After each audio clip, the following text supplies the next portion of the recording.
Morning, everybody. Good morning. I hope everybody's doing well. Welcome to Money in the Morning. That's our millionaire training camp. My name is Dr. Boyce Watkins. This is where we get together every single morning. We study the art of economic elevation. We learn how to create our best lives, become our best selves, and all that good stuff. So, anyway, I hope everybody's doing well. I hope you're feeling good.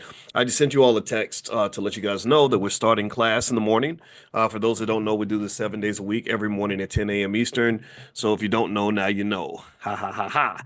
All right. So, anyway, I want to ask a quick question. How many of you know about, or how many of you have been following this stuff going on with Jay-Z and Diddy?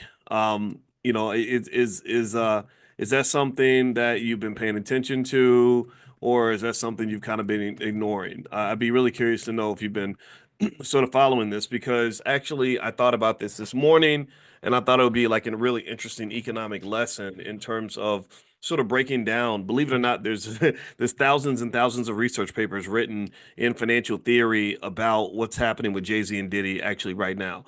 And I thought that that would be a fun way for us to talk about wealth and money and kind of do it in a way where it's relatable and related to what you're seeing in the news, and also to think about it in terms of just understanding some of the economic risks that are being faced by Black people that are not being faced by other people. There's a thousand directions I can go with this discussion, but I'm not gonna let my brain explore too far because then I'll end up just talking all day. But I'm hopeful that this will help you in terms of understanding how you want to shape your business decisions and how you want your children to build their businesses, right? Black-owned businesses struggle largely, for a few different reasons. One of which is that we don't have the economic culture just yet that creates that sort of long-term sustainability required in massive wealth building projects. There was the sustainability. It's all about emotional discipline and a commitment to a culture where you're okay with taking risks because you've healed, you've dealt with your trauma, so risk doesn't freak you out. You don't give up too easily. You don't run away. This is why I would encourage anybody who wants to be wealthy to get therapy because therapy will help you stay balanced. And a balanced person is better at dealing with risk. A balanced person is better at dealing with partnerships required to build wealth. A balanced person is less likely to throw their money away through things like retail therapy, because you got real therapy and you're not getting therapy by buying a new Gucci bag or throwing your money up at the club, things like that. And also it can breed a type of emotional and economic maturity. I wrote in my book, The 10 Commandments of Black Economic Power, I wrote extensively about economic maturity and how we have to really assess the culture and be really careful about anybody who tells us that this is the culture or that's the culture.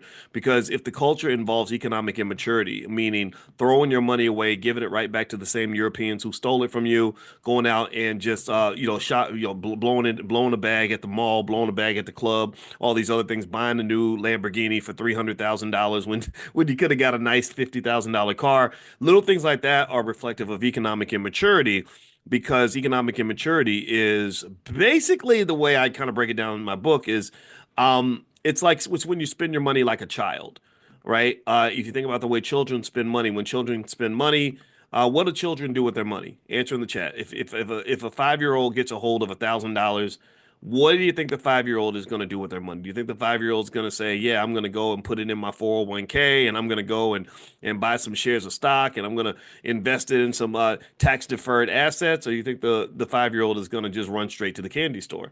Right? That's what they're going to do, right? So as adults, we don't go to the candy store all the time, but we might go and get grown-up candy, which might be alcohol or drugs or something like that, right? We may not go to the toy store, but we might go to the Mercedes dealership. That becomes the toy store for a grown man. A grown man might go to the Mercedes dealership, then go get a bottle of something, run to the club, whatever it is, and also or even basic stuff like buying really expensive clothes or just spending money on things that don't add value, that don't grow in value. And so anyway, one of the things I would mention um, is that when you're talking about what's going on with Jay-Z and Diddy, I would start the conversation, the economic part of the conversation, by saying that when you talk about Jay-Z, Diddy, economics, and Black Power, I'm going to be honest with you. All through the years, and again, you're talking to a guy who kind of, I'm not really, I've never been famous in that kind of a way, but I know famous people, right? So I don't know Jay-Z, but I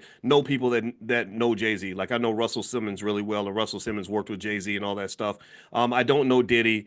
But I've been invited into that space, and I chose not to participate in that space because I was never comfortable with some of the weird things that were happening there. I'm not comfortable with any situation that might make me vulnerable in that way. And so one of the things I can tell you is that from the very beginning, I always had a feeling that guys like that are always in danger. And and what do I mean by that? Well, here's the thing about you live in this place called America, and in America, black men who have a certain amount of perceived power, a certain amount of visibility, a certain amount of wealth. If you know your history, if you study your history, and again, this is history you should study on your own. This is not history you should get from a public school. Public schools don't teach black history properly. They never did. So I don't care if they take it out of the school or add it. You were never getting black history in a significant way anyway. You'll notice that the number one variable that determined whether a black man was going to be taken out or jailed was driven by his economics, right? If he had wealth and he appeared in a way that was strong, masculine, or even cocky, God forbid, then there was going to be a threat. In China, when I used to teach in China back in 2006, my students told me about a saying that they have in China where they say that the fattest pig always gets slaughtered. That's what they're taught as children. They're taught in China that the fattest pig always gets slaughtered, which is why you don't want to do what rappers are trained to do. And if you look at the history of Diddy in particular, and then Jay-Z kind of a little bit to some extent, they were in a space, in an industry that was very economically dangerous because what do rappers do? Rappers are not humble, quiet people. They are peacocks. Right? They're peacocks. They want everybody to see them, right? You want your colors. Like, you know, with peacocks when they want to mate, when the male peacocks want to get some, they show all their colors and their wings get all real big and they're like, look at me, look at me, look at me. Right? So the peacocks become the fattest pigs, right? You're on the covers of magazines, you're getting all the shine. You walk in the club, and the DJ's like, we got Diddy in the club, y'all. Blah, blah, blah." Right? That happened to me. I did that. One time I went to Vegas. Michael Baisden was there. I saw Michael Baisden. Very nice person. He came up and said hi and everything. And I walked in this club in Vegas, and because I was with one of my friends that likes to do stuff like that. I don't really hang out in clubs like that. But I went in the club. They were like, "We got Dr. Boyce Watkins in the building." I was like, wow, I feel so cool right now, but I'm never coming back to this place because I don't, that's not my life. No disrespect to people who like to go to the club, but I'd met my wife in the library. I didn't want to meet my wife in the club. Now, with that being said, though, um, unfortunately, a lot of attention comes with that, and with attention can come some consequences and some negativity. If you remember, anybody remember the movie American Gangster, where Denzel's character Frank Lucas, his wife got him that big fur coat with the big fur hat. My father used to have one of those, by the way. I probably have a picture of it somewhere. And I guess this is back in the era where Hollywood taught black men that they want to behave like pimps, which pimps, by the way, are sex traffickers, which generationally speaking, the next generation, Snoop's generation, you know, they're imitating the pimp culture because they saw it from their fathers. And next thing you know, what is Diddy being arrested for? Sex trafficking, right? Because you're in a cultural space that unfortunately came to believe that you can glorify trafficking. Don't believe me?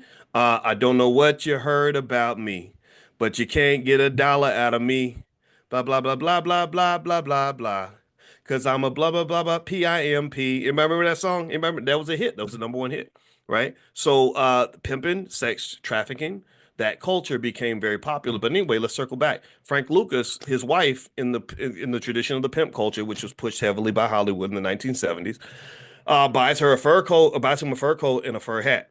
He goes to the Muhammad Ali fight and sits in the front row with the fur coat and the fur hat. Well, the FBI guy is taking pictures of the people he thinks are the biggest targets, and then he turns his camera like, well, who is this guy in the front row? With who's this peacock? Who's this big peacock with the fur coat and the fur hat? right? Getting all the attention, shaking hands with all these important people. Oh, he must be somebody. He must be a big fish. And we make our money by catching the big fish. Next thing you know, he's on the radar, right? So ultimately, the big peacock gets on the radar of both your friends and your enemies. You get on the radar of women, of course, because women, naturally, biologically speaking, I wrote about this in my book, Financial Lovemaking, which, by the way, you can have a free copy of that book if you want, a free e-copy. Go to boyceandalicia.com, boyceandalicia.com. I wrote a whole book about love and money.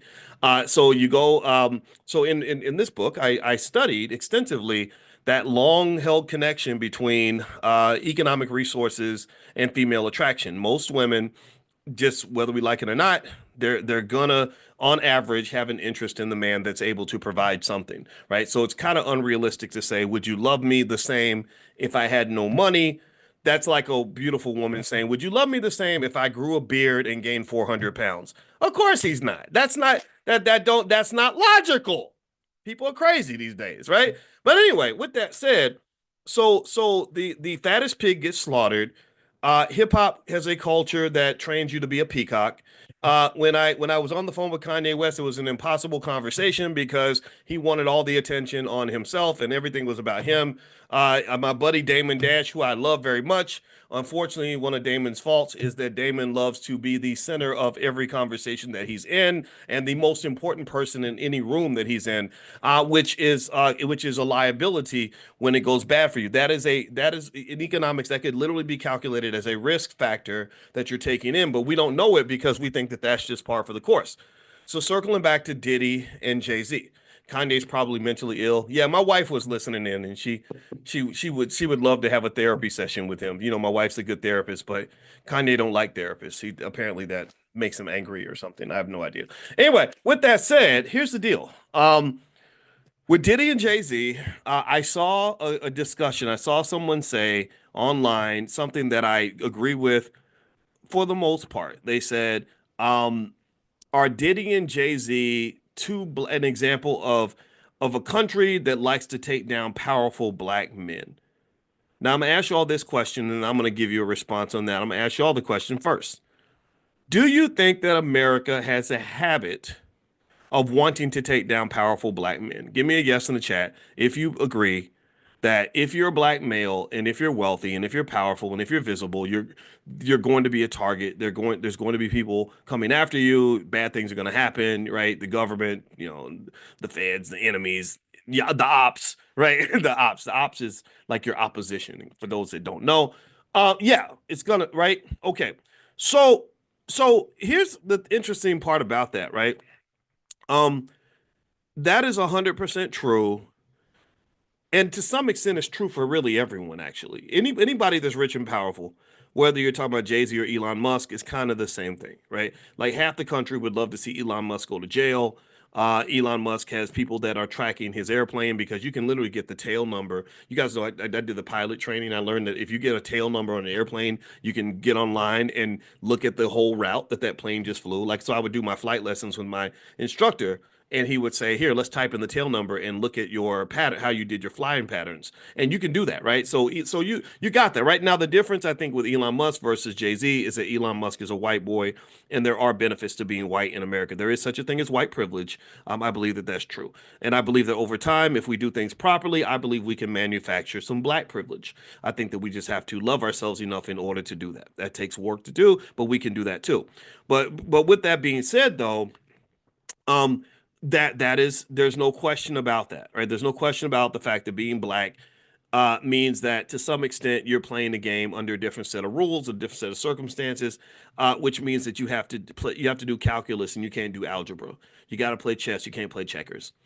Um, the challenge to that, though, the thing that makes it complex is that you can make that statement about the fact that Jay Z and Diddy are going to have a harder time as black men without necessarily saying that they're innocent.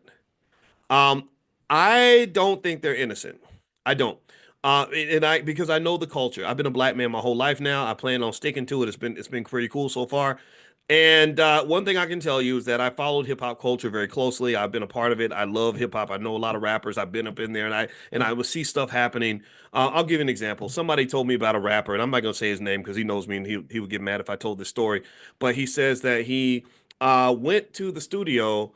And this guy was coming to the studio, and everybody was talking like, "Oh, so and so's coming to the studio. Oh man, it's about to be lit." And this guy and this rapper, he came in the studio and he had a whole parade of like 20 strippers all behind him, like 20 women, like half naked, all came out right out of the strip club and followed him like the Pied Piper to this studio. And he said suddenly the whole studio became a strip club.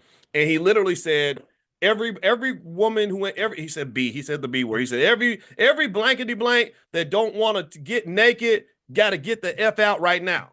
Right. And so you can understand how these situations create spaces and scenarios for allegations to come out years later, lawsuits to come down the line, reputational risk, things like that. That's a real thing. And when I heard that, I said, "Man, what did you do? Did you get? I hope you got out of there." And he said, "Yeah, I left. I left. I wanted to meet him. I wanted to work with him, but I could not be in that space, so I just got out of there." Not just because this particular person was a person who wanted to, he didn't get into all that stuff, but also because he didn't want to get arrested. If something goes wrong, if one thing goes wrong, or somebody makes an accusation, then the police are knocking on everybody's door. If somebody, God forbid, somebody gets assaulted, it turns into a big Diddy party. Everybody's going down, everybody's in trouble. And here's the thing, this is where the economic risk comes into play. This is something that your sons have to understand is that when a black male has resources and he's even in an environment like that, that makes it easy for people to come and take his wealth.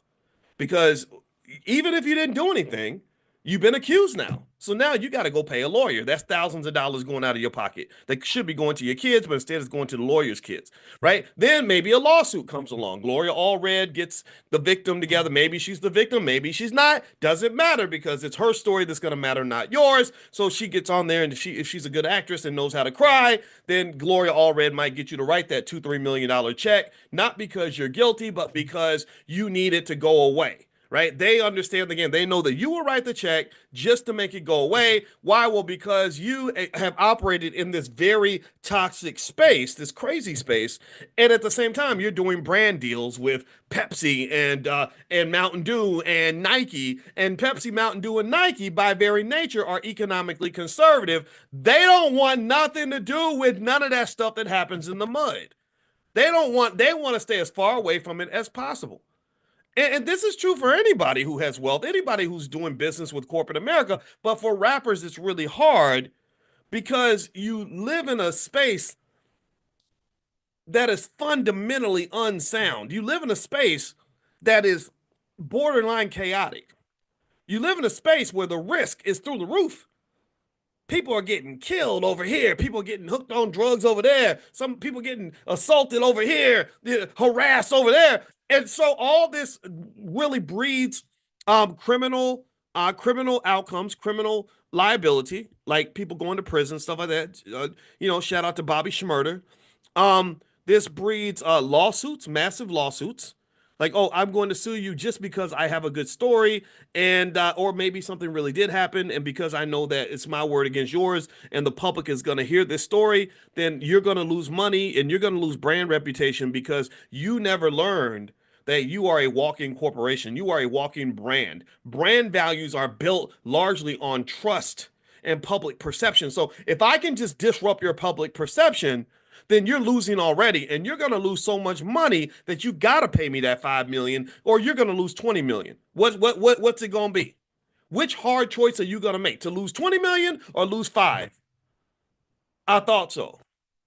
So really, the the inability to think strategically about the protection of wealth just becomes very risky for anybody who's in that space. I look at a guy like Diddy and I say, wow, it's so sad that you spent 30 years dancing like a teenager and busting your ass. I don't know Diddy, but I know he seems like a really hardworking guy in between all the Diddy parties and stuff. I mean, this man been working. and he's probably gotten surgeries, and he still looks like a little kid. He still moves and dances and acts like it's 1998. And you've been doing that for 30 years, bro, and you're about to lose every single thing you worked for. You spent your whole life working your ass off just so that other people can have your money now. Other people are going to get your money. The lawyers are going to get your money. The victims are going to get your money, perhaps deservedly so. It's up to you to decide how you feel about that. All these the PR teams are going to get your money, right? And so really, what I'm going to say is that I think that the most interesting part of the Diddy Jay Z conversation is not whether they're guilty or innocent. I don't care about that debate so much because I've never been around when either one of these men were having sex. The more interesting part is hip hop, this multi-trillion dollar industry that trains you to not protect the wealth that you're accumulating. It does not train you on the most important aspect of wealth, which is protecting what you got, being careful and thoughtful about preserving the wealth that you have. And I think Jay Z did a better job than Diddy because if you notice, Jay Z made a transition. Diddy stayed 25 years old for about 30 years. He pretty much still did the same things in 2022 that he was doing in 1997. Jay Z evolved. Jay Z became the businessman, and he took his social media down. He made himself like a piece of art. He made himself rare, and you rarely heard from him. You rarely saw him. Right? He kind of did that masterfully. He made the strategic alliance with Beyonce to get married and become this massive power couple. Right? Then he makes these deals with, and then he becomes more acceptable to corporate America. So he ends up getting this deal with the NFL, and the NFL becomes one of the institutions that appears to be protecting him in the middle of some uncomfortable accusations. Right now, I'm gonna just say this: if I was talking to Jay and I was his friend, I would probably, which I'm not, I would probably say, yeah, yeah, they're gonna stand by you, huh? Right? Okay, yeah, yeah. I wouldn't bet money on that, man. I think they're just good at saying the right thing at the right time. We will stand by him no matter what. Yeah. Let one more allegation come out. Let one or two things come out in the public and watch how the NFL changes their tune. They didn't build $100 billion brand for nothing. They're not sitting on over $100 billion in wealth and net worth because they are just ride or die with anybody in their own little situation. They don't do that. They don't do that with the athletes. I don't think they're gonna do that with him. Right. So I would be really skeptical about this idea that they're gonna just stand by him till the end because nobody does that in the world of business. And the other thing too is that if you look at the structure of something like the NFL, the owners, the management, those individuals are relatively conservative. Now, every now and then there's a scandal. I think Bob Kraft, the owner of the Patriots, got in a little situation with some women. Well, they just kind of, dealt with it and went through the bumps, and he didn't make it worse, and it just went away, right? Jerry Jones has had some accusations of racism or whatever, and they're like, oh yeah, yeah, okay, we'll just ride the storm out, and then it's gonna go away, which it did. And for the most part, though, there's a conversation about conservatism, which is in contrast to the athlete rapper culture, which can be a little bit wild and crazy. And so really, when I look at Jay Z and Diddy, I kind of really am curious as to how Diddy's addictions became so out of control that he began to falsely believe that maybe he was above the law. I really wonder about that because he did a lot of things out loud that just don't really work for somebody trying to sit on top of $1 billion and protect that when people already want your money. When you get that rich, people are already eyeballing what you have. People are already trying to figure out. They're already trying to catch you slipping. They're already waiting for you to slip. But when you just are living on ice skates, then I don't understand how you even think that that's going to be something that's going to be with you until old age. I just don't understand that. Now, and with that being said, I want to move into some financial theories in particular that relate to a way to perceive what you're seeing in the media. And before I do that, I hope you allow me 1 second to make a couple of announcements for the Black Business School. Tonight, Andre Hatchett is doing something on how to make money as a mobile notary. So that's going to be later on tonight, and you can do a free trial with his pro. He's really good at what he does. A lot of the people that work with him do really, really well financially. And I'll send out that link. I'll text it out to you. I'll give the information on how to receive that in a second. Miss Asada, you guys know we educate our own kids here in the Black Business School. We don't really need the public school system. So Miss Asada is doing some work with kids, bringing kids together to teach them mathematics. All of our kids need to learn math. They need to learn how to think and process information. So I'll send that out to you. Third, we have a Black financial therapy department in the Black Business School. We're the only institution on the planet that has this. And because we're trying to break down the psychological barriers that exist to building Black wealth. You cannot build Black wealth if you do not have your mental health. So, Dr. Alicia, she's doing her book club tonight, and she's also doing her mental health Monday tomorrow. So, in the book club tonight, she's doing how to have healthy, happy relationships, how to deal with how to get rid of the drama, create a drama-free space so you can thrive and be productive. A lot of y'all in the middle of drama. That's why you can't get where you want to get to. Well, Dr. Alicia is really good at minimizing drama. Believe me, she's my wife, and I'm highly traumatized. By the way, I did not know. I took the trauma test and I scored real high on the trauma. So I probably create drama and don't even know it. I'd be thinking it's somebody else's fault, right? So she's good at managing that. So she's doing that tonight. I will send you all the link tonight if you want to join. So here, if you want to get the links to come to these things, pull out your phone, text the word morning, MORNING, to the phone number 87948. So text morning to 87948. I'll send you the information and all that's going to be going down in the Black Business School tonight and tomorrow and etc. All right, so here's what I want to break down in terms of Jay-Z and I was going to say Jay-Z and Beyonce. I'm going to say Jay-Z and Diddy in terms of some financial theories that you may want to consider in terms of understanding what's happening to them and what I'm seeing in terms of why I'm concerned about them losing their wealth. Well, in the area that I wrote my dissertation on was called behavioral finance, and behavioral finance is kind of linked to sort of the emotions behind money, and particularly stock markets, things like that. And one thing about rumors, one thing about accusations that makes black men very vulnerable when they're high profile and have lots of wealth is that accusations can stick even if they're not real, even if they're fake. And so there's something called the availability heuristic, where people overemphasize recent or dramatic information. And what that does is that can reduce trust, which can reduce your value in the eyes of the public, because every person is a little bit like a stock price. You're a little bit like a stock price. So Diddy, if he was a stock, his value would have been several billion dollars, maybe 50, $60 billion in terms of long-term economic value. Maybe a couple years ago, now that stock has collapsed. So if Diddy were a stock and you were able to invest in Diddy in say 2018, your stock would have collapsed by now because just the accusations alone, even if they weren't true, and there appears to be some merit here, I think that there's a lot to look into. That would actually reduce his value as a stock. Also, there's something called reputation risk. So, a lot of companies in their stock price, and remember, Diddy and Jay Z are corporations. That's what they really are. They're not like Jay Z says, "I'm a businessman." He is a business, and he's smart to understand that. Well, there's in a stock price, which Jay Z, the business, has a stock price. There's something that based on what they call a trust premium. And the trust premium is really based on the confidence that people have in you, the confidence people have in your leadership skill, the confidence people have that you're ethical, that you're not doing anything crazy, right? So when rumors hit you, that confidence disappears. So the trust premium drops, which ultimately is a massive has a massive impact on your wealth. So if you notice when Diddy got the accusations, what did all the corporations do? When Diddy first started getting accused of things. What did they do? Do you think they wanted to do business with the revolt? Do you think they were rushing to get Diddy on the phone so they can make a deal with him? What do you think? When Tiger Woods, for whatever reason, decided he wanted to sleep with 10 million porn stars without a condom, and it got public, and then this whole other thing happens with his wife and all that. Do you think corporations were rushing to make deals with Tiger Woods? No, they weren't. It doesn't mean he had no deals. It doesn't mean no one stuck by him, right? There were some people who said, well, he's still the greatest golfer in the world at the time, but it really affected him, right? Bill Cosby. Bill Cosby used to sell everything from Coca-Cola to pudding pops. Now Bill Cosby can't sell anything.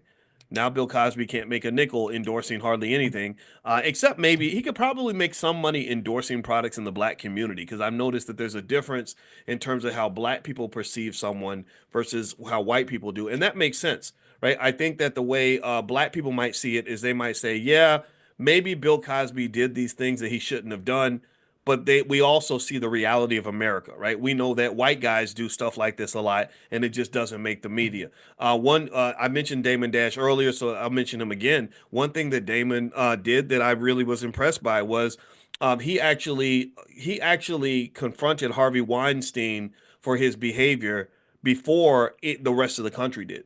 I got a call from that guy Vlad from Vlad TV. I was on there a few times. I don't do that stuff anymore. But Vlad called me to kind of warn me about Dame. He said, "Well, he went off on Harvey Weinstein in public." And I was like, "Who's Harvey Weinstein?" And he's like, "Yeah, well, he's this big shot. He's important in Hollywood." This is about like 2017, right? This is back before all the stuff happened.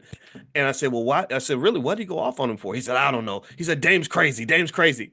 Well, then one day I'm talking to Dame on the phone, and Dame just casually brings up the Harvey Weinstein story on his own. He likes to talk a lot, and the stories are really good. And one thing he brought up was he said, "Yeah, there's this SOB named Harvey Weinstein, and he would go in the restaurant and do these crazy, nasty things with the girls in the kitchen." And I was like, I cussed him out. I said, "Man, why are you doing that stuff in the kitchen? That's just nasty. People got to eat here, right?" So it was interesting that he confronted him before the public did, right? And here's the deal, right? We know for a fact that there are hundreds of people like this in Hollywood, if not thousands. So what really does pop in where race does rear its ugly head is we know for a fact Diddy ain't the only one. There was thousands of people who went to them damn parties. We know Bill Cosby ain't the only one. We know R. Kelly ain't the only one.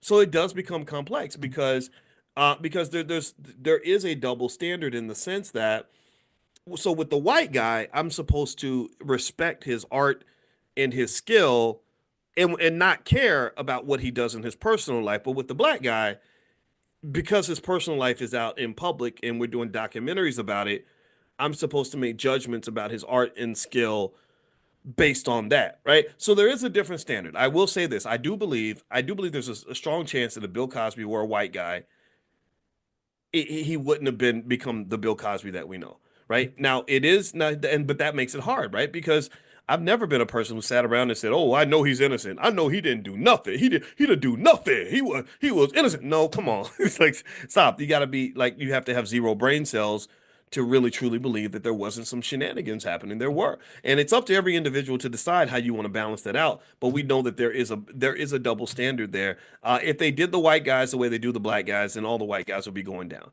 right? Not just Weinstein, but a whole bunch of them, right? So with that being said, though, I think that there still is a reality that has to be faced.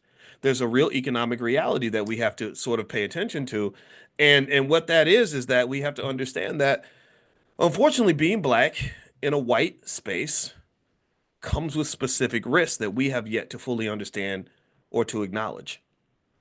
Um, I don't dislike white people. I promise you. If you're white, I have nothing against you, but I don't really trust that environment. I don't trust the way white folks deal with a black man like me because I saw how y'all did Malcolm X. I saw how y'all did Martin Luther King. I saw how you do black folks that are in that space, even when they're doing nothing wrong. I don't want it. So you're not looking at a guy who says, "Gosh, my dream is to one day get a show on CNN, and I can't wait to be mainstream." And people will say they'll be like, "Wow, well, the work you're doing so good, Doc, the work you're doing, Doc, is so good. One day you're gonna be mainstream. You'll be like Dave Ramsey." I'll be like, "No, I'm not." One day you'll be on national TV. No, I won't. I don't want to be. I've been on national TV. You don't know my background. I was on national TV every other day 12 years ago. Go check the record. I was on CNN a lot. And do you understand that when I became super mainstream, it became a freaking headache because white folks are mean to black people like me. They don't understand people like me. They don't get it. I talk about racism for 2 seconds. They go, get him, when I was in Syracuse, they tried to fire me in Syracuse. Yo, you got go look it up. Bill O'Reilly did a whole show. It was the number one cable news show in America. He spent the whole hour calling me a racist and all this other stuff. And it is so it's so ignorant. It's like borderline just untarded. I'm not gonna say the re word because you're not supposed to. It's like untarded or undertarded because literally they sat there and they talked about me for an hour, but did not even bring me on to explain my point of view. But I understand this because if you look at, for example, men like Farrakhan, when Farrakhan was allowed to explain his point of view, he won a lot of people over because Farrakhan's right about a lot of stuff, right? Farrakhan's right about racism. When Malcolm X would go on national TV and give his point of view, he won a lot of people over. So that's what made him very, very dangerous. If they'd done, what I think if I was in their shoes, I would never have let him talk because the man was smart, charismatic, much more so than I am. So the point of this is to say that Then I think that one of the big challenges of rappers, besides the fact that they are convinced by their overseers to embrace a culture that is financially reckless and risky, they also somehow get to the point where they start to think that they're not black anymore. Like I'm not black, I'm OJ. OJ Simpson went through that too. They used to try to get OJ involved in black causes, and he was like, I'm not touching none of that because white people love me. Well, they love you until you get accused of killing a blonde haired, blue eyed white woman. Then at that point, you become public enemy number one. So again, I don't plan on killing nobody. I don't plan on going to no Diddy parties, but just the trauma of watching how prominent black men are treated and then having my own experience, where the O'Reilly factor in Fox News was working overtime to get me fired from the job I'd spent 12 years in school trying to get. I just said I don't want no parts of that. I want independent power. I want sturdy power. It means I might have to do the work for years. It means I might have to go raise my own money. I might have to go find my own people. But when you do it that way, when you build something that's more solid, it's harder for them to knock it down. But you got to pick your spots. You got to know who you want to be. And one thing that I don't think any of our children should want to be is this guy who's sort of embraced by white America, because I think that can be very fickle because there's a cultural divide and there's a history of racism that we deny, that we don't pay attention to. Like we don't know what a lynching looks like when it's actually happening. And so do I think that Diddy is being lynched? Yeah, I kind of do, but not in a bad way. Not because Diddy's a good guy. I didn't want to hang out with this guy. I didn't want nothing to do with what he was doing. I think that what he did was absolutely terrible. But it's interesting because I really suspect that there are white dudes that are just as bad as him. Remember, he got created by them. Without his creators, there would be no Diddy. There'd be no Diddy without a Clive Davis. There's no, and they knew. Not only did they, thank you, Tia. Not only did they create him, but they knew what he was doing the whole time. The Democratic Party knew what he was doing when they did the vote or die campaign with him. They knew what he was up to, and where does this come from? Well, the reason I suspect this to be the case is because when I look at Diddy's connection to Davis and the music industry and the corruption in the industry and how it has these mob ties, I think about the CIA and they're working with the mob. If you don't know, there's a lot of people that believe that Dr. King was taken out by the CIA, which worked with the mafia to do their dirty work. There's a long history of connection between these government agencies and the mafia. So I looked at this and I said, okay, I wonder if there's a scenario where they're like, okay, we need to get somebody elected because we know you're doing dirt and you don't want us to draw attention to your situation. We'll let you get away with your crimes as long as you play ball for us. So my honest suspicion is that Diddy's clearly problematic behavior has been brought to light because he stopped playing ball with somebody. Maybe one day he woke up. Maybe he watched the Boyce Watkins video and said, "To hell with y'all! I'm not doing." That's a very dangerous thing. You got to be real careful if you're in this space and you internalize anything I say, because that will probably get you in trouble with massa. When people call me from their job and they're like, "We're having diversity day and we'd like to have you as a speaker, Dr. Watkins," my first instinct is to say, "Don't do it." Don't do it because I don't want to get you fired because you're nice and safe in that space. You're in deep cover. They're not messing with you. But if you bring me in, and even if I'm on my politest day possible, if they Google me once, you're gonna be in trouble. So if you have a job and you are the diversity manager at some corporation, just and if you ever bring me in to speak, just do it at your own risk. Be really careful. Instead, a better approach might be to slip some information to your colleagues, like the slaves used to do. Like we had the Underground Railroad. Just slip them information and invite them into class, and then they can kind of sneak away and listen to me. But don't have me up in that office meeting your boss because they're going to Google me, and when they Google me, they're going to associate you and I, and then at that point, they're going to identify you as a certain kind of black person that has what they call an extreme black identity, which to me just means you just love yourself and you want better for yourself. You want change. You want the community to be better. You want to have some independent black power. You want our children to be better off than we were. You want us to improve. There's nothing wrong with that. There's nothing wrong with that at all. And the idea that there are people that are so threatened by black intelligence is really an indicator to tell you what kind of country that you actually live in.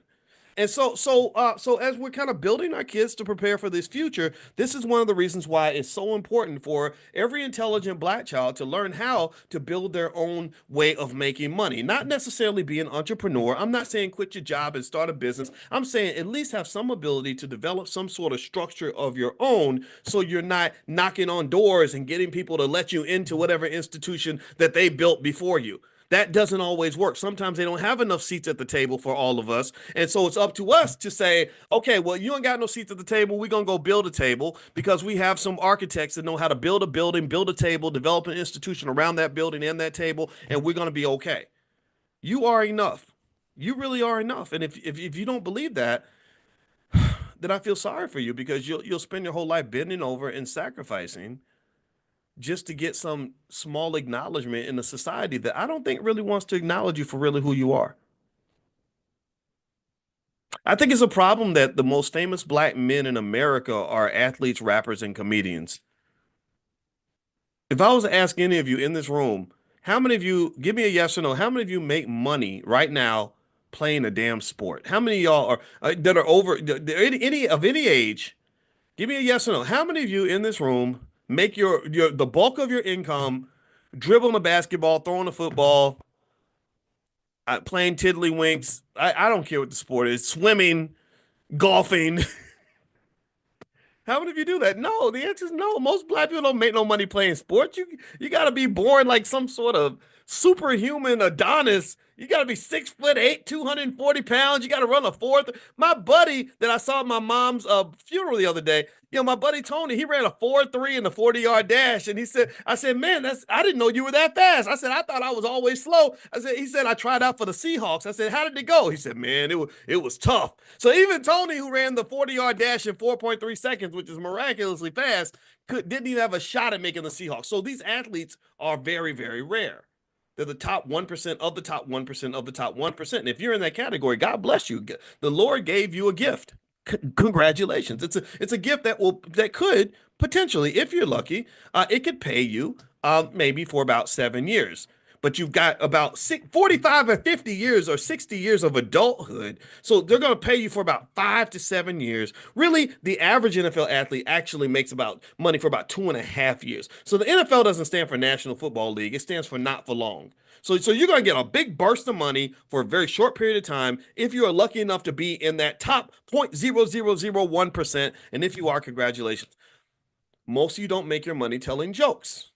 But sometimes the most famous black people in America are comedians. Kevin Hart, Dave Chappelle. I like Dave Chappelle, by the way. I think we'd have a great conversation if we were to ever meet, because he thinks a lot like me. And I'm like, that's awesome. He has a superpower of being able to say the same things I would say, but he makes it funny, and that makes it more receptive to people. That's his genius, and that's what I love about Dave Chappelle. No disrespect to comedians, but all black men are not built to tell jokes. All black men are not here to make you laugh. The third category, rappers.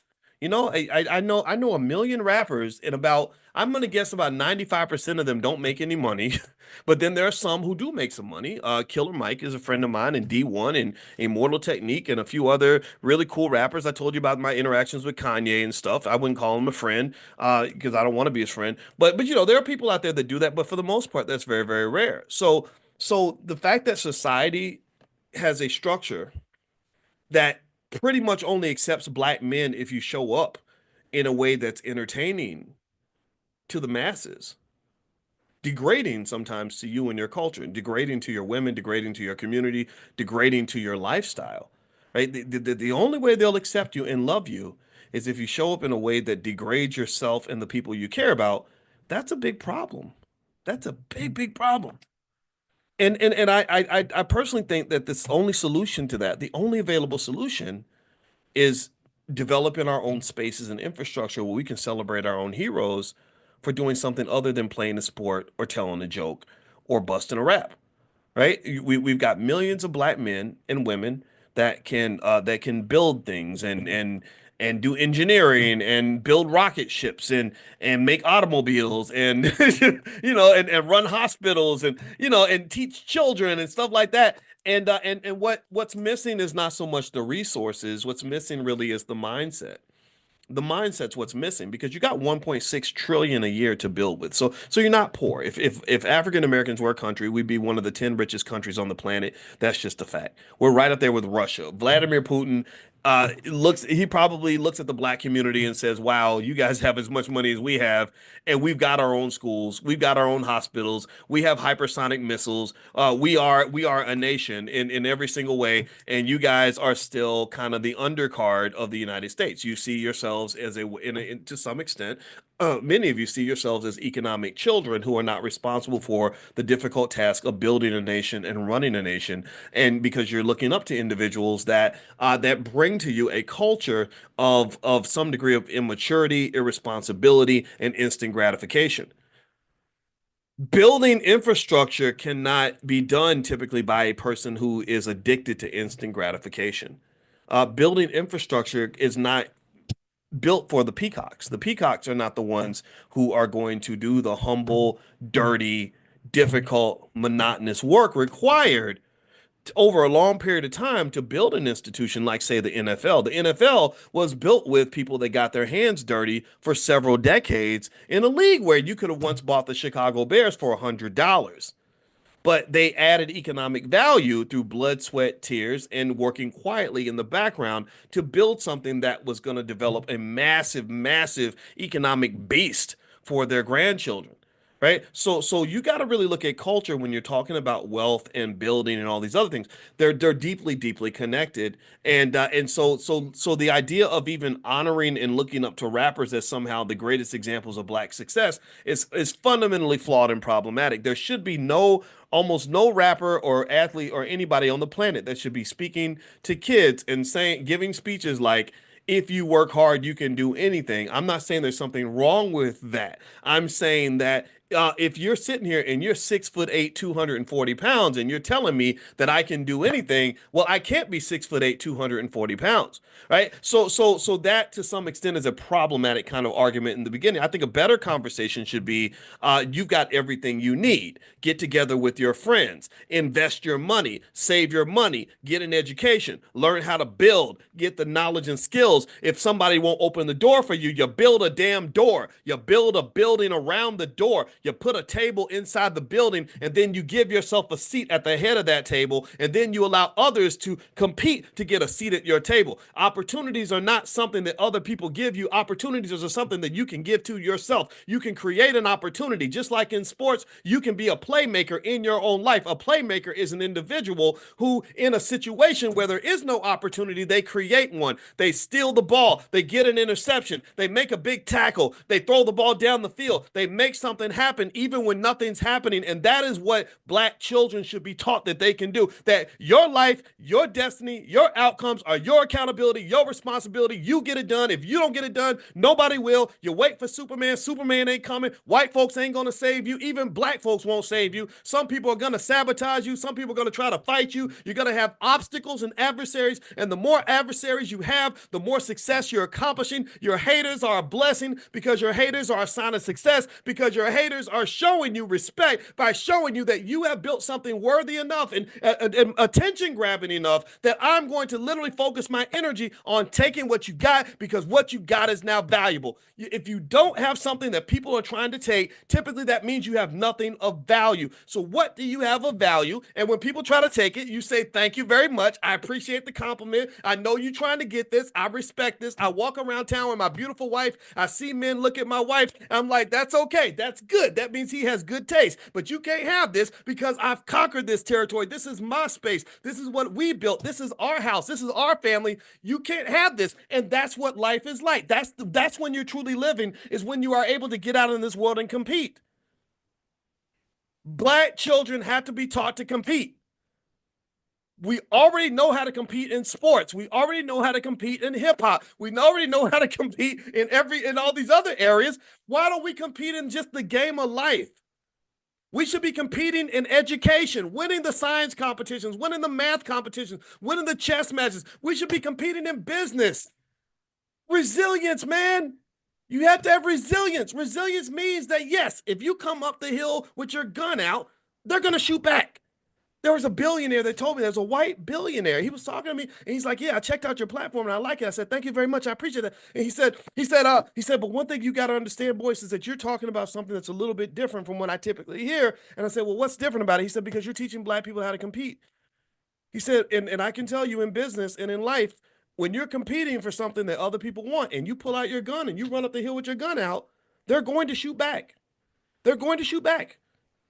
And you have to keep on fighting. You can't just sit back and cry and go, sing a Negro spiritual. He shall overcome. Lord Jesus, they done took it again. They done burned it down. They done every time we build some black Wall Streets, they comes and they just all the white folks, they just come. When you talk like that, you're celebrating your adversary. I just want you to know that. When you sit around and you spend all the energy that could be spent building something, and you spend all that energy talking about how white folks won't let you do nothing, you're really worshiping them. You should put on a white hood and go to a Klan rally because to some extent you are a white supremacist at that point. You're honoring them. You're saying, "Gosh, I wish I could have something, but y'all just so good that we can't get nothing." Like in a football game, imagine if a football team was like, well, we tried to score a touchdown, but every time we try to run the ball, they always tackle us, and then they got the interception. So this ain't right. They don't give us, they don't share none of the points with us. That clearly is an individual who never ever took a class on powernomics. Because one thing that Dr. Claude Anderson says about power in his book Powernomics, the website's powernomics.com. Y'all should support this man. He's the godfather of all this. Without him, there is no Boyce Watkins. Let me tell you what he says in the beginning of his book Powernomics. Let's see. Let me try to wealth inequality and inappropriate behavior are the two most fundamental problems facing Black Americans. Though it is not unusual to address the question of economic inequity, it is highly unusual to focus attention on the self-destructive behavior of Black people as a whole or Black individuals who mislead. He also says, very early in his book, he defines power.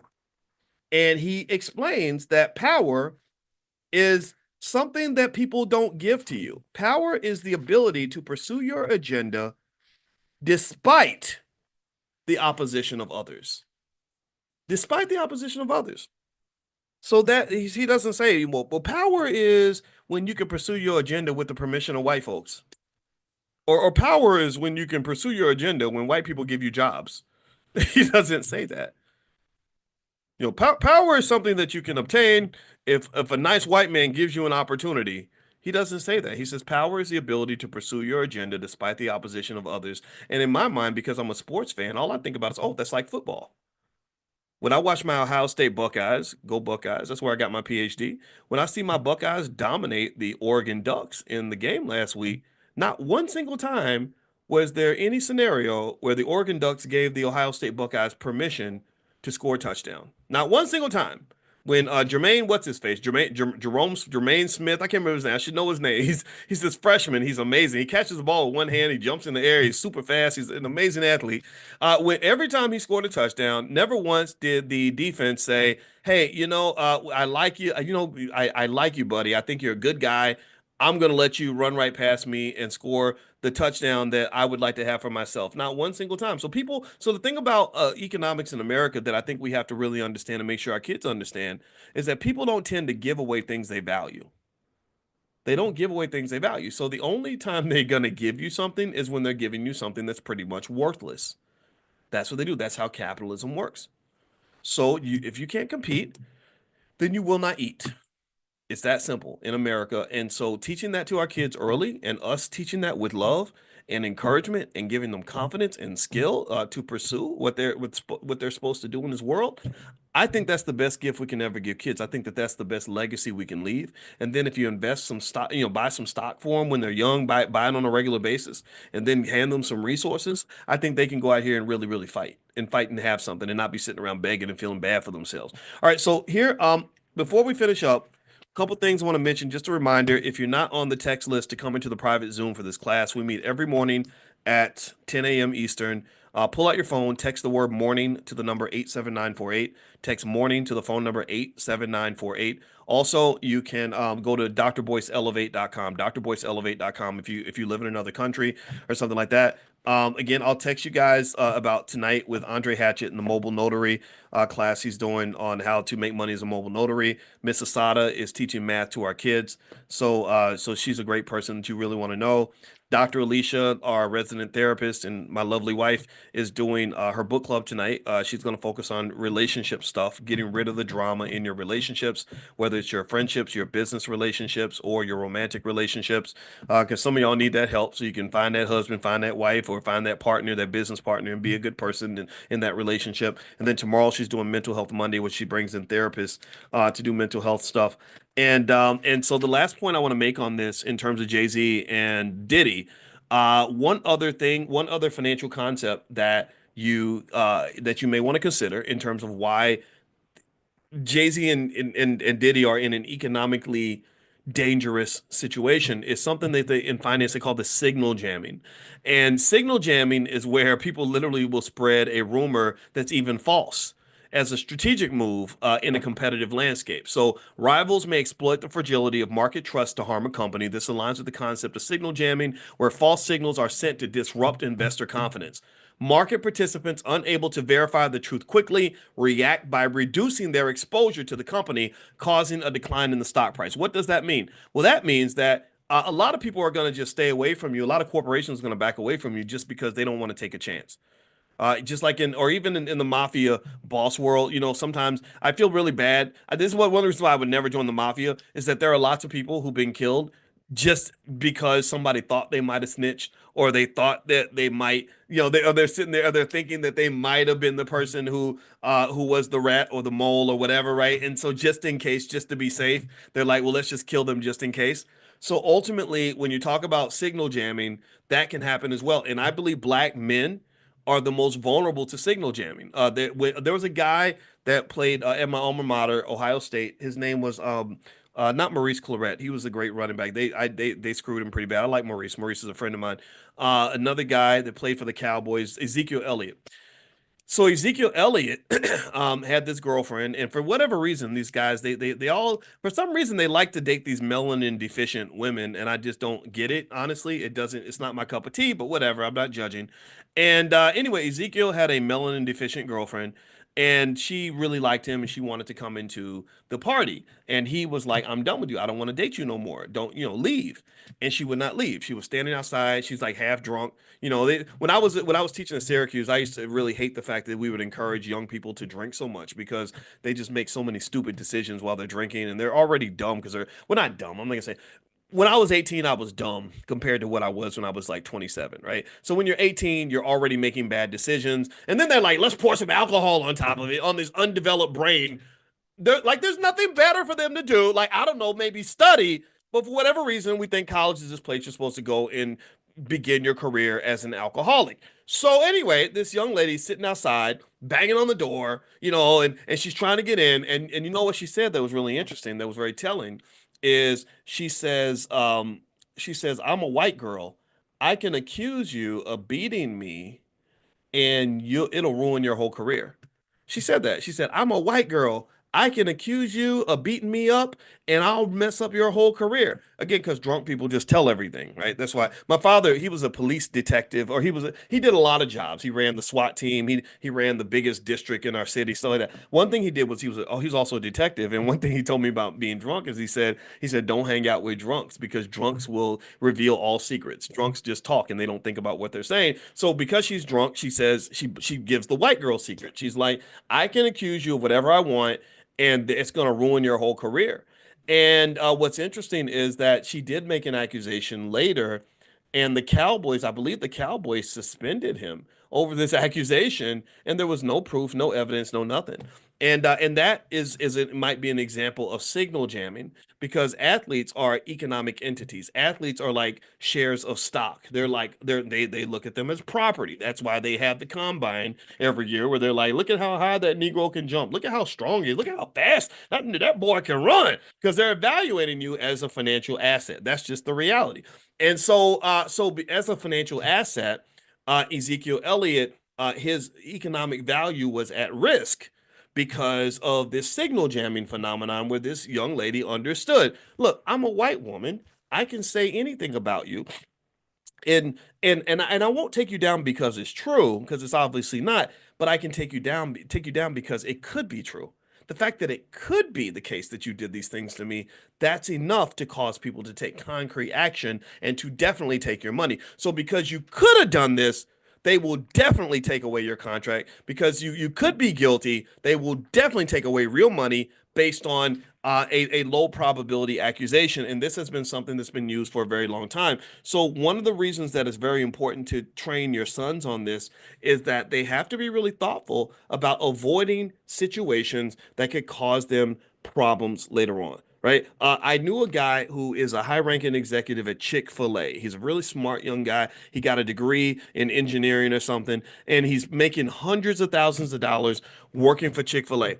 Well, he was at a bachelor party, and at the bachelor party, because I had to go, I was the best man, and the best man, you're supposed to follow the groom around. So there's these strippers at this bachelor party. I don't go to strip clubs. Sorry to disappoint, but that's not my thing. But it was really interesting. Strippers are very athletic. Most of them, it seems like, used to do gymnastics and dancing. Because I asked one of them, I said, you have really strong calf muscles. How did you get like you guys are strong? And she's like, yeah, I used to dance, right? And of course, they're all dancing to get through school. At least that's what they say.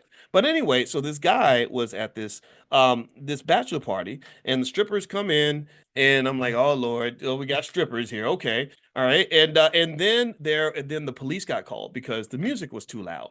And when the police knocked on the door, they're like, hey, can you turn it down? Da, da, da, da, right? And this guy who's really smart, who works at Chick-fil-A, he's like, hey man, hey bro, I'll see you later, man. And he gives everybody five, and I saw exactly what he was doing. What he was doing was he was engaging in the act of what I would refer to as strategic risk management. He was strategically saying, I don't know what's about to happen right now, but I don't want to be in the room when it does.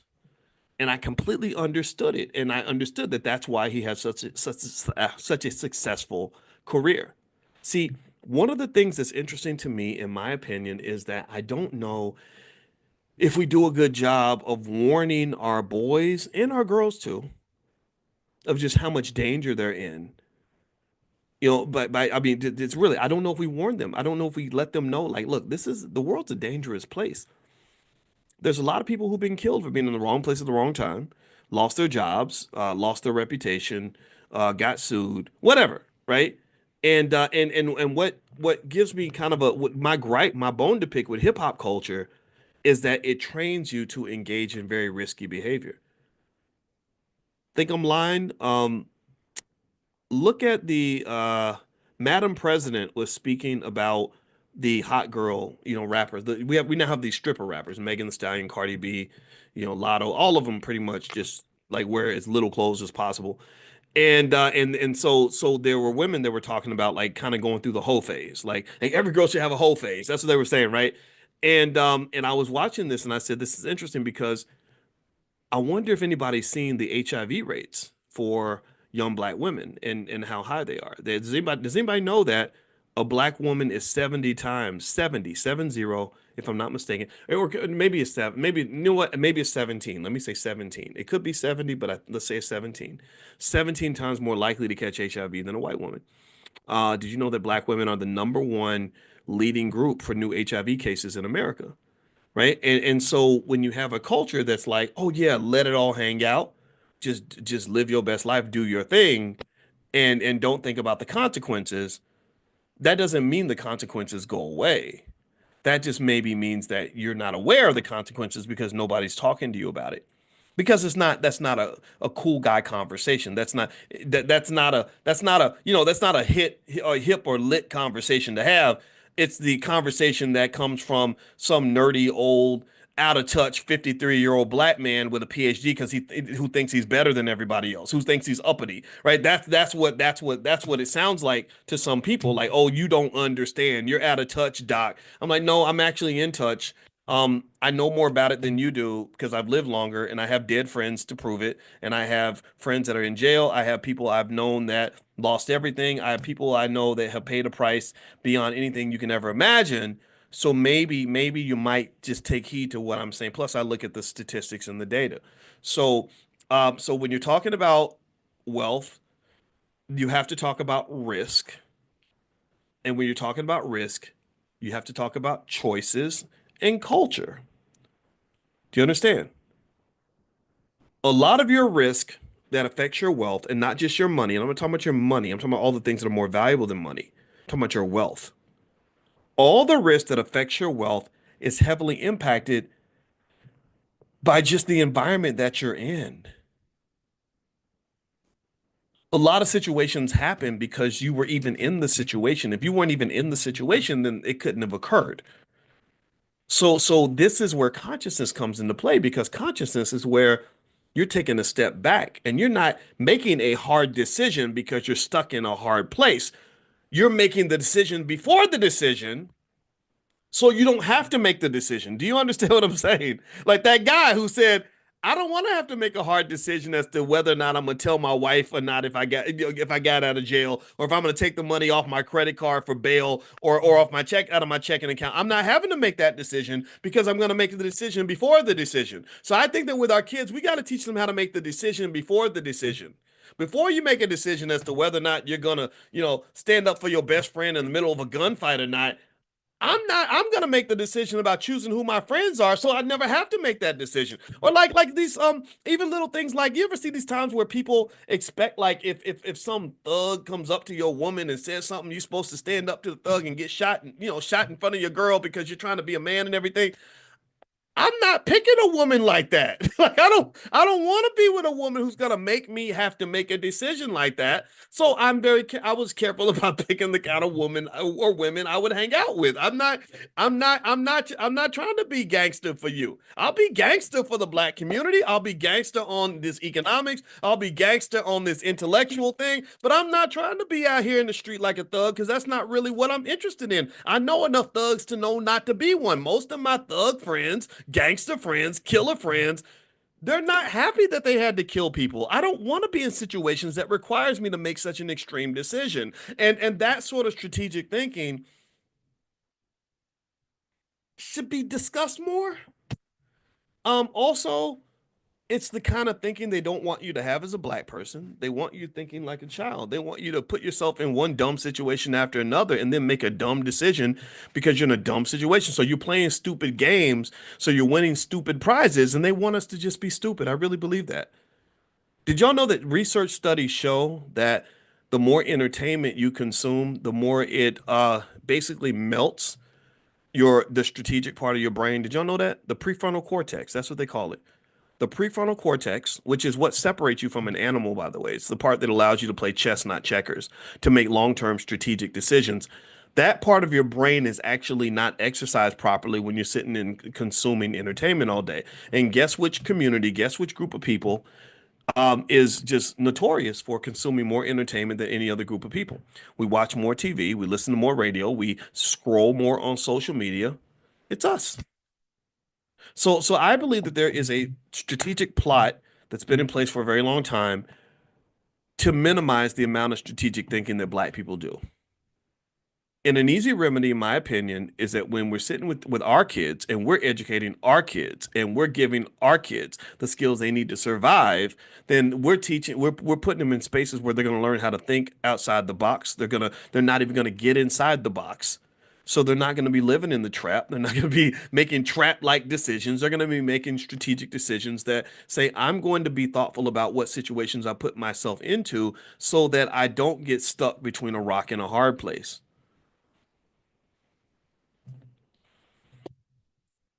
That's it.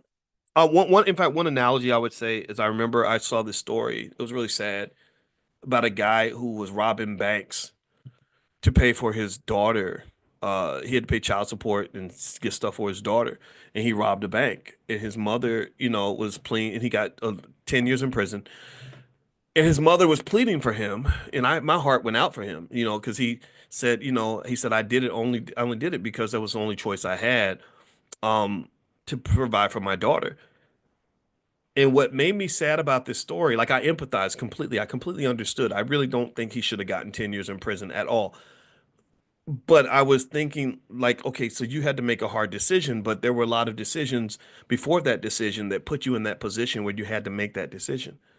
Like, I really wish I could have talked to him when he was 5 years old and given him skills on all the different ways there are to make money so you don't have to rob a bank to feed your kids. You see, but this requires the intelligent use of time, This requires strategy. This requires preparation, right? Preparation is the key to success. I say that to my child and our kids every day. Every day I say it to our kids. I said it to her this morning when I dropped off for her dance competition. Um, so preparation is one of those things that involves the strategic and intelligent use of time so that you prepare for the situation before it even arises, so you can even decide if you want to be in the situation. Sun Tzu, in The Art of War, he said battles are won actually before they even start. Most battles are won before they begin. So do that when you're talking about the kids, talking about yourself, talking about your life. I encourage you to add that to your arsenal of thinking that will allow you to be where you want to be. Okay. All right. Now, before we head out, a couple more things. Don't forget tonight. I'll text you guys about the stuff we have coming up in the Black Business School. If you want to be in the private Zoom for this class, text the word morning, MORNING, to the phone number 87948. Text morning to 87948. And also, you can go to drboyceelevate.com to join drboyceelevate.com.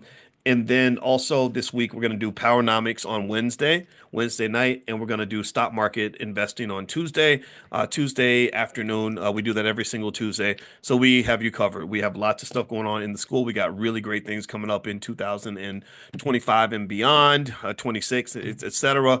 So we got you covered. So God bless you guys. Thank you guys for hanging out. I appreciate it. And also, last but not least, my book is called The 10 Commandments of Black Economic Power. And you can get a copy at drboycebooks.com. And those of you that are asking about Prime, our stock options program, we don't have any discounts or specials going on for that, but we are going to meet this week. So you will get a text invite if you'd like to join us for that as well. So have a good day, everybody. God bless you. I will see you soon. Take care. Bye bye.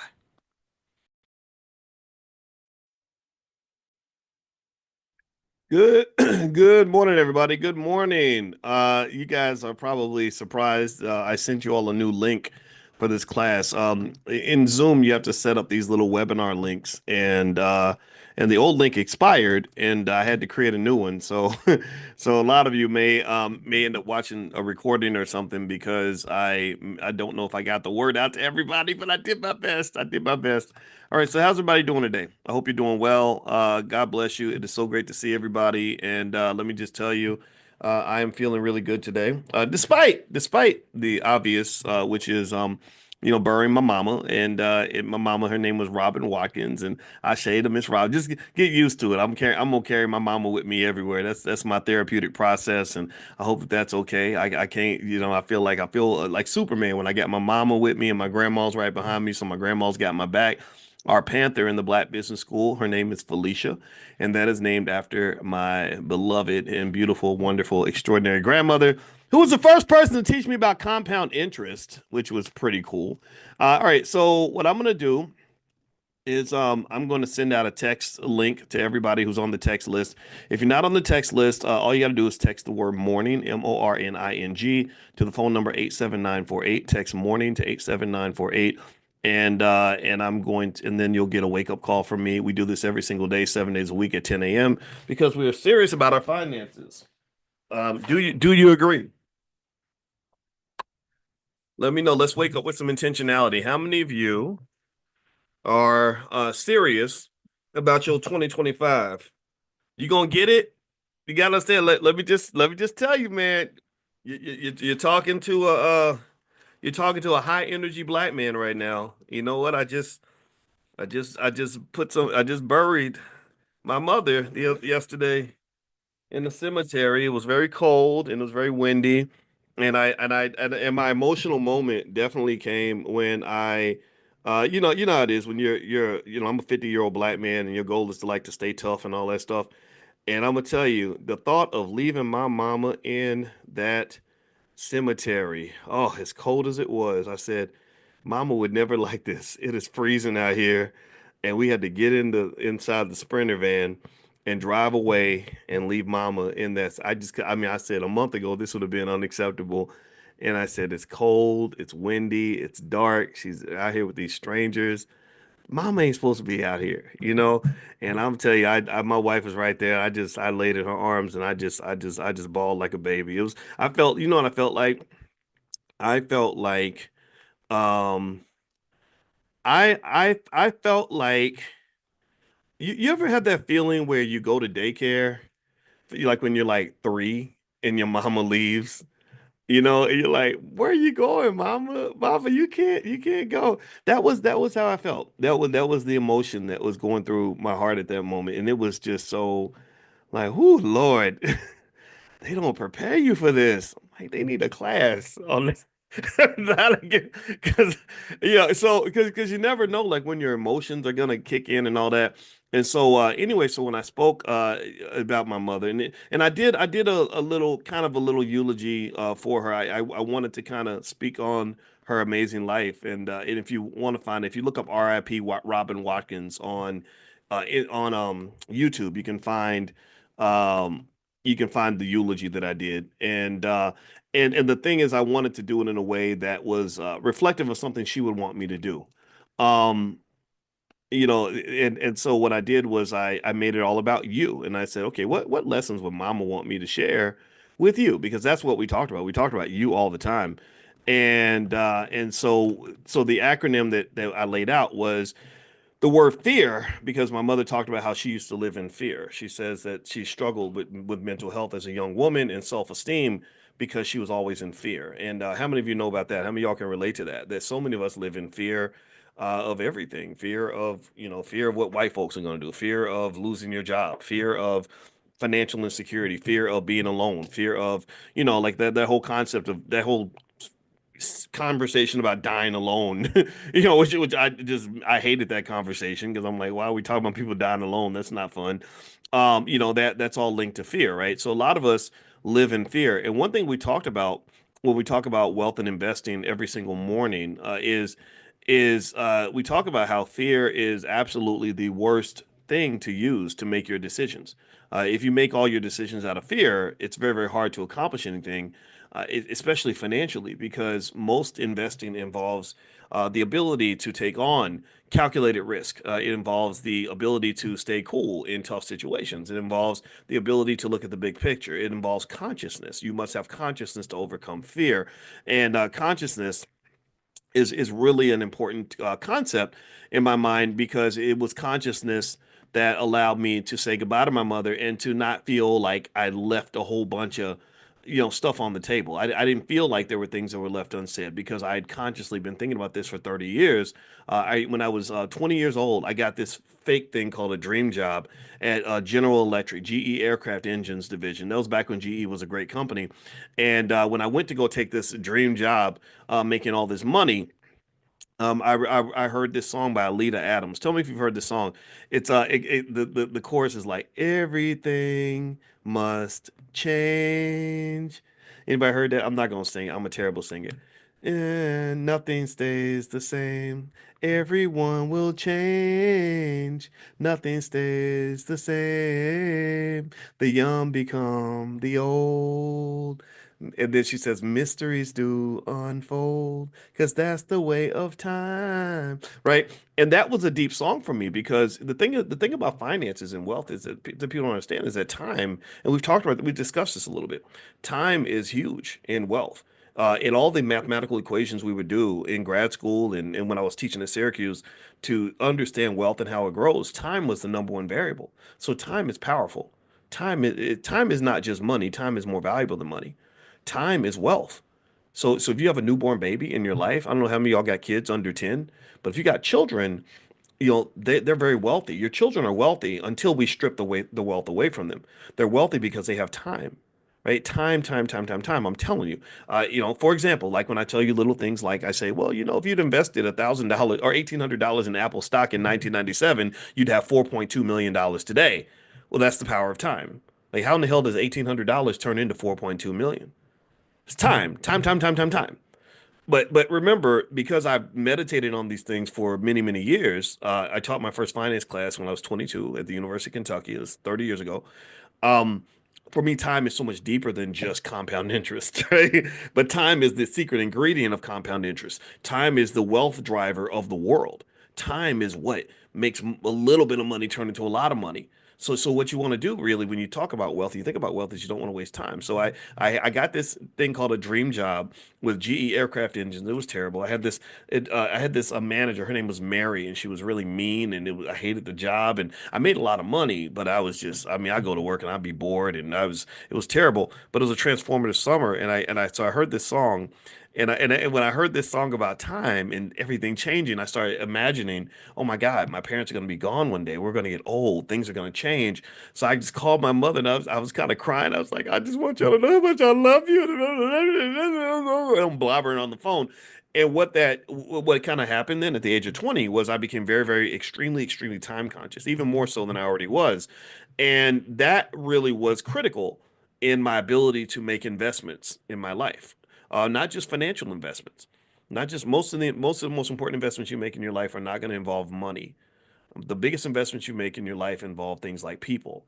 They involve your health. And if you want to know why America's in a crisis state right now, if you want to know why millions of people can't afford to retire, if you want to know why millions of people are struggling financially, if you want to know why millions of people are miserable, it's because we were never really taught how to properly invest our time, right? So I encourage you, like as you start your day, and you've been blessed with the gift of time. You know, my mother ran out of time. Then I want you to really think about what am I going to do with this gift? With this money in the time bank that I get every single morning. What am I going to do with that? What am I going to do with this 8,760 hours that I'm blessed with this year in 2025? Invest that time, invest that time. And if you got children, invest that time for them. Make those little investments in the stock market consistently. That will ensure. See, here's the thing that's interesting about wealth is it's really easy for me to tell you how to make your child a millionaire. I mean, it's not even hard. It's not like that's like first grader um discussion for someone like me because again, you get a PhD, you study everything. And so I've seen all the different ways money can be represented, and so making your child a millionaire is like 2 plus 2. It's not even algebra. It's like it's arithmetic. Um, and if you're not sure what to do, I did a training on it. You go to kiddyboss.com, KIDDIE, kiddyboss.com. The training's called How to Turn Your Child into a Millionaire. It's a very simple process. Do it, and your children are going to be fine. Um, what is really more interesting to me is okay, and then what? And then also, how do you sort of make sure that it's done in the right way and that it's that the context of your wealth is one that allows you to see all the value that exists in your life, right? So as I said goodbye to my mother, it's like, okay, you know what, Mama, we did not waste time. There's nothing left for me to say to you because I said it 20 years ago. You know I love you. You know I always did my best to show up for you. Now it's kind of crunch time in the basketball game. Now we're getting toward the end. Now I got to really show up as your son. I'm going to make sure I do this. I gave this little 10-minute speech. I said I'm going to do this for Mama. I'm going to do it the right way. And then at that point, it's a matter of building the legacy long term. But the good thing I could say is like we didn't waste our time. We invested in each other. And I even spoke about, and I've told you all this story, and I like to sometimes share the story. I hope it's okay. For those to understand how wealth and family kind of connect. So I talked about how my mother made that decision to give birth to me when she could have easily ran down to the clinic and just made me into Black history if she wanted to. She could have just said, I don't want to deal with this baby. This is because a lack of consciousness might have led her to say, look, I'm not thinking about 5 years from now. I'm thinking about right now. Right now, if I get rid of this child, my life will be easier. My mama won't get mad at me. I won't have to deal with the stress of the embarrassment of being a teen mother, right? And but instead, she made that decision to go to a type of consciousness where she gave me to God. That's what she literally said. She said, "I gave you to God." I got up and I went up to the altar and I told God, "I can't take care of this baby. I'm handing him to you." And so I really am a child of God. That's what I really am. I don't even go to church, but I know I'm a child of God. So I don't need to go to church to prove that. The pastor ain't gonna tell me that. God told me that. But anyway, that investment, I circled back and I said, so in my mother's life, after we got through the hard stuff and the challenges, raising me, spending all that time, investing thousands of hours, feeding me every day and guiding me and everything else, well, for the next 40, 50 years, I was a pretty good blessing in her life. She never wanted for anything. When I had money, mama had money. I got my first job. My first job was making 6 figures. At that point on, if she wanted to take a trip, she never would have to pay for it unless she wanted to. If she needed to pay off the house was paid off. If you want a new car, sure, mama, what can I do? You want to go on a cruise? Sure, mama, let's do that, right? And so that is what you call in finance a return on investment. That's an ROI. See, I really need you to never ever make the mistake of thinking that your return on investment can only come when you're investing money. Because if you do that, you're missing all the other forms of wealth that you can invest. Some of you are raising kids. Some of you have four, five, six kids, eating up all the food, spending all this money on daycare. But if you guide the investment and you manage the assets properly, those assets can yield massive dividends for you later on in life that will differentiate you from other people. My sister, my mother, my sister, when we were little, my sister and I had two friends that we spent a lot of time with. Both of those friends unfortunately ended up getting hooked on drugs, and my parents made a decision to separate us when we were about eighth or ninth grade because they kind of saw where things were going and they did not want us in a bad space. So and I'm not disrespecting them at all. I don't. I'm not here to do that, but that's what happened. Well, later on, my mother worked to support my sister as she went to medical school, and she dropped out. It was too hard, and then encouraged her to go back, and so she became a medical doctor. Well, in my mother's last days, again, talking about full circle, talking about return on investment, in my mother's last days, the medical doctor that was right next to her, feeding her, helping her in any way she needed, make sure she had what she needed, was my sister. My sister was right there with her, monitoring all her vitals up until her last breath. And had my mother made a different decision, right? If she'd made a different decision 30, 40 years ago, if she'd said, kids are a pain in the butt. I'm gonna go party. I'm gonna drop this baby off down at the orphanage so I can go to the club. Because I want to be a city girl. I want to live my best life, whatever it is, then that would have been a different outcome. She would have been maybe sitting laying in their bed by herself. Who knows, right? Same thing is true even when you talk about marriage. My mother and father had a 50-year marriage, and it was actually kind of poetic how it ended because they literally had their 50th wedding anniversary a month before my mother passed. It was like the timing was just impeccable, right? It's like we're gonna hold on to the 50th, and it was hard. It was not politically correct. It was one of these marriages that probably wouldn't survive the modern internet age where everybody's popping balloons on each other and men are talking crazy about women and women are talking crazy about men. That marriage wouldn't have lasted in this environment because by every measure, my father was simping for my mother. They sometimes use the word simp. When you love a woman and you treat her well, they call you a simp.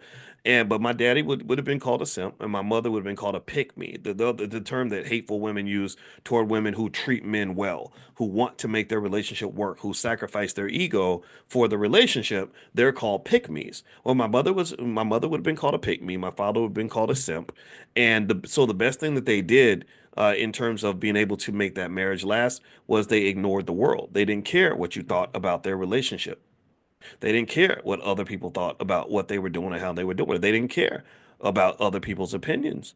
And they created their own space and managed it properly. And that allowed them to have a 50-year marriage. Why is that important? Well, when you get older, when you get past about the age of 60, 65, and you start having those medical issues, well, having that partner next to you is a big deal.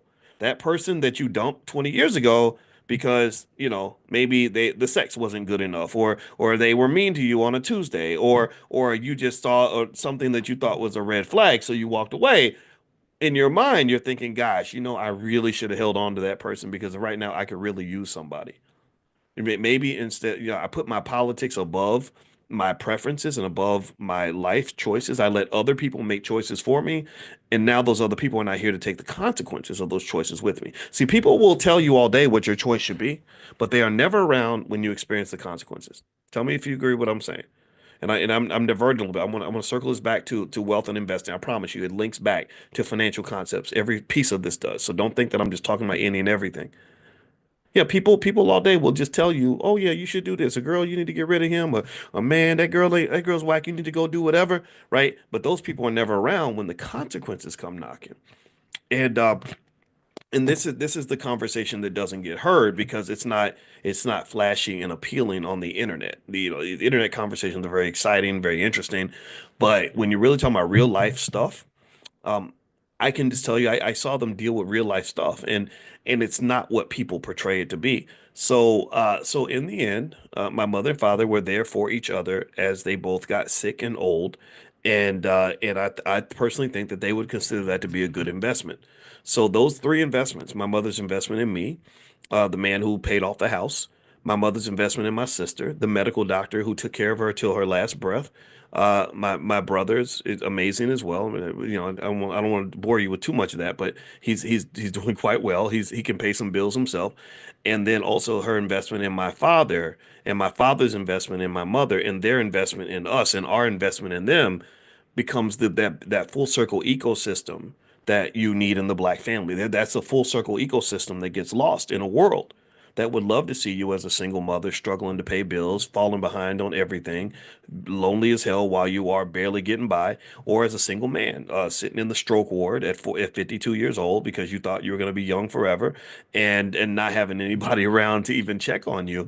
And so I would encourage you, as you're making your life investments, you're making the investments in your life, be careful about letting politics shape how you structure your portfolio. And I say portfolio because portfolio is in finance, a portfolio is not just a bunch of stocks and bonds and real estate. Yes, that's a financial portfolio. A portfolio is any collection of assets that you have in your possession that are valuable to you. A big chunk of your portfolio is um, a big chunk of your portfolio is it involves your relationships with other people. A big chunk of your portfolio involves your health. Think about how often we don't work on our mental and physical health. I mean, just think about this for a minute about how we will work harder. We will give more energy to pleasing a company that cares nothing about us than we will put into taking care of our own family. We put more energy into the corporation than we put into our own mental health. You up here running around just crazy and frazzled and stressed out and don't even have basic simple coping skills other than drugs or alcohol, which they're glad to give you a drug. They're glad to give you a pill because they can make money from that, and they're glad to sell you liquor. They're happy to sell you liquor. Liquor is the ultimate coping mechanism for millions of people. And did y'all notice that the Surgeon General is about to put a warning out to talk about the link between alcohol and cancer? I'm really sensitive to cancer right now. That's what got my mama. That's what got my grandma. A lot of y'all got. How many of y'all give me? How many of y'all got somebody in your family that went down from cancer? Everybody's getting cancer. Cancer is like everywhere, right? They talk all day about COVID. COVID was there. I know it was there, but it didn't scare me to be honest with you. Cancer, it's like, oh man. Like, and if you've ever seen somebody die of cancer, it's like, oh God, no, right? So they said that the three leading factors that cause cancer the most are alcohol, tobacco, and what was the third one? Oh gosh, there was one more. I can't remember what the third one was. I know it was alcohol, tobacco, and something else. And I know a lot of the processed foods and all that, right? So here's the deal, right? When you talk about a portfolio, I don't want you to ever think maybe it was sugar. There we go. I think sugar. Yeah, sugar. Oh God, sugar is terrible.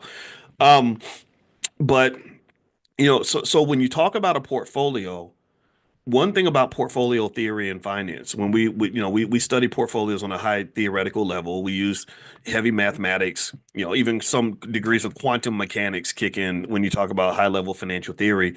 One thing about a portfolio is that uh, the way you manage a portfolio, it comes down to how the new asset that you acquire, how the new investments you make fit in to investments that you already have.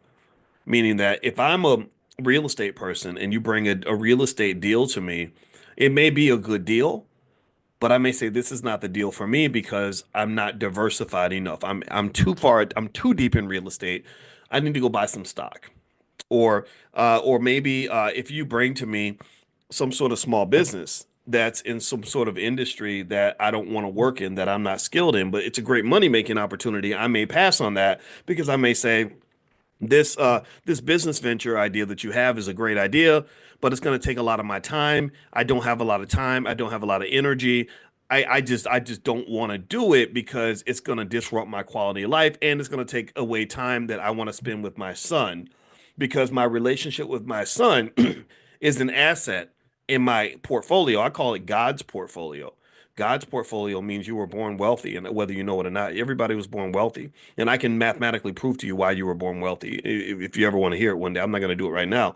But literally, in God's portfolio, a lot of people, I think that because we have an obsession with money, and we're taught to believe money is the be all end all. Money is not just the thing everybody craves and everybody needs, and I understand that because money can be restricted if we're not trained on money, things like that.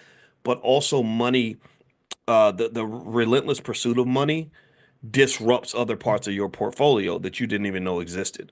For example, I want you to think about how many people you know who spent so much time chasing money that they ruined their marriage, so you invested in the job, but you didn't invest in your relationship. Now you're a wealthy single man, but you're spending all your money in divorce court or on alimony and child support payments anyway. So it don't really matter that much, right? Or maybe you're a woman and you invested so much in your career that your relationship fell apart or your kids don't talk to you. Or maybe I want you to think about how many people you know. Give me a yes if you know somebody who spent so much time working that their physical health deteriorated. They became obese. So you're this obese person who's 52 years old, working like a field slave, literally doing everything you can to give yourself a heart attack, and you're not sort of connecting. Nobody connected the dots for you. That time you spend going to the gym in the morning is also just as important a part of your investment strategy as the time you spend at that office. And that balance is something that I don't think is discussed very much because there's nothing profitable about teaching Americans how to have balance. Americans are not taught to be balanced people. We're taught to work until we die. That's it. You're taught to work hard, pay bills, and then die. That's your job. That's it. That's what they train you. And if your consciousness is low, then that's exactly what you're going to do. I want you to think about how many people you know who literally worked, paid a bunch of bills, and then died. Didn't leave like a massive inheritance or anything. Didn't have a fulfilling life. Didn't have a very rich experience here because they spent most of their time at their job. And that's kind of conditioning. I think in the capitalist machines work more efficiently when you minimize the consciousness of the individuals that are the inputs to the machine. Like if I run a farm for KFC and my job is to raise chickens so they can be fat and juicy and I can get them on the truck and get them to the restaurants, I don't really want the chickens to like spend time figuring out what their purpose is on life in life. I don't want the chickens to have consciousness. I need my chickens to have as little consciousness as possible because once they start sitting back and reflecting, like, hey, wait a minute, what's going on here, man? Why are you asking me to go put my head inside that little machine? Like, no, I don't want to do that. I want to go to college or whatever. I want to have kids and a family, and like chickens don't have much consciousness, right? So to some extent, capitalism does that to human beings. The goal is to keep your consciousness as low as possible, so you're not asking questions, not looking around, not trying to figure out how things work, so they can just get you into the meat grinder of capitalism. Where they work you until you're dead, and then they're making money from you the entire time because the number one goal is to maximize those quarterly reports for the corporation. So I encourage you think when you think about investing, look at that bigger picture, and that'll really go a long way. And so when I think about my mother and my father and the weekend that we had, it was very deep, of course. I mean, it's a funeral.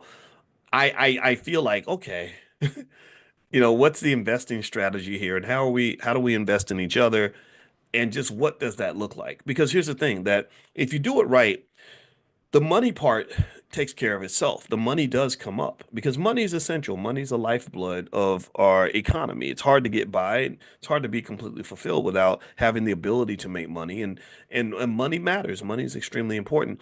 I would compare money to like being a football player. At my mother's funeral, I saw one of my friends, Tony, from when I was a little kid, and I remember Tony had these gigantic calf muscles, and he had a 48-inch vertical leap, and he ran the 40-yard dash in 4.3 seconds, which was absolute torture for me. If you know anything about football, you know that's a hell of an athlete, right? And I didn't realize he was a hell of an athlete. I just thought that I was slow. I was like, man, I can't keep up with this guy, and he keeps jumping over me every time we play basketball.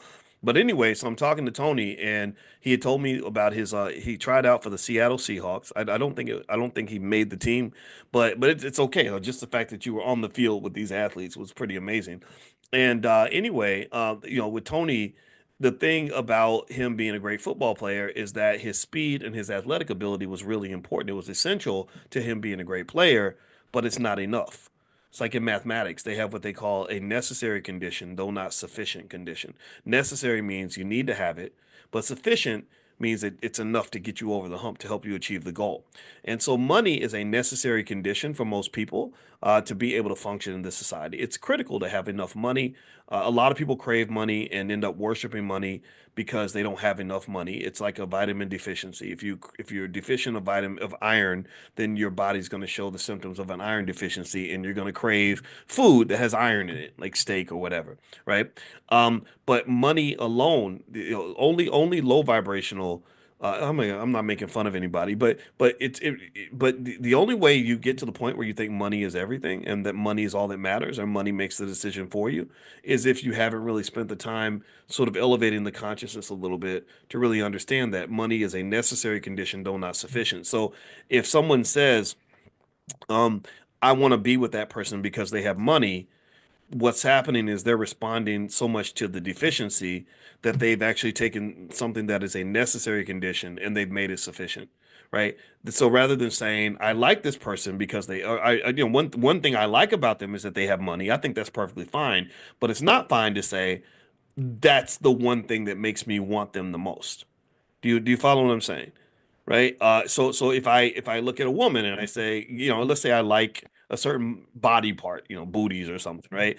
And I say I pick my wife because I like her booty. Like that makes no sense at all. Because she's a wife. A wife has to be many things other than just a big walking booty going around the house. That's not all she is, right? And so ultimately, I think that lack of sort of consciousness, which might come with some critical thinking, is it and it should be encouraged. I think that when we sit our kids down, this is why we should educate our own kids. I think if we sit our kids down and say, hey, come on, let's think about this, let's process this. I think that really goes a long way, and I encourage you to do that with your kids. Talk to them, have conversations about life, and we were talking to our kids and explaining relationships. After the funeral, I told our girls are gorgeous, and our son is a really handsome guy. He's 6'9", super smart, and a good looking dude, and I said, yeah, but you got to remember, a lot of people pick their relationships based on people that are the best looking, right? They'll want to be with somebody who looks good on their arm. And I said, there's a point about 44 to 45 years old where people just aren't as cute as they used to be, right? Some cuter than others, right? The big one is exercise. I found that people who exercise when they're in their 30s can look good in their 40s and 50s. People who don't exercise and eat bad food, oh, you're going downhill after about 42, 43 years old. People from college won't even recognize you anymore. So I think that getting into the gym makes a massive difference. But still, even then though, when you're in that 25-year marriage, it's not just held together just because somebody's cute, right? But those things matter a lot when you're in your 20s and stuff like that. So making those investments in people does require a consciousness where you can say, okay, I know how I would make this decision as a 24-year-old, but how would I make this decision as a 44-year-old? How would I make this decision as a 54-year-old? How would I make this decision as a 64-year-old? And I think that the ability to do that is something that can be taught. I think it makes a big difference in terms of how you make decisions. And when it's not taught, I think that's where people make a lot of mistakes, right? Because people change and then they're like, oh, but this isn't what I signed up for. Um, so anyway, let me circle back to some financial stuff really quick, just to kind of make sure you don't think I'm just talking about any and everything. I like to talk about money in the context of life. One thing I'll say is when you're talking about another thing that came to mind actually as we were sort of dealing with working through my mother's passing and sending her off to heaven because I know she's in heaven. That's the only place she could be. She talked about her Jesus all the time, and that's why I choose to believe that she is. Um, is one thing that was really great was that there was nothing really financial to think about in terms of the preparation. I although paying for stuff was not an issue, it never came up. There's never a conversation like, oh, we need you to write a check for this or write a check for that. Everything had been covered because for many, many years, my parents were all about the insurance and the pension plans and they just kind of did all that, right? So that reduced the stress of of the funeral because there was nothing financial to worry about. Her last wishes, everything had been kind of laid out properly, so it was a very smooth process. So, if you think about this, though, think about how many times someone passes and it's not smooth. It's very messy. It's very ugly, very crazy, right? It's not just crazy because of the financial stuff, right? Bills aren't paid. You got to go pass around a collection plate. You got to put a GoFundMe out to, on Facebook. That I'm gonna tell you the truth. That's embarrassing. I'm gonna be honest with you. I think that's very embarrassing. And because things like life insurance don't cost a lot of money, Aisha Verzi's in the chat, by the way. Y'all can talk to Aisha if you want to talk about stuff like that. Aisha is a big supporter of the Black Business School, so we love Aisha. So talk to Aisha in the chat. Aisha, you can share your information if you want to. Um, but that's bad, right? That's a habit that we got to get rid of. But then the other thing that I thought about too is if you think about how many times there are funerals where there are kids popping up and they're like, "Oh, you didn't know I'm your sister," but no one ever talked about me because daddy was dipping his penis in every woman within a 100-mile radius. And it just then that kind of becomes a messy thing too, or just relatives having these disputes that I was so grateful. I was like, it's so good that I get along with everybody that's here because I don't know how I would feel sitting here in this heavy emotional situation with somebody that I want to fight, right? Just somebody that did me dirty, somebody that, and that's now I did go through that a little bit. I had a good friend named Greg Wilkins who got murdered when we were 25 years old. He got killed right after Tupac. I'll never forget him because he was my best buddy. And it was in Louisville, Kentucky, not far from where Breonna Taylor was killed, actually. And Greg, I remember being at the funeral and it was tough because we were trying to figure out who killed him and why and whose fault it was. And so there were different factions of the family because somehow I think it linked to the brother of his girlfriend at the time, and it just kind of became complex and messy, and those complexities never go away. Even 20, 30 something 30 years later, it's still kind of a conversation topic that's very touchy. And I would almost say that this really speaks to when you talk like how do you live your life? I think some people live their lives very messy, and we forget little basic things like the kids grow up. So you got babies splattered everywhere, and then they all grow up and they start going back and they start hitting the replay button, like almost like a football game. They hit the replay button and they start looking back at, okay, how do we get here? How do we get to the point where I don't even know who my siblings are because you were out here doing this and doing that and doing the other, or mama ran through so many different boyfriends through the years that I thought were my daddy, that now I'm very confused. And so again, consciousness I think comes in when you talk about having structure in terms of how you make those investments, how you make those investments in people, how you make those investments in your future, how you invest your seed. I think it's smart for a man to see his seed as an investment, right? I can create a human being from this.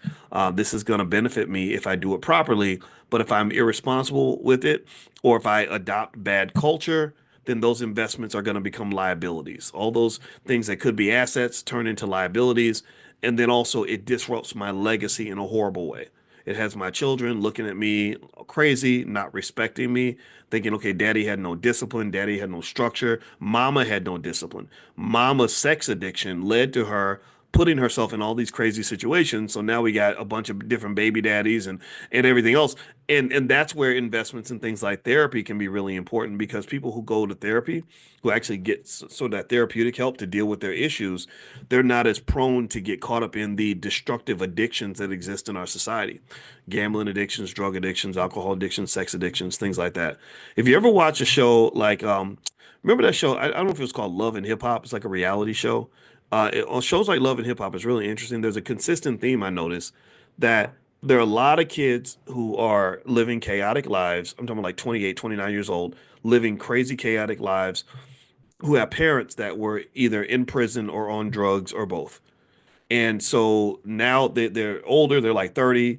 Now mama's old. Now mama ain't running the streets no more. So mama's trying to make amends. Mama's trying to fix and apologize and everything else. And it's just really sad to watch because there's so much chaos, so much destruction that happens. And it makes me very sad that we allowed people to do this to our community, that we are okay with that. I get furious when I see music where we're glorifying the drug dealers and all that. You're not an enemy to the black community. You're worse than the Ku Klux Klan. The Ku Klux Klan could never have done as much damage to black people as you do. You are a racist, a complete racist, because you've done this thing to our people, and people somehow celebrate that. But it's very interesting. And here's the thing: it flips into, it flips right into wealth. It lands right in the pockets of wealth. There's no study. Any study you find anywhere on wealth and the connection between wealth and family finds that the communities that have stable families have the most wealth, period. Indians are great at it.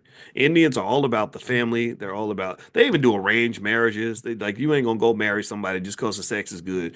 We're gonna set this up for you because we're gonna protect you from yourself. And that requires a culture that where there's a sort of a respect for a hierarchy of decision making. It doesn't always feel good. It's not always fun. And somehow I think that the big one of the biggest liabilities we've been fed as black people is that everything has to be fun, everything has to feel good. And then if it don't feel good and it ain't fun, don't do it. Well, if that's your rule for life, that everything that you do has to feel good and be fun or be hilarious, because that's why we love our comedians and all that, then you're pretty much operating as a child. You're operating as a child, but you're also operating in a space that's devoid of any form of discipline. Do you understand what I'm saying? When there's no discipline, that means there is no sacrifice. There's no understanding of a basic, simple idea of success and wealth, which is that in order for you to have something in the future, you got to sacrifice today. In order for you to have a harvest, you must plant a seed. If you plant no seed, there'll be no harvest. Period. Stop thinking there's a damn shortcut. White people ain't gonna give you the shortcut. Stop thinking that you can just trick off your life and make a bunch of crazy, reckless, ridiculous, dumb, short-sighted decisions, and those things are gonna turn out okay. They are not gonna turn out okay. It's not gonna be good for you. You're going to be in a bad, bad, bad situation. So if your emotions and what feels good are driving every choice you make, if I eat food because it tastes good, if I'm sleeping with him, with her or him or whatever because it feels good, if I am spending money at the mall because it feels good and it makes me cool in the moment, guess what? I'm gonna be broke.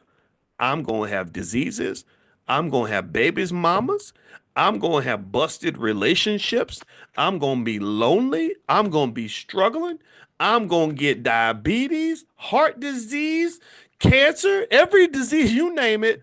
All these things are going to happen to me because I lacked consciousness in terms of how I made my choices. I lack consciousness and lack discipline. Consciousness is the ability to see the big picture. Discipline is the ability to make a sacrifice. So the question I ask anybody in here, and I could probably talk to you for 10 minutes and know if you're ever going to have wealth or not, is the question I would ask you is, are you a person that has consciousness and discipline?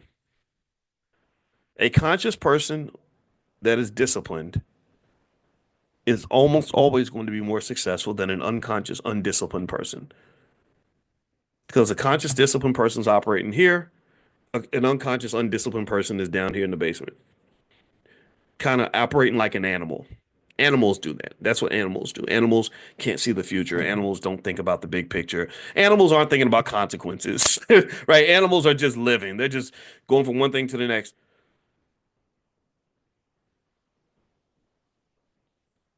So be mindful of that. Specifically speaking on wealth. Now remember, whenever I say wealth, I want you to never forget. Whenever I say wealth, I'm not saying I'm not talking about just money. So, but let's talk about wealth because sometimes people get confused. They hear me talking about everything. They think I just ramble about stuff. No, no, I'm talking about wealth. Wealth is not created by accident. Wealth has a certain structure. Wealth is a structure that is devoid of something that is called in science, it's called entropy. Entropy is basically chaos. Entropy happens naturally in the universe.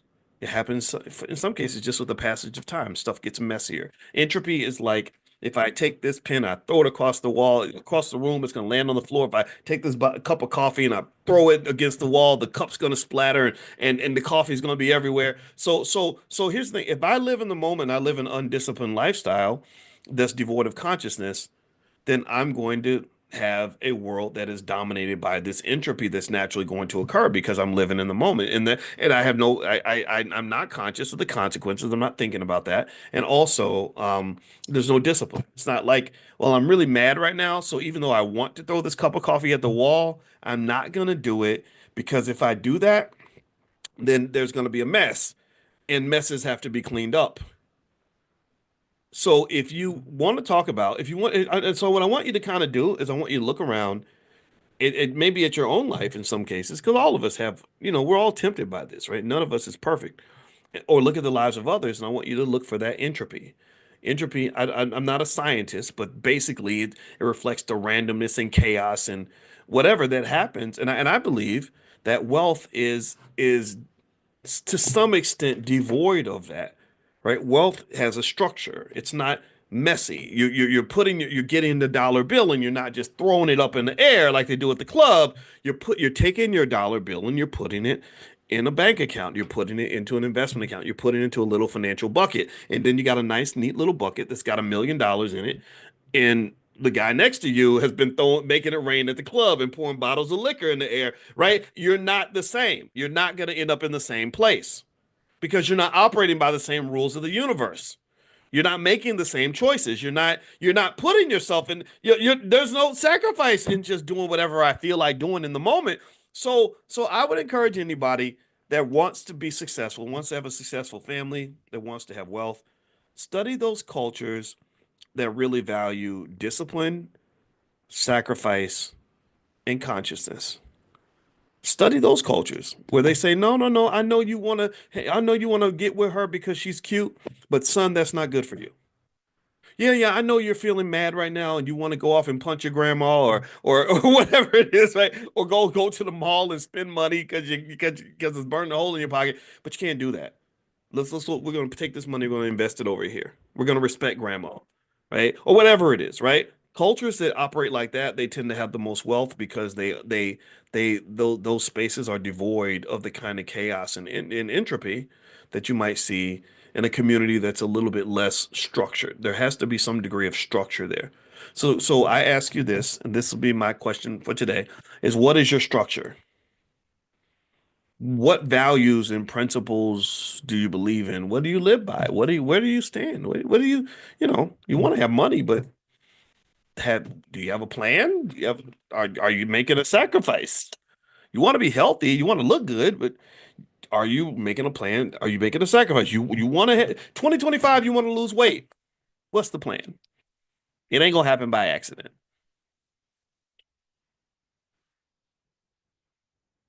That's it. I'm gonna stop talking.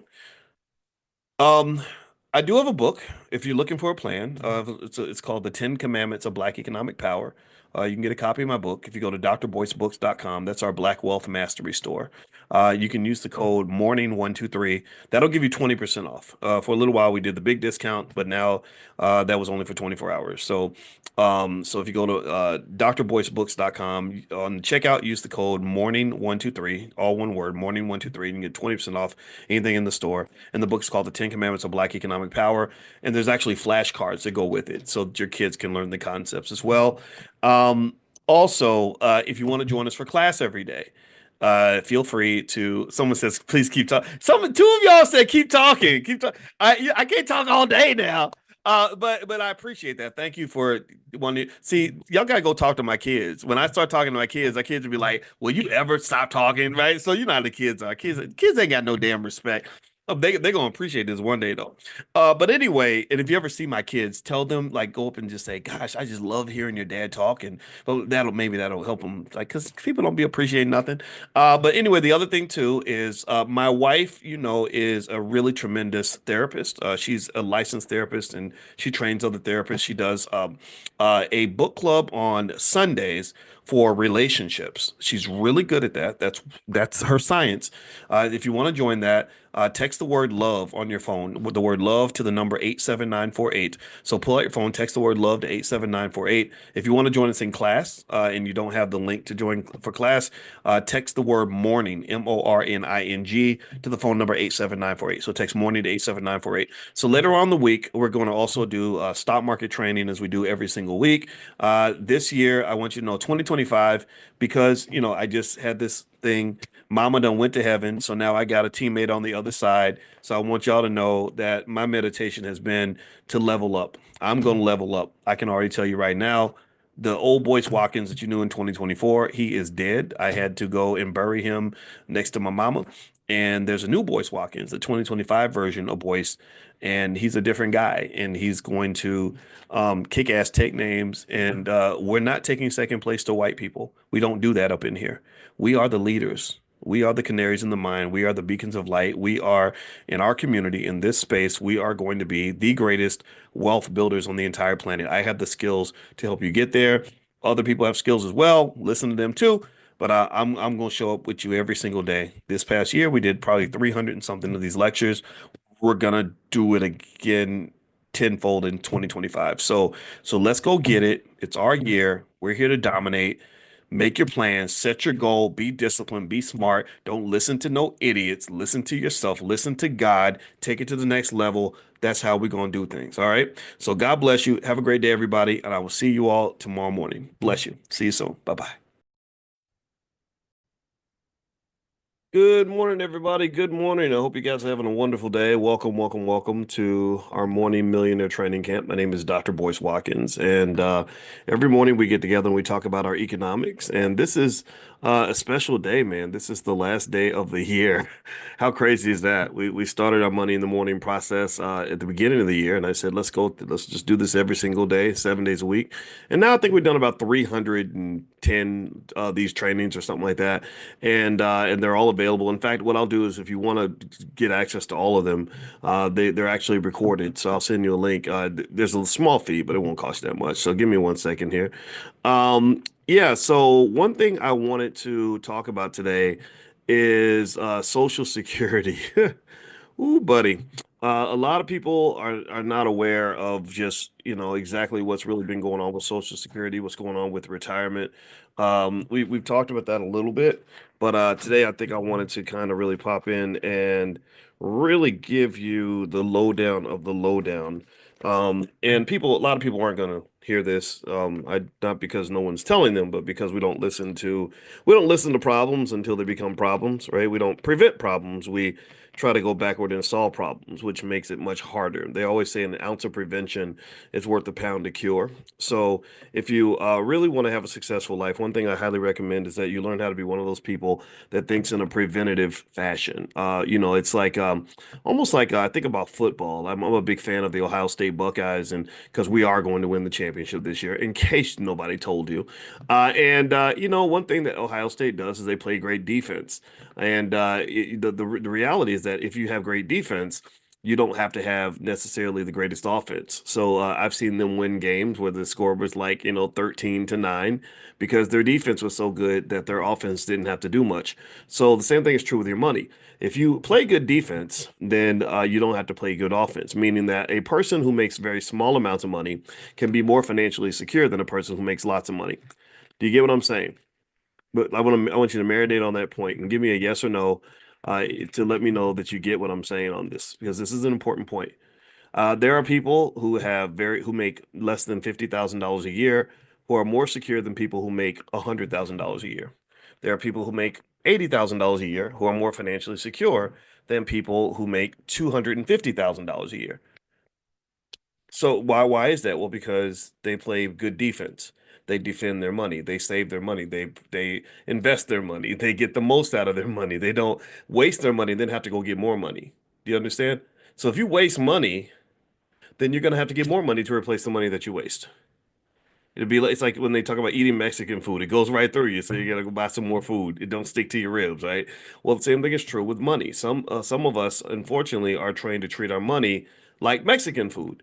It just goes right through your system and it's gone. And next thing you know, you're having to work extra hours. You got to work till you're 80.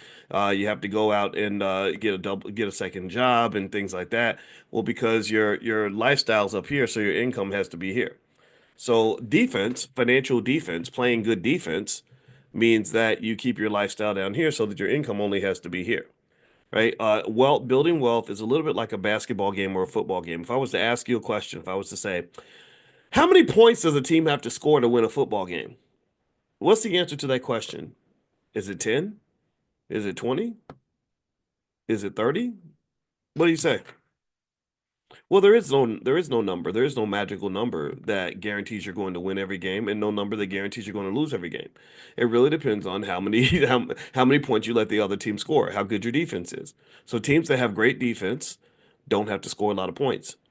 So people who have great defense when it comes to their money don't have to make a lot of money. And I think this is a really important point, and that's why I'm sticking on it a little bit, is because like I have a daughter, I don't talk much about her, but she's every now and then I'll bring her up. She went to Columbia. She's very smart. She's one of my adopted kids. She's about 6'2". So if you saw me and her together, you would know that she that I can't make 6'2" children.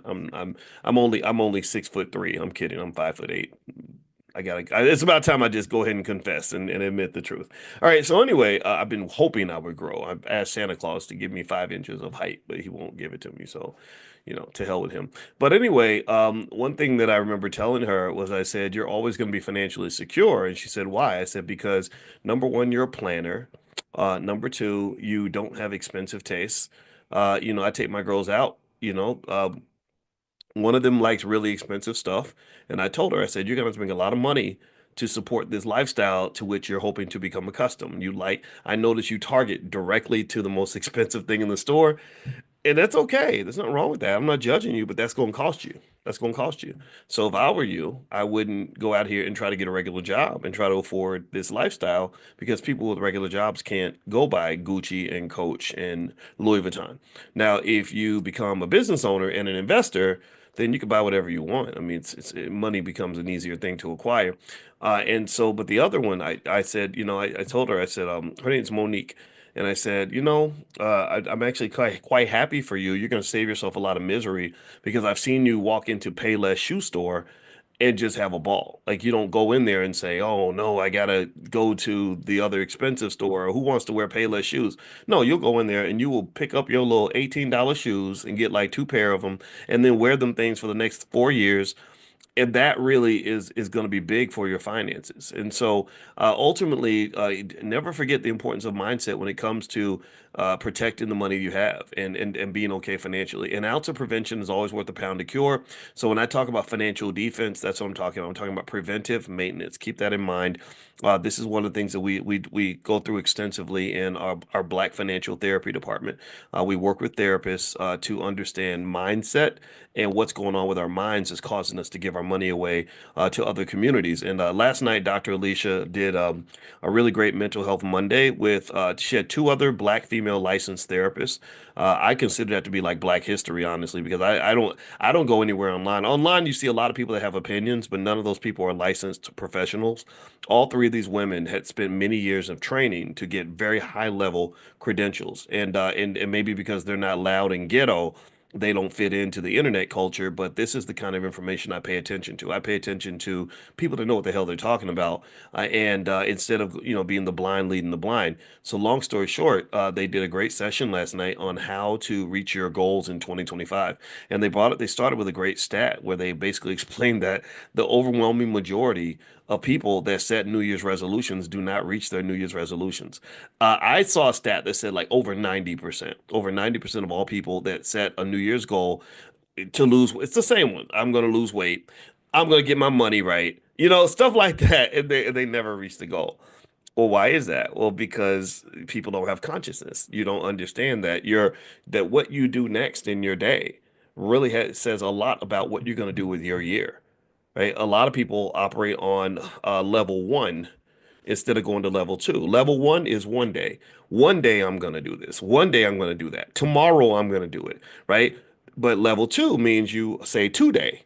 Today we're going to do this. No, we're not going to wait till next week. We're going to do this today. And then also having the ability to lean on discipline as opposed to motivation. In the beginning of the year, it's easy to be motivated. You're all pumped up. It's 2025, y'all. Let's go get it. And then by about maybe March, people start getting tired. It's hard to do the same thing every day for a whole entire year or for several years. But I can tell you the honest to God truth, that's the difference maker, right? So there are little tips, like for example, having an accountability partner that can make sure you stay on path and to make sure that you never sway from being the man or the woman that you promised yourself that you would be. That makes sure that you stick with what the goal was at the beginning of the year. And if you want to check out that content, I'll text it out to you guys. Make sure you're on the text list. Text the word morning to the number 87948. If you text morning to 87948, I'll send it to you. Let me make a note um to send it out because it was actually quite good. And these therapists, I'm telling you, the black community needs therapists. We need people that are going to help us get our mind right, because if your mind's right, not right, your money won't be right. Now, one thing I want to talk about next, actually, before I move on from this, I want to mention as well, just as kind of a little gift for New Year's, anything that you want in the Black Wealth Mastery store. Let me turn this light off. It's going crazy. It's flickering. Anything you want in the Black Wealth Mastery store is 70% off for the next 24 hours. So if you use the code, write this code word down, morning123, morning123. And if you want to go to the store, it's drboycebooks.com. That's drboycebooks.com. It's our Black Wealth Mastery store. We have all kinds of stuff, financial flashcards for kids, financial workbooks for children. We have things on love and money. My book, The 10 Commandments of Black Economic Power, is there. Dr. Claude Anderson's books, Powernomics and Black Labor, White Wealth, are there. We have trainings on stock market investing. I think that the A, B, and C passes might still be available. I'm not sure about that. But here's how you use the code. Let me just show you real quick. So let's say you go here and you get the Fun Financial Flashcards bundle. This is our financial flashcards for kids and our other Black Millionaires of Tomorrow flashcards for entrepreneurship. We have used flashcards to teach our kids as well as some digital stuff. So it's already on sale from $79 to $64.99. Can you all see that on the screen? Let me know if you see it on the screen. So here's the thing. You can get the discount on top of the discount. So it's down to $64.99. So if I hit add to cart, let's go in here and let's see what happens if I hit add to cart. Okay, so 64.80. All right, so you see here, oh, I think the code is already applied. So the price is already, has the price already been dropped? It looks like the price has already been dropped. Let me pull this out. So you would hit checkout, right? So if you go to the checkout, here, no, it hasn't been applied yet. Oh, sorry. So you hit checkout, and then there's other stuff you can take a look at if you want to, or if you want to keep going, you would just hit continue and then go to the final page. And right before you make the order, that's when you enter your code. So here where it says discount code or gift card, and you see how the price is $64.99. So what I'm going to do is type morning 123. It's all one word, no separate words. It's all one word, and then you hit apply. And so you hit apply and it drops the price down to $26. Okay. So basically that's the discount on top of the discount. So the price is already dropped by 15% or something like that. This drops at another 70%. So that's how you can apply the discount if you want to use it. So if you want to take a look at the store, just go to drboycebooks.com. That's drboycebooks.com, and just take a look and see what we have in there. And maybe there's some stuff that you can use for the new year to get your life off to the next level. All right. Now, one thing I want to mention as well today is a Social Security. Okay, how many of you have heard that Social Security is pretty much getting its butt kicked? That Social Security is on its way to not so much being on the deathbed, but it's in deep, deep, deep, deep trouble. And so give me a yes in the chat if you know this. Okay. All right. So how many of you have also been around when I've talked about how America's in the middle of one of the greatest, most epic retirement crises in the history of this country? Give me a yes if you know this, that most Americans are not ready for retirement. Most Americans will not be able to grow old in dignity. Most Americans will be struggling, and I pray for them because I don't know what they're going to do. You live in kind of a dog eat dog sort of country. Capitalism doesn't care a whole lot about poor people, and it definitely doesn't care about black people, but it really doesn't care about black people if you're poor. And I know that this is a harsh way to say it, but it is the reality that I see based on the data. And I can tell you that no matter how many times we sing "We Shall Overcome" or we explain that it's white people's fault, that's never going to really solve the problem. It is going to point out the cause of the problem, but it doesn't actually point out the problem. Do you understand? Like, so if the milk is spilled on the kitchen floor, and I find out who spilled the milk, and I say Daddy spilled it, or Cousin Willie spilled it, or the man next door spilled it, that does help, right? It's like, oh, okay, now we know who to blame, But finding out who to blame for the problem does not clean the milk up off the floor. Do you understand? Like you gotta at some point somebody's gotta say, okay, let's forget about who's to blame for a while. Let's focus on cleaning the milk up and getting a new bottle of milk to put in, or not bottle of milk. That sounds like old man stuff because I don't even think they sell milk in bottles. But you get the point. A new carton of milk put in the fridge. Do you understand? So this is where I want us to really think about our economic issues. We have to address this. We have to address this. If we do not address this, then we are going to be absolutely positively screwed. In fact, many of us already are. This whole idea of tossing away generational wealth has got to be thrown out the window. This whole idea of believing that because you're black, you're supposed to struggle and be poor, it's got to go out the window. There was a video I put on my Instagram. It's funny, but it's not. And it shows a black man who his caption on his post was that he was trying to impress his boss by doing a little dance. So it's literally a black man who is it's on my Instagram is Dr. Boyce Finance. Dr. Boyce Finance. If you want to go there and comment on it, you can go to Dr. Boyce Finance. But here's the video. So look at this video. I can't play the music. It's Tupac music. And you can imagine some like the Tupac music, but I can't play it because copyrights and all that. But here's the video. You see this guy. So you look, can y'all see this guy dancing like this buffoon in I mean, and look at his boss's face. Look at the white guy's face, and the black guy. Literally, his caption was, "I had to impress my boss to try to get a raise."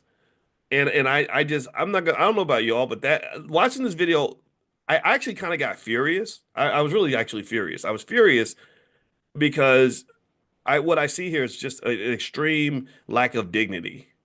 Just like you really are just scraping the bottom of the barrel. Like you are literally embarrassing yourself and your family. You dance around like Megan the Stallion, and this guy's sitting here. Now he's dignified. The boss is dignified. The boss is sitting behind his desk, and he's just sort of casually, without emotion, watching this guy dance. And maybe he's getting a kick out of it. Maybe he's laughing. He's like, "Oh, you're like the other black men. They're comedians too. That's good. You people are funny." And that to me, that reminds me of slavery. Maybe I'm overthinking it. I'm sure some people will say that, but this has been true since slavery, that any black man who can make white folks laugh was going to have opportunities that serious black men did not get. And this and so the point I made was I said make sure you invest for your kids so they don't have to do stuff like this to get money. So they don't have to humiliate themselves to get money. They don't have to look ridiculous to get money. They don't have to do things that are gonna scar their soul or embarrass them or embarrass their family or make them look like children in order to get money. And this is something this really comes back to that idea of preparation. So, if you talk about just protecting generational wealth and making sure that your kids are in good shape financially when they get to a certain age, then they have a certain level of dignity that is really only afforded to people that are financially secure. Speaking of Tupac, I remember when Tupac said in a song, he said, "It feels good to pay the rent when the rent's due." So what that said to me is there probably been times where he, like myself and many of you, were in a situation where you couldn't pay the rent. Where you had to evade, you had to duck and dodge the landlord. And I remember when I was a little kid, I remember I remember the landlord coming to the door and being told not to answer the door because we didn't have no money. And the thing is that in the eyes of society, you're a criminal. You're a scumbag. You're a bum. You're not honorable because look at you. You're hiding from the landlord. You're not paying your bills on time. But that's not who you are. That's not who you were meant to be. That's not who you want to be. That's not who you want to be. That's who you have to be sometimes. Right? When you're financially desperate, you have to do things like you sleep with this man because you need $800 to cover the rent because you love your kids. You may not want to do that. You may not want to be that person, but you have to be. In that moment, you have to be the prostitute or whatever it is you have to do in order to get the money. Because let's just be real, these things happen. And what happens here in America, in my opinion, is that those who are financially prepared kind of get to live up here, and those who are not kind of have to live down here. And as much as we are trained to believe that you have no choice, I would say that maybe that was true before you met me. Before you met me, maybe you had no choice because nobody introduced you to the choice.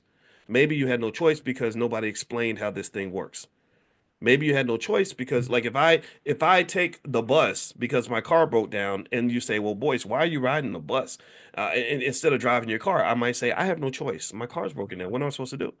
But let's say that the alternator is broken and I meet a mechanic and he says, "Well, here's how you fix the alternator. You can actually do it yourself. You can just get in there with the screwdriver and turn it and then your car will work again." Well, at that point, I've graduated. Do you understand? I've graduated from the land of people that have no choice to really having a choice. So the next time I'm on the bus, riding around because my alternator is broken, and I see the same mechanic, he's gonna say, "Well, why are you on the bus? Why did you fix the car?" Then he knows that now I did make a choice. I did make a choice. And so my opinion, here's what I'm saying. I think that if you're not aware of what to do, and maybe back in the day where knowledge was blocked from us because you didn't have the internet, you didn't have entire universities on your cell phone, you didn't have access to knowledge, then maybe we had no choice. But now we've got access to all the information that we need. We live in the age of pretty high technology relative to the past. It's going to get better over time. And now we have a choice. So ultimately, what I would say to you is now that you've been exposed to the ideas that you need to apply to sort of make things better, the question is, are you going to apply them? Or are you just going to sit and absorb the information and do nothing with it? And that happens a lot. Most people do that. A lot of people, they know what they need to do. Like if you're trying to lose weight, you know what you need to do to lose weight. When I used to be fat, I told you when I was fat and I before I married, like, I got with my wife. My wife was my accountability partner. She's the one that encouraged me to get up to go to the gym at 5 in the morning and all that. When I was overweight, it wasn't like I didn't know what I needed to do to lose weight. But I would talk about it and I would plan to do it and I would do a little bit of it, but I never did enough. And I would talk to my dad and I was like, yeah, I'm trying to lose weight and I was thinking about doing this and I was going to join the gym and do this special workout and hire a trainer and take these special vitamins and blah blah blah. And he said just take your fat ass to the gym. He said, just stop eating all them damn Twizzlers and get your ass up and go to the gym. If you go to the gym 3 times a week, and if you're running 2 or 3 times a week, then your weight will come off. You cannot get fat if you're running 2 or 3 miles, 2 or 3 miles every time you go out and or you take walks and run and everything else. Like if you just do basic things, you will lose weight. You don't need anything complicated. The only reason I was making it complicated is because I was looking for the shortcut. That's what it was. I was looking for the shortcut. I was looking for the magic pill. And who knows, maybe if they'd had Ozempic, I could have just got the shot and it would have been fine, right? But still though, that's what I think happens a lot of times when it comes to wealth. We're always looking for the shortcut, and we're trained to believe that anybody who is financially prepared, that they took the shortcut, that they cheated somehow. Somehow they got an advantage. And this is when it becomes political. This is what politicians do to manipulate us. They say, "Oh, the only reason this other person is financially secure is because they're white." Or the only reason this other person is financially secure is because their family left them a bunch of money. Or they're only financially secure because they got lucky. And I'm not saying that those things don't happen. I'm not saying white people don't have an advantage. The stats do show this. I'm not saying that people don't get an inheritance. Yeah, hell yeah. Your kids are going to be better off because you're going to leave them something. All these things are true. But when you tell somebody that and they say, "Oh, that's why I'm poor and that's why I belong here," then what you're doing is you're killing any hope or any possibility that they're going to have the desire to gain the discipline to change their situation. That's why I don't buy the victim mentality. I can't do that. I'm not interested. Not me, not as a healthy black man. I can't just have the sentence end with Boyce was a victim, period. No, it might be Boyce was a victim, but Boyce got up off his ass and he fought back. That's the story that me and my mama were telling when I sat next to her on her deathbed last week. When I sat next to my mama, I said, "We started from the bottom, now we here." I said, "Mama, we started off in the beginning in that hospital. It was me and you and that white nurse. The whole world forgot about us. But you did not forget about me. You gave life to me. And I want to say thank you. You could have went to the clinic and deleted me just like that. But you didn't because you gave me to God. This is true story. This is what she did. She gave me to God. And it was me and her in this hospital. Nobody was there when I was born. Even my grandmother. Love my grandmother, but she was at Kingfish that night. I'm like, why the hell were you at Kingfish? What the? Are you kidding me right now? Right? But maybe she was one of those. But I love my grandma. But maybe she, you know how grandmas change. You know, like they're real mean when you're young, and then they get older, and the grandkids think that she's an angel, and the kid, and you're like, wait, but you wasn't an angel with me when I was a teenager, right? I think my grandma might have been in that category. I love her, but I got to tell the truth. But anyway, so she gave birth to me, and it was her, the white nurse, and me. That's it. And then to get a ride home, she had to take me outside, hold this little baby, and wait on the corner for somebody to come pick her up. That's where it started. And then I went through our lives. I went through the 70s and the 80s and the 90s and the 2000s and the 2010s. I said, look at every stage of life. Me and you rose to another level of success. You taught me these things. You pushed me. You were my number one companion through all of that. You were my cheerleader through all of that. And I just want to say thank you. So the same way that it was just me and you and next to this bed or in this bed together when I was a baby, it's gonna be me and you all the way till the finish line. And that's how I went out with my mother. That's so we left. I said we left it on the court, Mama. We left it on the court, didn't we? We did it, right? So my point is to say that I think that there's something magical and exciting about being black. I think there's something beautiful about being black and being in the struggle, but yet being conscious enough to say, I'm ending this generational curse. You know, to being committed enough to saying, no, no, no, we might have started over here, but we that ain't where we're gonna finish. Oh, you can't kill me. You can't kill me. You can't kill this spirit. In fact, I dare to say they could come in here right now and shoot me in the head, and my spirit will live for a very long time. You know why? Because I got probably about 10 million soldiers out here that have been exposed to my ideas. So you can't kill this. This is here. This is gonna live. So I have no fear of death at all because of this. So my point is to say that I think that generally speaking, um, sometimes we let other people limit us. And I think that that is criminal. That is absolutely criminal because it's really hard to wake up every day sad and depressed and to feel limited. I don't think that that's what you deserve. I think that as you go into 2025, I encourage you to wake up and instead of focusing on your limitations, look at your possibilities. Instead of thinking about where you came from, look at where you're going. Instead of thinking about what you don't have, count your blessings first, man. You're blessed in so many ways. And the African American community is blessed beyond imagination because we have $1.6 trillion in income that would literally make us, we are as African American people, we are the ninth richest country on the planet. The ninth richest country. You can't be the ninth richest country on the planet and then somehow walk around like you're just infinitely cursed. That's distorted. That's a distorted perception. That's like the guy who's 6'8" who thinks he's a midget because his neighbor is 7'2". You're not a midget. You're not as tall as you want to be, but you ain't no midget. So anyway, let me keep going. Let me finish on this Social Security thing. I want to make sure we hit this. I want to also remind you today we're going to do stock market stuff at noon. We're going to go through what's going on in the markets. I'll let you guys know where I'm investing my money. I'll also answer your questions. So if you want to join us in the stock market club, just go to drboycestockmarket.com. That's drboycestockmarket.com, and we meet today at noon. So I look forward to seeing you guys there.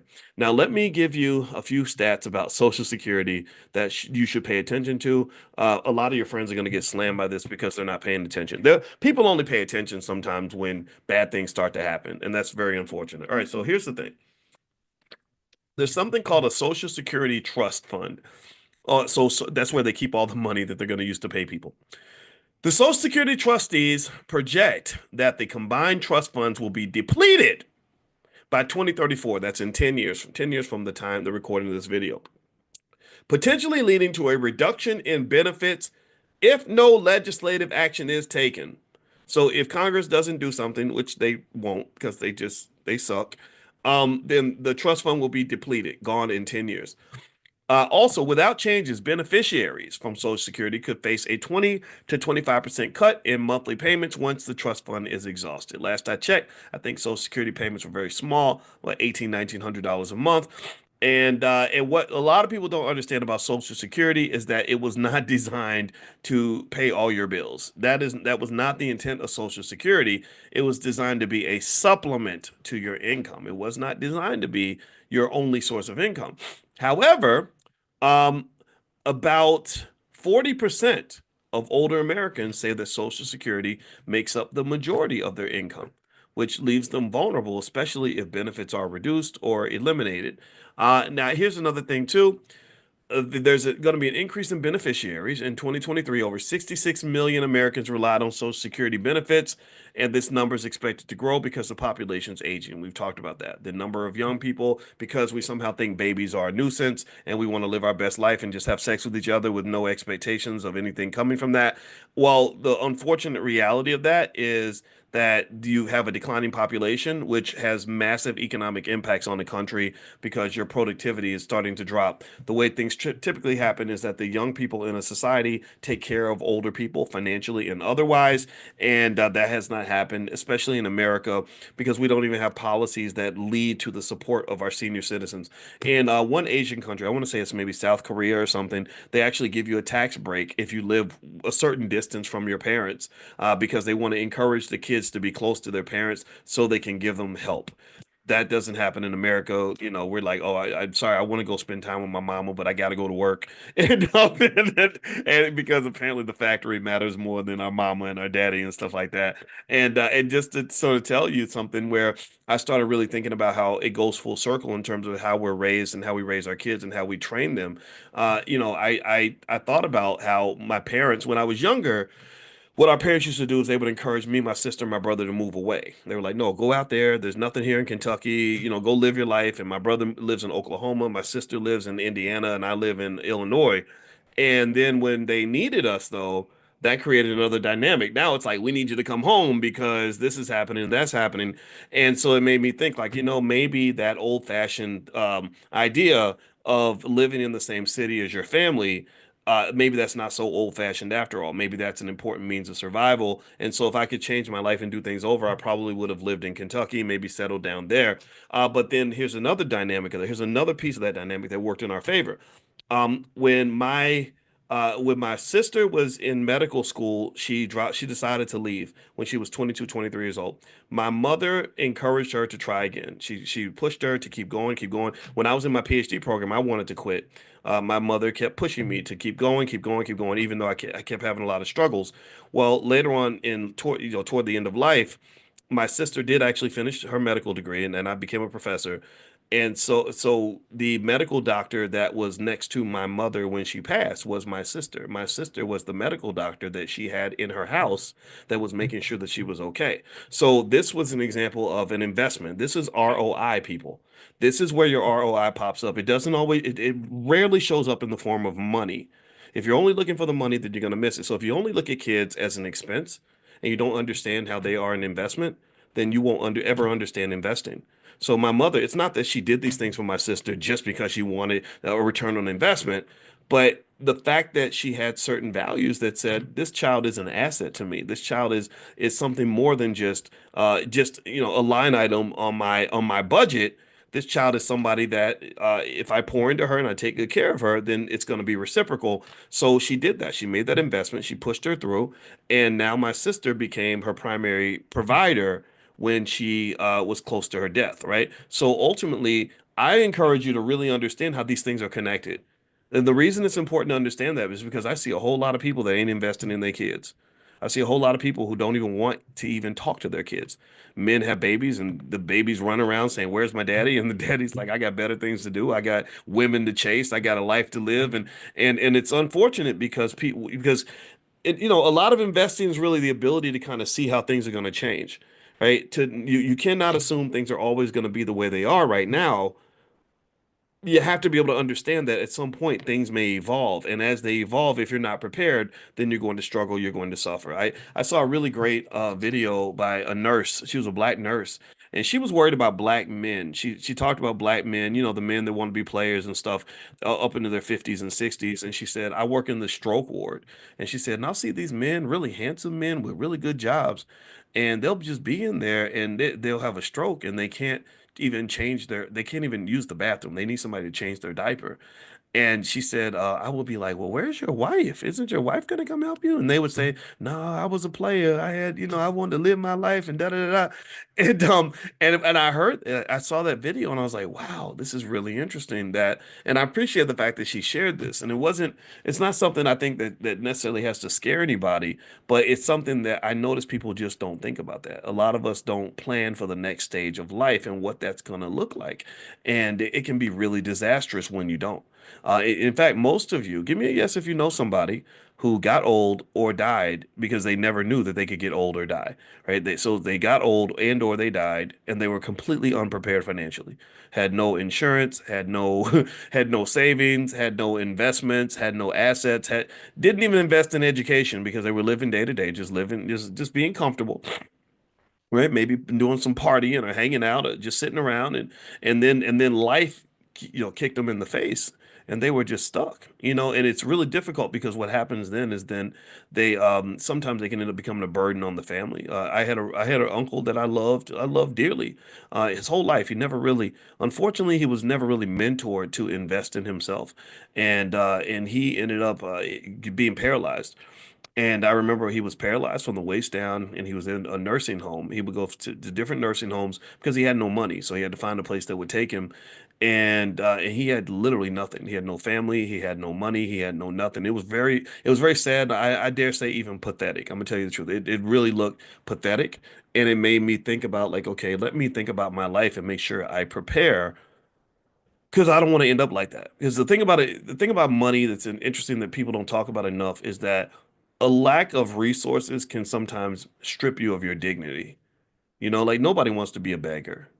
Right? Nobody wants to be just unable to provide for themselves or the people they care about on any level. And it's not making fun of anybody that's poor. I'm not making fun of poor people, but at the same time, I don't want you to live in a world where people tell you that you have no choice. That's simply not true. If you have time, then you have a choice. If you even if you don't have time, well, there's somebody that you love that does have time. So if I am older and I haven't made the right choices and I have some regrets, then well, maybe I look at those grandkids. Well, they got plenty of time. So maybe my greatest contribution to the family could be to go in and set the table for somebody else, may teach them things. Bring my grandson to class. We were in our mastermind, and there was a person who signed up for the mastermind, but her grandson, she brought her grandson with her, and I said, I love that. This is what you do. This is how wealth works.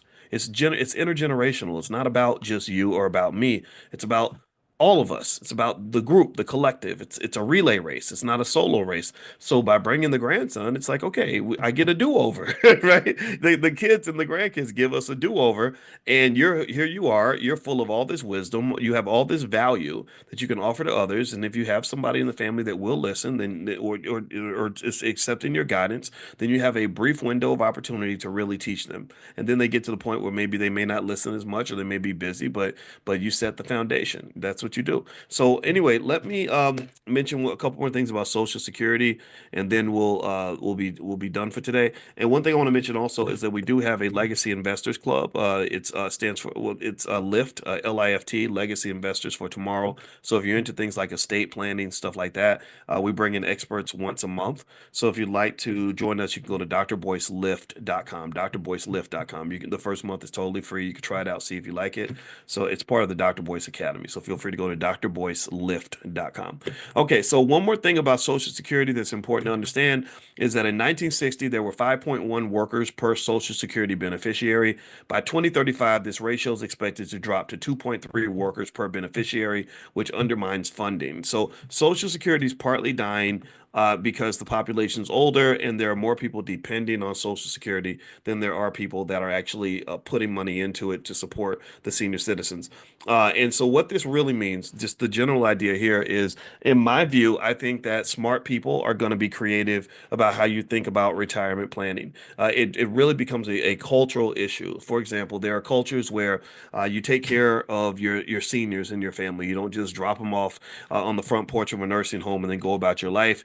Black folks don't do that typically. So if you have a family that does that, you should embrace that. Don't let bad culture disrupt the good things about the habits that you have. So another example is we talked about the declining population, and Bill Gates was running around telling everybody to stop having babies because we have too many people. Well, to me, in my view, I think the smartest thing about black people is that we don't listen to that nonsense. We understand not to trust people just because they're on TV or whatever. Smart people, to be one people do. So what does that mean? Well, that means now African countries have a huge advantage over European and Asian countries. And most African countries didn't pay attention when they were telling them not to have babies. It's interesting. They also kind of ignored when they were running around telling everybody you need to get this shot to be protected from this virus.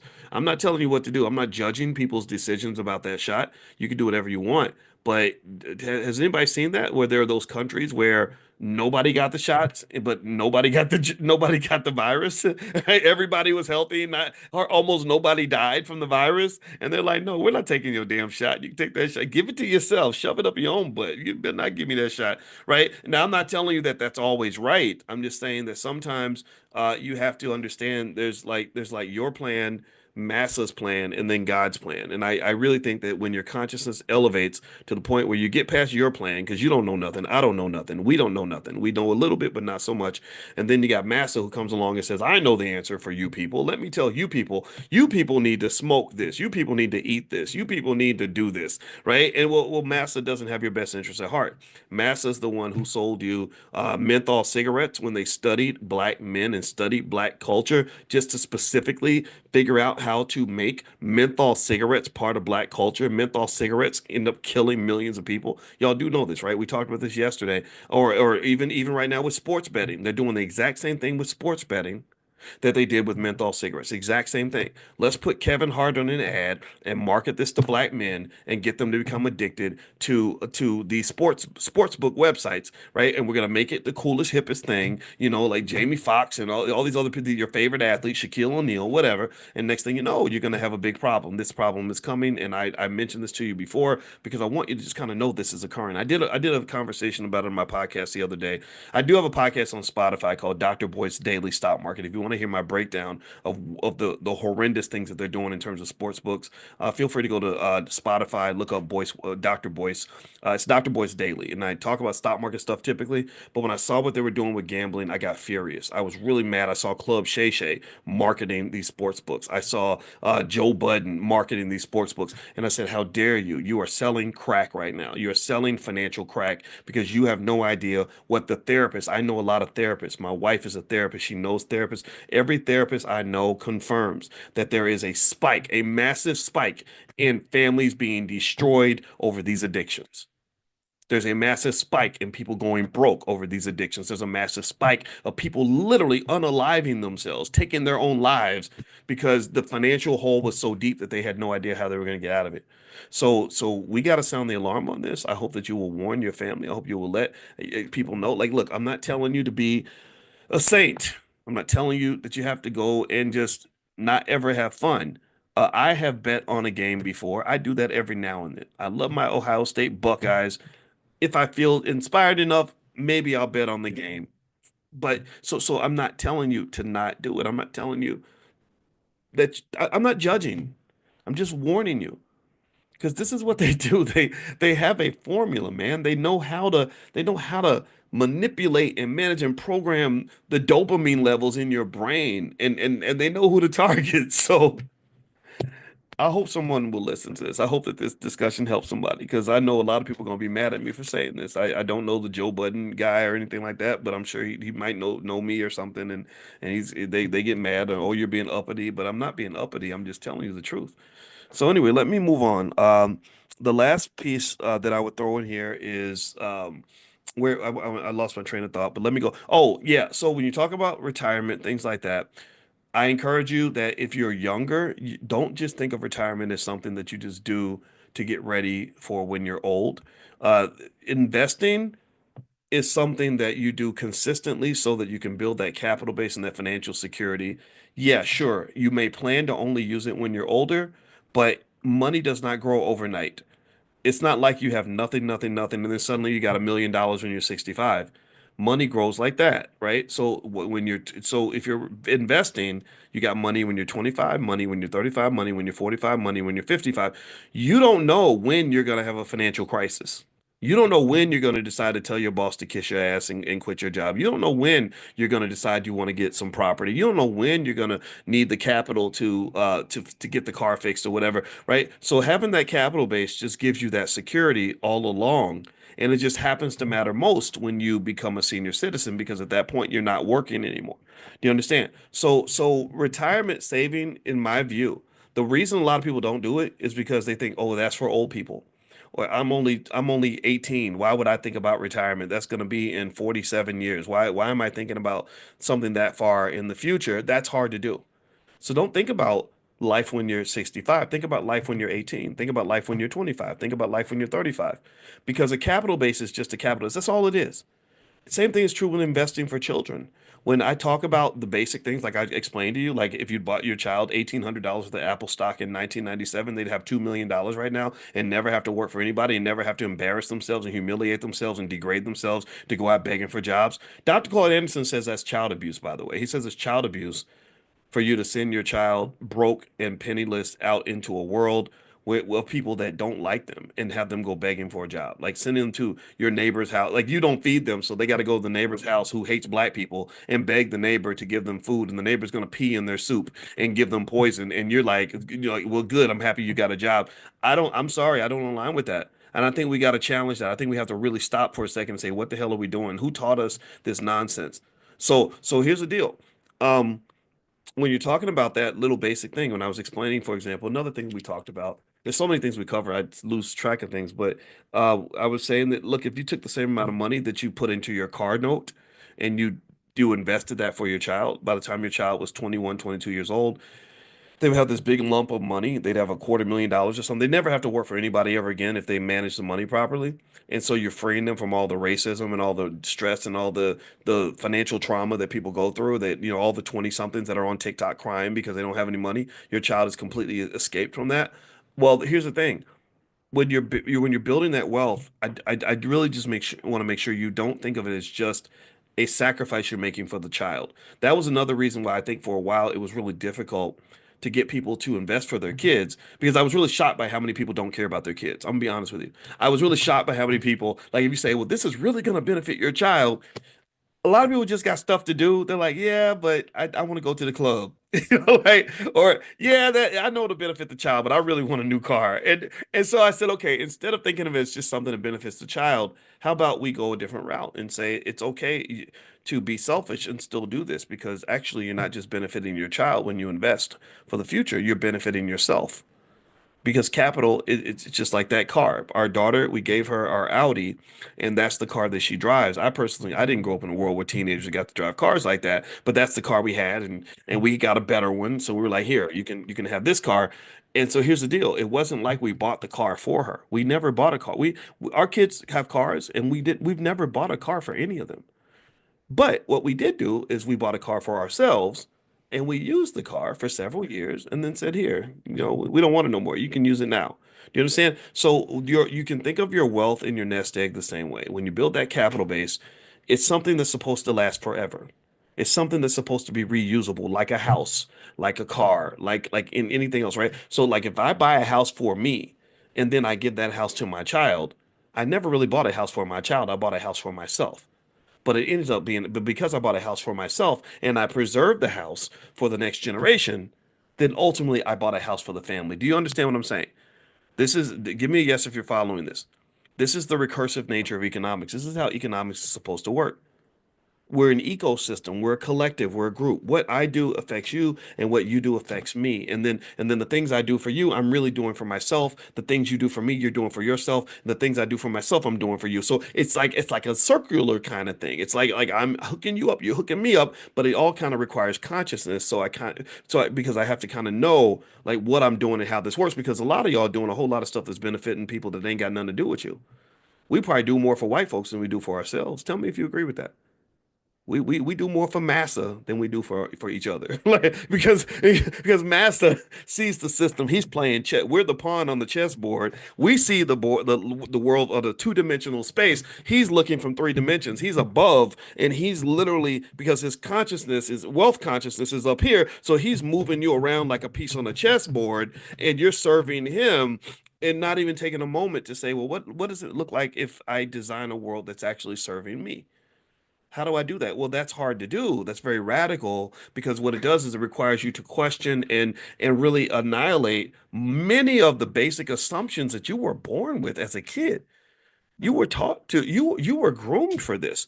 Just like they groom children to do things that are illegal and harmful to the kid, well, they groom people so they can molest you economically. That you were groomed. And it's hard for somebody who's been groomed since birth to think a certain way for them to suddenly think differently. Have you ever tried to talk to somebody who's been groomed to be abused and then suddenly try to help them have self-esteem? It's hard to do. That's why I argue that when we hand our kids over to other people, we're really harming ourselves in such a horrible way. I really think kids need to be educated by their parents. I believe that. I believe, or at least if not by their parents, by people who have the same value system. Because education doesn't just give you knowledge and information. Education tells you what's important and what's not. Education gives you your culture. It gives you your values. So you value others more than you value yourself because that's what your educational system told you to do. So that's it. I'm done. I'm not going to talk anymore.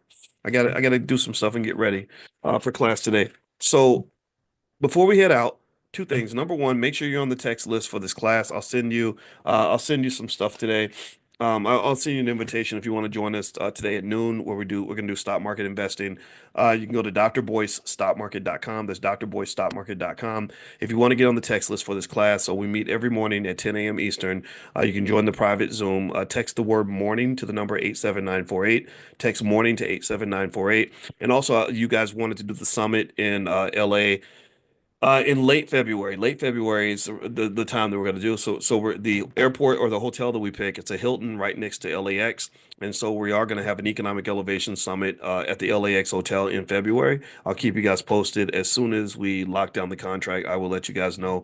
We got a little bit delayed because I was, for a few weeks we were saying goodbye to my mother and kind of helping her as much as we could. And now that that's done, it's back to business. Even though, I'm never gonna forget my mama, so don't think that anything matters more than her. But the other thing too is if you want to get 70% off anything in the Black Wealth Mastery store, you can go to drboycebooks.com. That's drboycebooks.com. Use the code word morning 123, all one word. That's morning 123. And then last but not least, if you'd like to join us in our estate planning club, you can go to drboycelift.com. That's drboycelift.com. Okay, and someone's asking, is the convention going to be in Atlanta or is anything going to be in Atlanta? The convention will be in Atlanta. The convention is going to be the weekend of August 24th, and that's going to be in ATL. And it's going to be our 10th anniversary for the All Black National Convention. I'm extremely proud because we've done 10 straight years without any we don't have no, there's no major corporate sponsorship. This is not like, Black Liberation brought to you by Walmart. We don't do that nonsense. No Democrat Republican stuff. We have Democrats come in, we have Republicans come in. No, we don't bring the politicians in very often. Dr. Cornel West, his vice president, Dr. Melina Abdullah, we did invite her because I like Melina, as it just in terms of the fact that she puts our people first. But we don't get involved, so we didn't care about Kamala Trump and all that.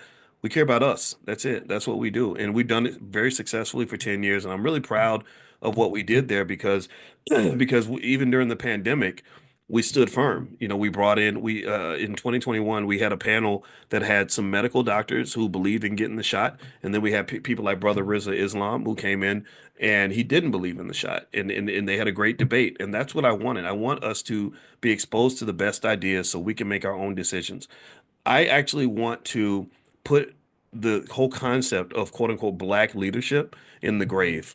I don't like that. The idea that they appoint certain people to tell us what to do with our lives. I'm not interested in any of that. These corrupted Negroes that have these secondary agendas, they're all put in front of us, and we're like, oh, follow this person, follow that person. You're a black leader. You made a great album. You must be a black leader. That's goofy. I don't believe in any of that. I think that if you have an educated populace and people capable of making their own decisions, you are the leader of your own damn household. That's how I look at it. Real simple. You the leader of that damn house. So go get the information that you need in order to make an informed decision and go be presidential with it. You lead your people. You lead yourself because you cannot trust whatever nonsense they put on TV because we know there's a long track record of us being manipulated in that way. So the convention is designed to have the free expression of ideas and bring people together so you can move in the direction that really works for you. So yeah, so we've done 10 years on this and it's been an absolute blast and I appreciate those of you who've joined us every year and it's made a difference and it's been a lot of fun. So anyway, guys, I'm out of here. Have a good day. God bless you and I will see you all later on this afternoon or tomorrow, whichever you prefer. Take care now. Bye-bye. Hope you guys are having a wonderful day. Welcome to drboycetv.com, the home for intelligent Black people. My name is Dr. Boyce Watkins, and I hope that you all are doing well. I am doing well myself, and I'm not going to be here long. I just want to come in and talk to you guys real quick about some things that I noticed in terms of where our Black wealth is going. As you guys know, I'm a finance professor, and I like to talk about Black wealth and Black economics in the best way possible. And I saw some pretty disturbing trends that I wanted to address to you guys. So just so you can say, you can't say nobody told you. You can't say nobody ever warned you because I'm the guy who's literally sounding the alarm right now. I want to ask you all as you come into the chat about sports books and companies like DraftKings and all these other companies that are running these ads, particularly to Black men. Has anybody noticed all of these sports books ads that are being run toward Black men? Give me a guess in the chat if you've seen this. Let me know. Sean, Jermaine Trusty, how you doing out of Camden, New Jersey? I see you, Jermaine. Jermaine's a great guy. So tell me if you've noticed this. Give me a quick yes in the chat if you've seen how often they're promoting these sports book platforms, mostly to Black men. In fact, I'm going to pull up an ad that I put on my Instagram. My Instagram is Dr. Boyce Finance, and we talk about Black economics every single day. And if you go to Dr. Boyce Finance on Instagram, I'd love it if you guys join the conversation so I don't have to talk to so many idiots. You will find something really interesting that's happening here.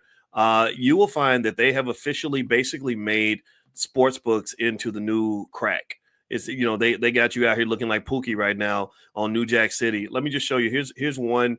I grabbed a little collage of different ads, and you've seen Jamie Foxx over here, Shaquille O'Neal over here, Paul Pierce over here, and then that one at the bottom. I can't. Oh, Kevin Hart. Of course, how would I not recognize Kevin Hart? He's the least funny and the shortest of the group.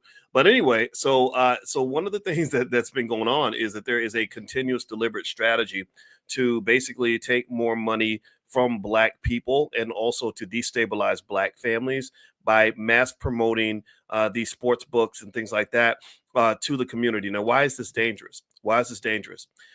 It's very dangerous because if you knew what I knew about what that activity can do to a family, you would understand where I'm coming from. I remember when I was young and I just got my first job at Syracuse, and I was doing good. I was making over $100,000 a year. This is about 20 something years ago, and I was buying a new car, and I talked to this old guy who was about 75, 80 years old, and he was selling cars. And I remember we drove around in the car, and I said, why are you still driving? Why are you still selling cars? And why didn't you retire?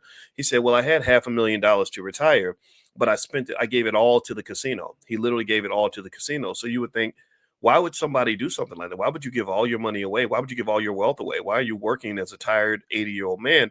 And what happens is that when it comes to this type of activity, there is an addiction there. It taps into your reward system, your reward feedback system inside your brain, mainly connected to dopamine. And when I say dopamine is that dope, I'm telling you, I just want to warn anybody that's listening that is probably about the worst addiction that a person can have. There's other types of addictions. There's drugs and alcohol, sex addictions. That's a real thing. But I think this is the worst because what happens is that it can suck you into a financial quicksand. Let's say that you're down. If you're down, 3,000, well, you want to get caught back up. So you start making bigger and bigger bets. So maybe you bet 5,000 or 4,000 so you can get up there, and then you lose again. Now you're down 7,000. Now you got to bet 8, 9, 10,000 to try to get back in. And what happens is you go deeper and deeper into the financial quicksand. So what ends up happening, the reason you have so many people, you have a lot of men that unalive themselves and literally take their own lives,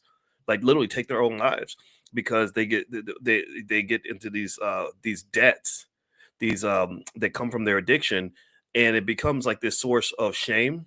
Where if you're a father and a husband, now the family can't pay the bills, the family's going bankrupt because of you. If you have a bookie, the bookie may be coming to try to kill you, harm your family, whatever.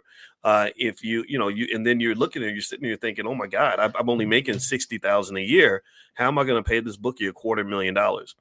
And so the reason I am taking the time to do this, and I'm very, very sorry, I might offend some people because they're gonna look to men with big platforms. They're gonna go after the Club Shay Shays because that's a big black male platform. They're gonna go after. I heard Joe Budden it was doing this. That's a big black male platform. I give a shout out to the guys that Earn Your Leisure. And I just want to support them on this because I think that they had the courage to speak up on this because they understand what money, finance, and economics. And I have a lot of respect for those guys. And they actually mentioned this. They said, why are you selling drugs to the community? Why are you showing up as the damn dope man? We already went through the dope era. We already went through an era where they were killing us and taking all of our wealth and destroying us.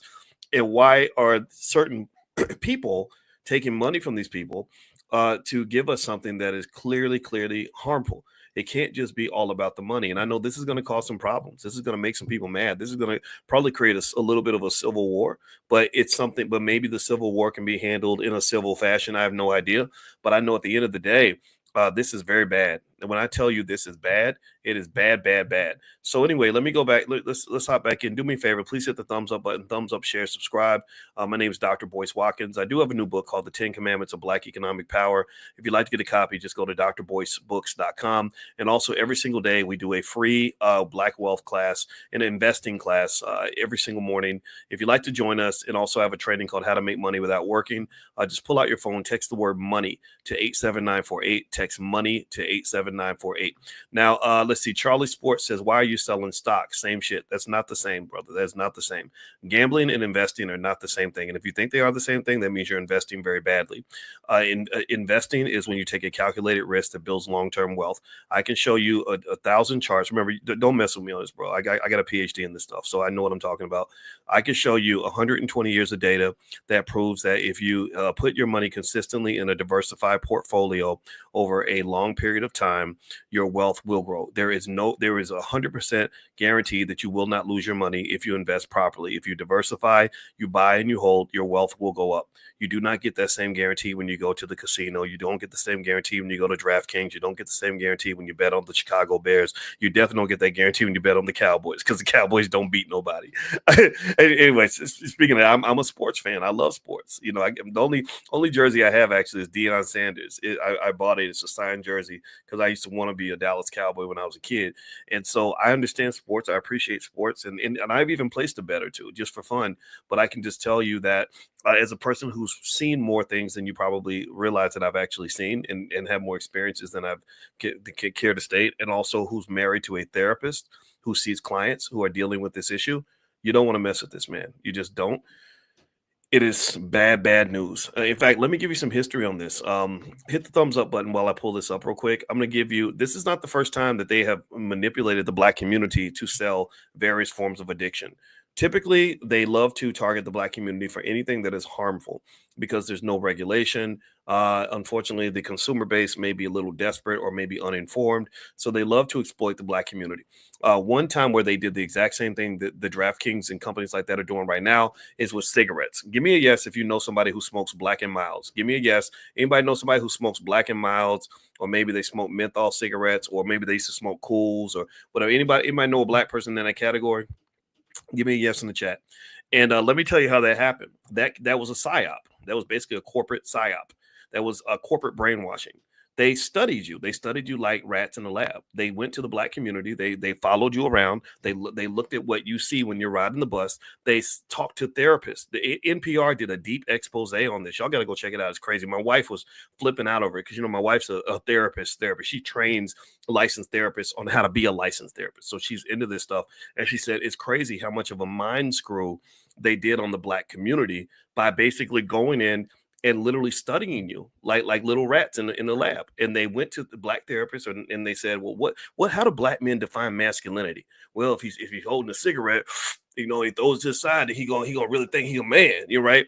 And so they were selling these menthol cigarettes that were just killing everybody. And in fact, there was somebody very famous who died from menthol cigarettes. I believe it might have been Nat King Cole, and he died from lung cancer. And they put him in Ebony magazine or something, and they told Ebony, "Do not mention how he died. You cannot mention how he died." And they ran all these cigarette ads in the same magazine where they were talking about him being dead from the cigarettes, right? So you can look all this up. And I'm gonna give you some little tricks that they use. Number one, they heavily advertise menthol cigarettes in predominantly black neighborhoods through billboards, posters, and local media, just like they're doing now with all the sports books. They're using people. They're using your celebrities. They know that you worship celebrities. So another thing they did was they use role models and influencers. So marketing campaigns often feature prominent black figures or relatable personas to make the product seem aspirational and culturally relevant. So when I run an ad, or when these companies run an ad, and you got Kevin Hart on here and you got your favorite athletes on here, they're basically kind of going to the same playbook. They're going to the same playbook because they know that you're going to fall for the okey doke over and over again. Some of us are gonna see it. Some of us are gonna say, "Hold up, wait a minute, no, this ain't cool." Some of us are just gonna go along because there are some of us who like to follow the crowd. Studies show that 70% of all people will follow the crowd even when the crowd is wrong. That blew my mind when I saw that statistic. I said, "Wait, you mean really like that many people will follow the crowd just because that's what the crowd is doing?" So you see here, look at this. You've got here Jamie Foxx, here you got Shaquille O'Neal, here you got Paul Pierce, here you got Kevin Hart. They typically go to the athletes and the comedians and the rappers to influence black males. I'm surprised there's not a rapper in here. I'm sure that there's an ad somewhere with a rapper in it. But typically, what they do is they see black men as one of three things: either you're telling jokes to make white people comfortable, you're playing sports to entertain white folks, or you're rapping and degrading yourself, degrading your women, embarrassing your community, all for their entertainment. And this is the playbook they're going to. So let me tell you how else this was all unearthed in a lot of lawsuits in terms of how they promoted cigarettes to your grandmother and your grandfather and eventually killed them. My grandmother died of lung cancer, actually. Let's see here. They sponsor black cultural events. Companies sponsored concerts, festivals, and events popular in the black community, linking menthol cigarettes to black culture and pride. So they wanted you to think that if you were black and proud, you were going to smoke a black and mild. That's what they said. They said if you're black and proud, you're gonna smoke a black and mild. That there's something about that tells you about that cigarette that tells you that you are black. Tell me I'm lying. Tell me if you've ever seen this. Tell me if am I the only crazy one? I don't. Am I out of my mind? Or what do y'all think? Have y'all seen the same thing I've seen? Now again, I already know some people aren't gonna like it, and I get it. I understand. Maybe you're younger than me. I'm not 23 years old. I'm 53. So I'm not a kid, right? Sometimes older people know things, right? And I'm just spitting the game for the people that want to hear it. Those who don't want to hear it, I encourage you to live your life. Do what you want to do. Ignore me. There's nothing cool about me. I'm not trying to be cool. I'm not trying to fit in. I'm trying to be correct. I'm trying to fit in with the truth. And unfortunately, if you spend all your time as a young man trying to be cool, you're going to end up following a bunch of dumbasses who are going to ruin your life. You're going to be connected to people that don't care about you, people that are not going to help you fix your terrible situation. So you follow the crowd. Guys I knew that follow the crowd. They got 5, 6 babies, mamas. They crying because they can't pay child support. The white man got their foot on their neck. They ain't got no job. They ain't making no money. They're mad. Their life is full of regrets. They got every STD in the book, and they die young. And so ultimately, in my opinion, I think the worst thing for a black person to try to be is cool. Like cool to me, cool is being yourself. That's the coolest you can be. To me, that cool, being yourself should be the new swag. So if being yourself was swag, then I got swag on 12 because I'm okay with being Boyce. I don't need to fit in with nothing that don't make no damn sense. And I'm gonna tell you, a lot of these media outlets, a lot of these corporations, a lot of these people making money love feeding you garbage culture. That's why they had that damn election where they had people up there twerking, like somehow Megan Thee Stallion twerking was gonna make me vote for a politician. I don't need somebody twerking for me to tell me who to vote for. I need to know about your policies. So anyway, let me move on. Do me a favor, hit the thumbs up button. Thumbs up, share, subscribe. My name is Dr. Boyce Watkins. You're watching drboycetv.com, the home for intelligent black people. And I want to let everybody know I do have a podcast on Spotify. It's called the Dr. Boyce Breakdown. And I have another one called Dr. Boyce Daily Stock Market, and it's basically where every day I talk about things happening in the stock market, places where you can invest some money, opportunities to make money. In fact, today during class, I was breaking down and explaining that I think that those college savings plans are an inefficient way to try to build wealth, because what happens is they have you spending 20 years investing in this account for your kid to go to college, and then you have to give all the money to the university, which is overcharging you for that degree. I would say that it would probably be more efficient to invest, say, $300 to $600 a month into the S&P 500 for your child. Don't act like that's too much money, because some of y'all got car notes that are $600 a month. I'm assuming that you love your child more than you love your car. If you don't love your child as much as you love your car, then this is the wrong conversation for you. You should probably go do something else, because this is not the place for you. But assuming you love your child as much as you love your car, take the amount of money that you would put in your car note, put that also in an account for your child. And then by the time they are between 20 and 25 years old, they'll have $200 to $300,000. And I'm gonna say this, I love college. College was fun. I love my education. I have nothing against education. But if I had a choice at 23 years old between having a college degree or having $300,000 in the bank, which would you pick? Which would you rather have? Answer in the chat. Would you rather have 300,000 in the bank at the age of 23, or a college degree that gives you a piece of paper that qualifies you to go get a job, probably making 50, 60,000 a year? Which would you rather have? The college degree or the 300 grand? I would rather have the 300 grand, because if you know what to do with the 300 grand, you can make more money than most college graduates, and you're set for life. You can and then you can still go get education, right? You can still get online and learn like everybody else. Learning is something you do. Learning does not happen because you're on a campus and you're inside a building. There ain't nothing magical about that damn white man's building that means you're going to learn anything. You learn because you choose to open a damn book. You choose to get on your phone and take in knowledge and information. That's how you learn. You don't learn just because you gave somebody a bunch of money and went into their facility. So yeah. So think about it. Process it like this, right? If I'm investing consistently for my child in the stock market from the time they're little, and they have 300 grand by the time they're 22, 23 years old, they can get the money and then also get the knowledge. But process this: most people who get the knowledge never get the money. Most college graduates, tell me if I'm wrong on this, most college graduates never have 300 grand in their bank account. Am I right or am I right? Do you agree with that statement? Most college graduates never. They work 40, 50 years and they'll never have 300 grand in their bank account. But imagine this. Imagine if you just do basic things. You literally could do this. Remember, I'm an expert on the stock market, right? You can literally put the money randomly in S&P 500 stocks. You can take $600 and say, I'm gonna buy some Tesla. Here's $600. I'm gonna buy some Microsoft. $600. I'm gonna buy some Apple. $600. I'm gonna buy some Google, right? And literally do that every month like a game, and your child will have $200,000 to $300,000. So by the time they're between 20 and 25 years old. So if I'm thinking about it, right, and I'm really trying to set my kid up for life, then I'm going to give them a something that's more valuable than a college degree. That's going to be a nest egg / capital base.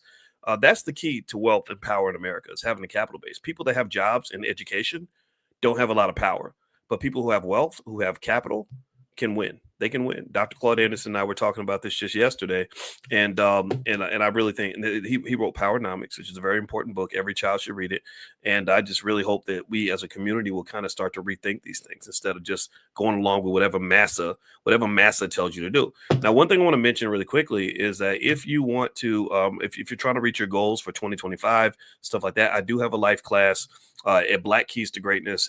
I've made it 100% free. So the URL is on the screen. You can write it down, blackkeystogreatness.com. I literally break down how to set goals, how to accomplish your goals, how to stick to your goals. These are things that I had to learn to get my PhD. It was really, really hard. I had to have a lot of discipline. And I'm thankful that I went through that tough experience, because that's what helped me to be successful, in other parts of my life. That's how I deal with the haters. That's how I get up every day and stay consistent. And I find that good habits and good discipline is something that makes it difficult for us to achieve our goals. So I want you to win. And so I'm not here to just hate on you for gambling. And then here's the other thing too. I think things done in moderation can be okay. Every now and then, if there's a big game, like I love my Ohio State Buckeyes. I'm a Buckeye. That's where I got my doctorate. And I love football. I would be tempted to bet on Ohio State in the big game against Oregon. I'm not going to, most likely. But if I did, it wouldn't necessarily be a violation of anything. It would just be me saying, let me just dabble a little bit.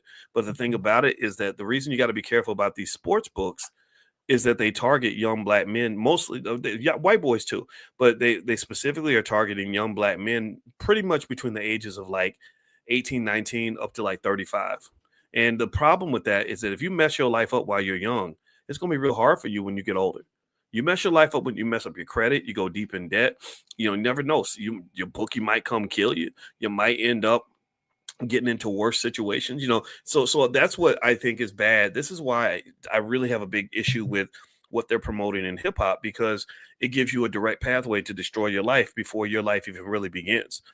When you're 35, 40, 45 years old, you're living off of the choices that you made in your 20s. When you get to about 40, 45 years old, some choices you can't go back and fix. You got five babies, mamas, you can't go back and fix that. You got STDs and now you can't have kids. You can't go back and fix that. You have all these other problems. You have a criminal record. You can't go back and fix that. You didn't get no education. It's very, very hard to go back and fix that. Right. So, what I would just say is that the best approach to life is to get off to a good start. And that's really what I'm encouraging you to do. And this is why I have an issue with these sports books. They got us out here looking like Pookie the crackhead. And a lot of people are going to ruin their lives from this. Not enough people are going to listen to people like me. A lot of people are just going to go ahead and do it. I'm really talking to the people that kind of just are willing to listen. Okay. Now, here's some other things that they did to sell those menthol cigarettes. They killed millions of black people with these cigarettes. It was another genocide. It was not much different from like where the pandemic happened, where suddenly isn't it funny how in the pandemic they suddenly became so sensitive to how to the black people's plight? Like they were really like, oh, we care about you. That's why we want you to get this shot, because we just care about you. We care. We just really want to make sure black people are healthy because we love black people. It is so hilarious because at the same time you got black folks getting shot up in Chicago. They don't care about that. You have black people eating all the worst foods on earth, and you're selling those foods to those people. They're all sitting in the hospital on dialysis, right?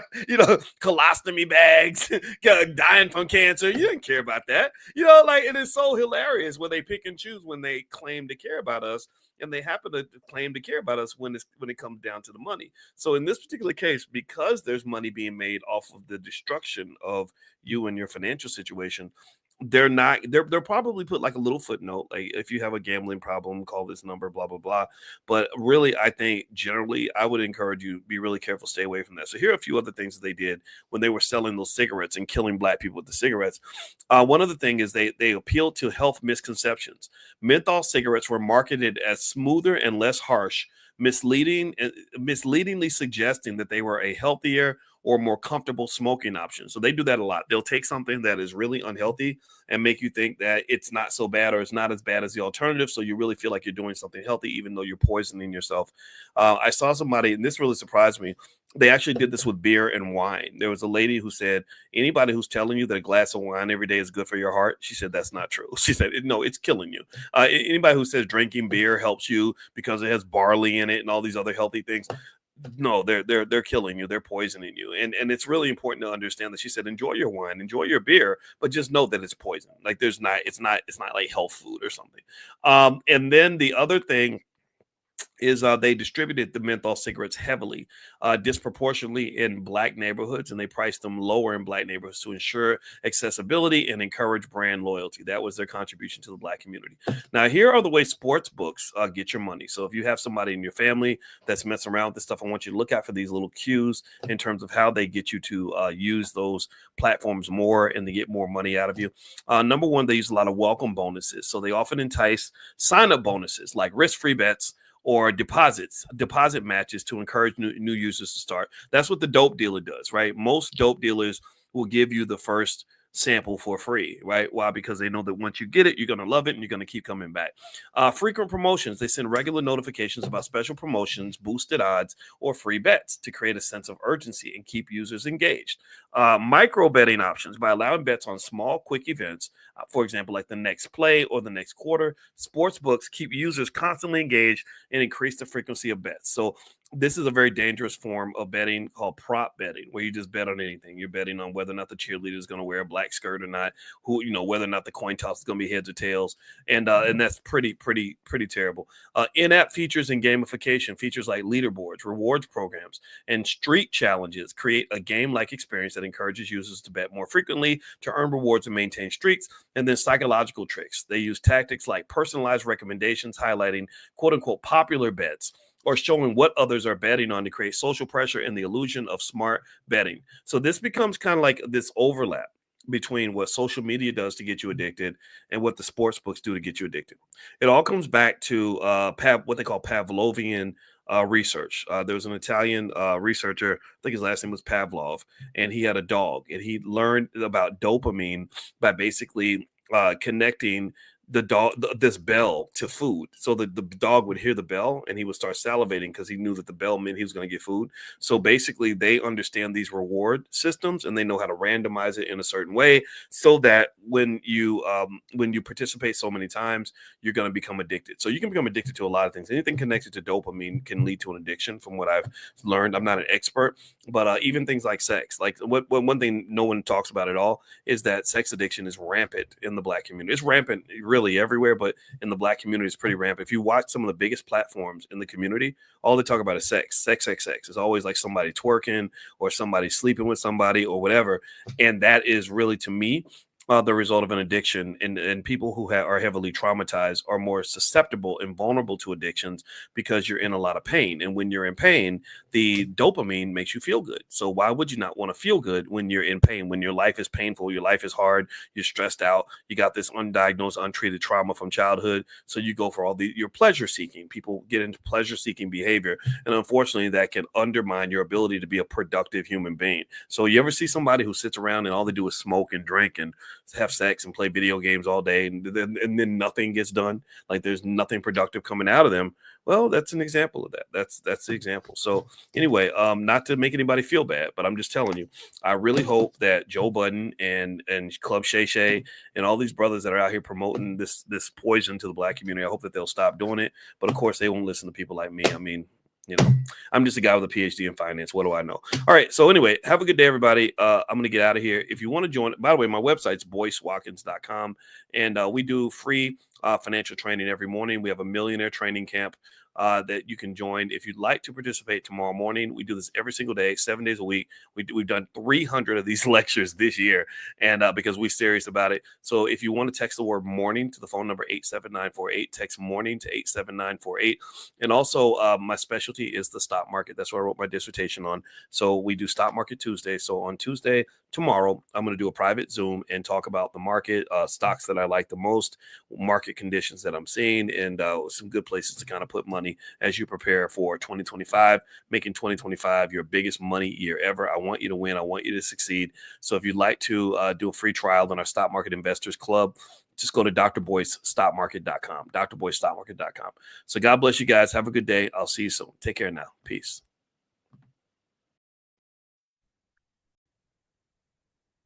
Good morning, everybody. Good morning. Welcome to Money in the Morning, our millionaire training camp. My name is Dr. Boyce Watkins. We meet 7 days a week. You guys know this.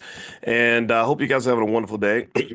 I'm having a good day, even though this morning I was not in the 5 a.m. club. I was in the 8 a.m. club. That's just freaking pathetic. But I did get up and get on the exercise bike for almost an hour. And so that makes a difference. It makes a little bit of a difference. But yeah, I messed it up today, man. I messed it up pretty bad. But yeah, we was up late last night. Had some teenager stuff going on that involved the late night phone call to kind of, so somebody's gonna get grounded this week. Somebody lost her phone. Somebody did not it had her phone confiscated.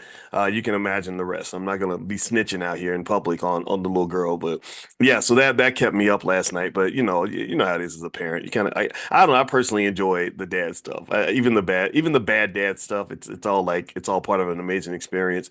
So anyway, I hope you all are doing well. And what I'm doing is I'm sending out that text to get us started. And if you're not on the text, let's make sure you text the word morning to 87948. Text morning to the phone number 87948, and I'll send you a wake up call. And then also, Dr. Alicia later on today is tonight she's doing her Mental Health Monday. We've talked about how mental health is a very important part of financial health, that you can't have one without the other most of the time. That if you have a lot of money and you don't have your mental health, you're going to lose all your money. And if you don't, also if you have good mental health and no money, well, a lack of money can jeopardize your mental health. Give me a yes if you have ever been in a situation where the stress of being broke and the stress of making horrible financial choices has ever just driven you to like borderline insanity. I know I have. I know I have. Money has made me insane before because you can't focus on your big dreams if you're stuck on the little stuff, right? You can't really make a 20-year plan if you don't have enough money to buy food this afternoon. So so that stuff becomes a distraction. Being broke is a huge, horrible distraction, and I'm just telling you that you want to get that distraction out of the way so you can focus on your higher level of consciousness. All right, all right, so let's talk about the black wealth problem. I believe that this thing I'm going to talk to you guys about today will solve the black wealth problem in about a decade, right? I believe that within one decade, the black wealth problem would disappear if we all did this one thing. And this one idea, which I think is worthy of consideration, is being presented to you by a guy who has spent decades studying this stuff. My background, in case you're wondering, in case you're new, I'm a finance professor. I got my doctorate in finance over 20 something years ago. And if you want to know the awkward experience of getting a PhD in finance, it's that you almost have to become an alien because the type of thinking required to even do the insanely difficult work that we were forced to do is not normal thinking. Like you would get scrutinized beyond belief. Every idea was challenged. Everybody was a hater. Every professor in the department was a complete hater. Even if you spent 100 hours doing the most brilliant work imaginable, imagine just doing all that work for 6 months and having somebody chop it up and tear it into pieces. And so, anyway, and by the way, I forgot to mention, thank you, Patricia. You reminded me. If you want to join Dr. Alicia in Mental Health Monday, pull out your phone and text the word love to the number 87948. She's a relationship therapist. She believes deeply in black love, as do I. And so, they cover a lot of mental health topics, things that relate to men, things that relate to women, things that relate to family, even children, things like that. So, anyway, so yeah, so let's get back to where was I when I lost my train of thought. All right, so let's talk about the black wealth problem and what's really going on. Um, if you're talking about the black wealth issue, the biggest issue that we have is that our wealth is going down. Our wealth is going down, just like population's actually going down. In case you guys don't know, the world global population is declining, and a lot of this, in my view, is due to very bad policies. Where for many, many decades we were worried that there were too many people. And if you remember, if you're old enough to remember, you remember there was a time where they were campaigning actively for people to have fewer children. Anybody remember that? They were trying to reverse Mother Nature, almost like playing God in a way. They were like, no, no, no, go ahead and terminate the pregnancy if you get pregnant. Make sure you're doing your birth control stuff because you don't want to have kids because kids are a burden and they're expensive and they're hard to raise. Well, now they're flipping out. They're going the other direction. They're now saying like we need more kids, right? Well, because human beings are an economic entity that has tremendous value. Human beings possess something that's really important called human capital. Human capital matters for a country. Countries that cannot have babies are poorer countries. They lose their wealth. Why do they lose their wealth? Because a lot of your wealth is connected to your productivity. If you don't understand, if that doesn't make sense, let me give you an example. Give me a yes or no. Do you make more money or not even a yes or no? Just answer the question in the chat. Do you make more money or less money when you're productive? Do you make more money or less money when you're working hard? Typically, on average. Do you make more money or less money when you're putting more hours into whatever it is that you do? When you spend 50 hours a week at the factory, do you make more money than if you spent 10 hours a week at the factory? That's all you need to understand why why having more human beings matters, why more people in the country actually adds to your wealth. So in the midst of what's happening globally, and I'm going to circle back to the original point because I want to talk about the black wealth issue. What's happening globally is that somebody told us to stop having babies, and when they did that, we listened because we think that some of these idiots are experts, when clearly they're stupid because all these policies they were giving you were not actually going to be beneficial, and so you got to be real careful about listening to so-called experts. A lot of times they're just making a huge mistake. And so now they're like, oh, we need everyone to start having kids again. But now people are like, no, but we've already have a culture that is built around men and women staying away from each other. A lot of the surveys, when we talked about this briefly, but a lot of the surveys show that young men under 25, the majority of them have not even gone out with a woman in a year. A lot of them haven't had sex in a year. And a lot, and then on top of that, there's also, and I talked to a young guy about this, and he said, a lot of it's a hassle. I don't want to deal with somebody, mistreating me. He said, I'm worried that if I say the wrong thing, I'm gonna offend somebody. So I don't step to a girl because I don't want her to be offended. If she likes me, then it's all good. But if she doesn't like me, then maybe I've offended her, or I'm gonna get yelled at, or I'm gonna get called a predator, or like these are real conversations I've had with young guys, and so basically, and I saw this in China when I taught a finance class in China. Um, I remember that it was really strange because because they had that one child policy. Anybody remember that? Anybody remember when China was basically like telling everybody not to only have one kid? Anybody remember that? They did that for many, many decades. And they implemented that in terms of social interactions between males and females. Because here's something, you may or may not know this. Um, but did y'all tell this is gonna really shock you. This is gonna blow your mind. So get ready. Are you sitting down? Are you sitting down? This information this is gonna just make your head explode. Y'all ready? Did y'all know that a baby requires both a man and a woman? How many of y'all knew that? And did you also know that if men and women spend more time together, they actually have more kids? Somebody gets pregnant. Did y'all know that? Did y'all know that?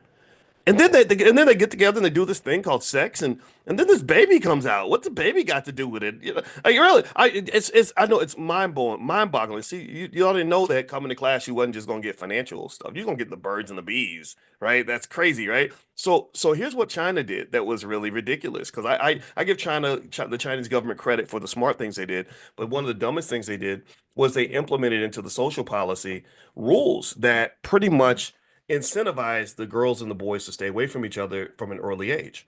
Like one of my students, I never forget. Here's what. Okay, so I'll tell you why I asked her the question, then I'll tell you what her answer was. I noticed in my class that the boys were really shy, and the boys would all sit on the same side of the room, and the girls would all sit on the other side of the room. And the girls, would just sit there, and I think they kind of wanted the boys to say something to them, but the boys were like, "I'm not talking to a girl. Oh God, no, no, Lord, that's scary." Right? And I asked I think I talked to one of the girls. I said, I noticed that there's no like couples in the class. Like there's no boy sitting next to his girlfriend. None of that. I said, we have that in the United States. And she said, no. She said, when I was in high school, if you got caught holding hands with a boy, you would get expelled. Not suspended. She said expelled. I said expelled? She said, yeah. So they incorporated this. So now when it gets to the point where people are supposed to be together, when men and women are supposed to hook up and connect and start making kids, and typically in their 20s, that's actually ideal from a fertility standpoint to have kids. I know people say you should be having kids when you're 50 and stuff. That's to me, that's more of that social engineering. If you look at the science, the science does not support this idea of having kids super late, right? The sperm and the eggs are healthy up until really super healthy up until about 35, 34, 33, 34, 35 starts to kind of decline a little bit. So anyway, long story short, it made me really think deeply, not just about the wealth implications of a declining population, which is devastating. That's why they're concerned. I mean, you always got to follow the money. When you look at the things politicians care about, you got to pay attention to the money first. The money's what they're upset because if Japan does not have children, they know that their productivity as a nation is going to drop, which is going to kill their wealth. They're going to decline into becoming a third world country if they don't fight for some immigrants, right? And I know immigration is a politically charged topic. There are different types of immigration. There's legal, there's illegal, there's highly educated, there's low education. It kind of depends on how you view it. I don't want to talk about that part, but a lot of countries are fighting over immigrants because they're like, oh my God, these third world countries that didn't listen when we told everybody to stop having babies, well, they've got the kids. And so we want you to send your kids to us. And I want you to really process this for a minute in the context of black wealth. For hundreds of years, other people have always wanted your kids. And in some cases, they wanted our kids more than we wanted our kids.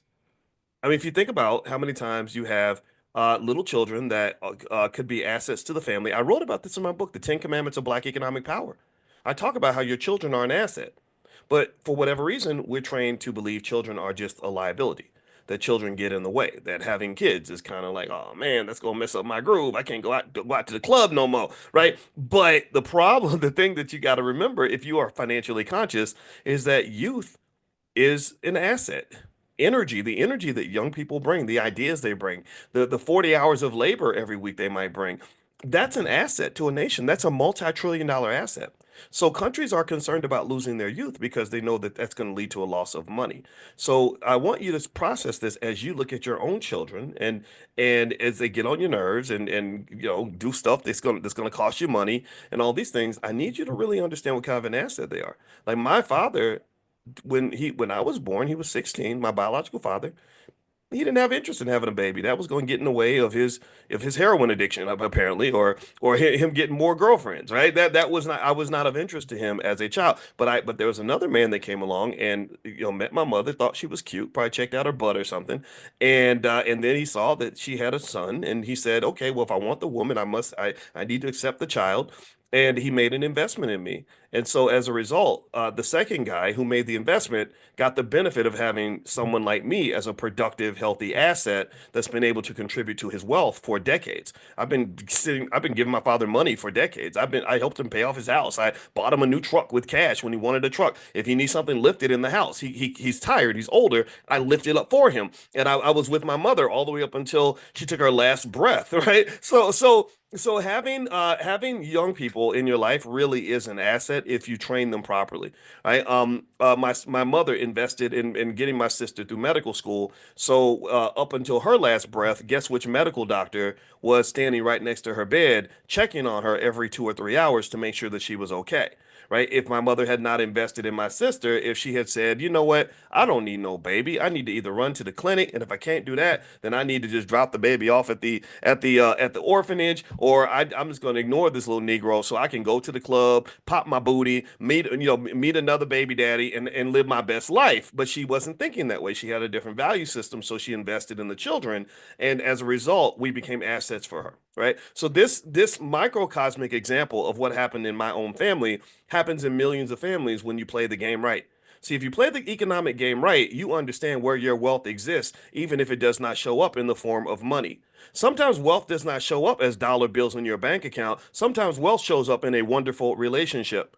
Sometimes wealth doesn't show up as dollar signs in your checkbook. Sometimes wealth might show up as that knucklehead little kid that's sitting there that's asking for milk right now, and you don't understand if you don't have any consciousness, and a lot of people don't have financial consciousness. If you don't have consciousness, you don't realize that that little knucklehead asking for milk is going to grow up into a grown man who can protect you, defend you, support you, and help you, especially as you get older and you start to decline.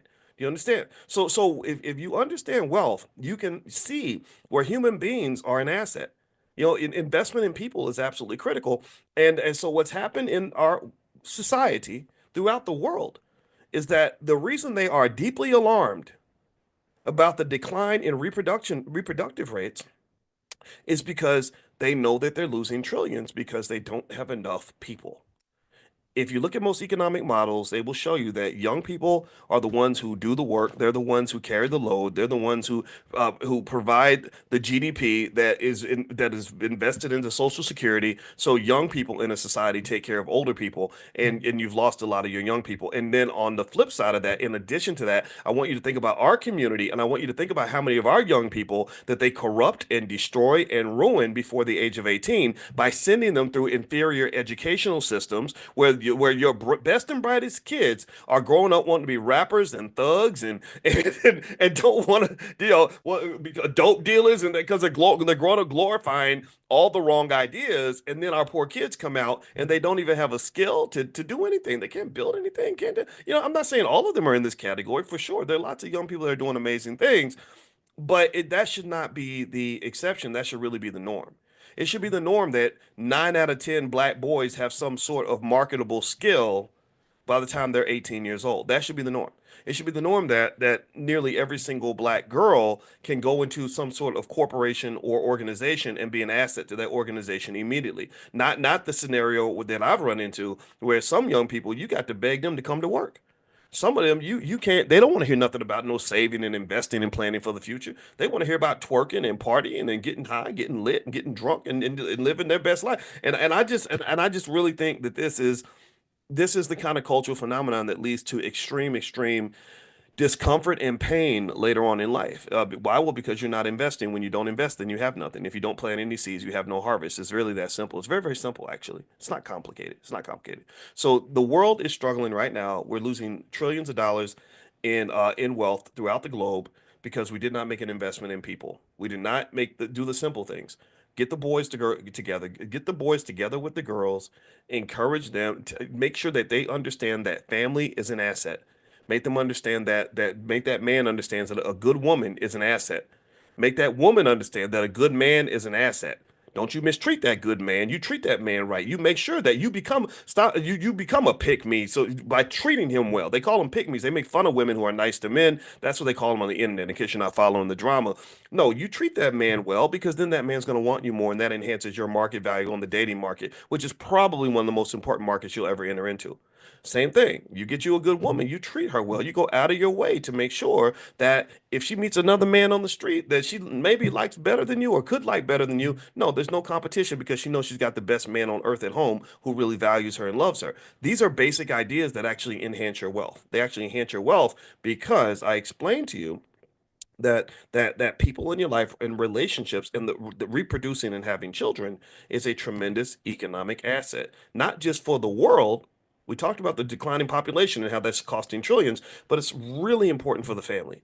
Really important for the. Do you see the connection? Give me a yes in the chat if you're understanding the connection. Sometimes I repeat myself because I don't want. Sometimes when I get excited, I talk fast, and I don't want to talk over anybody's head. I want you to understand that key idea that it all goes back to having the baby. So some of you are doing that. Some of you are having five, six, seven, eight kids, and I'm telling you, you have the right idea, especially if you're raising those kids right. Some of you are homeschooling the kids. You're giving them the right values. They're helping with the family business. And some of you, and even in our household, our middle child, who's very smart, she's 17 now. She runs my business. Our e-commerce business. I think we cracked $1 million last year. She did most of the shipping for that business. So she literally enhanced our family wealth, and she's only a teenager. So what I'm saying to you is that all these things are connected.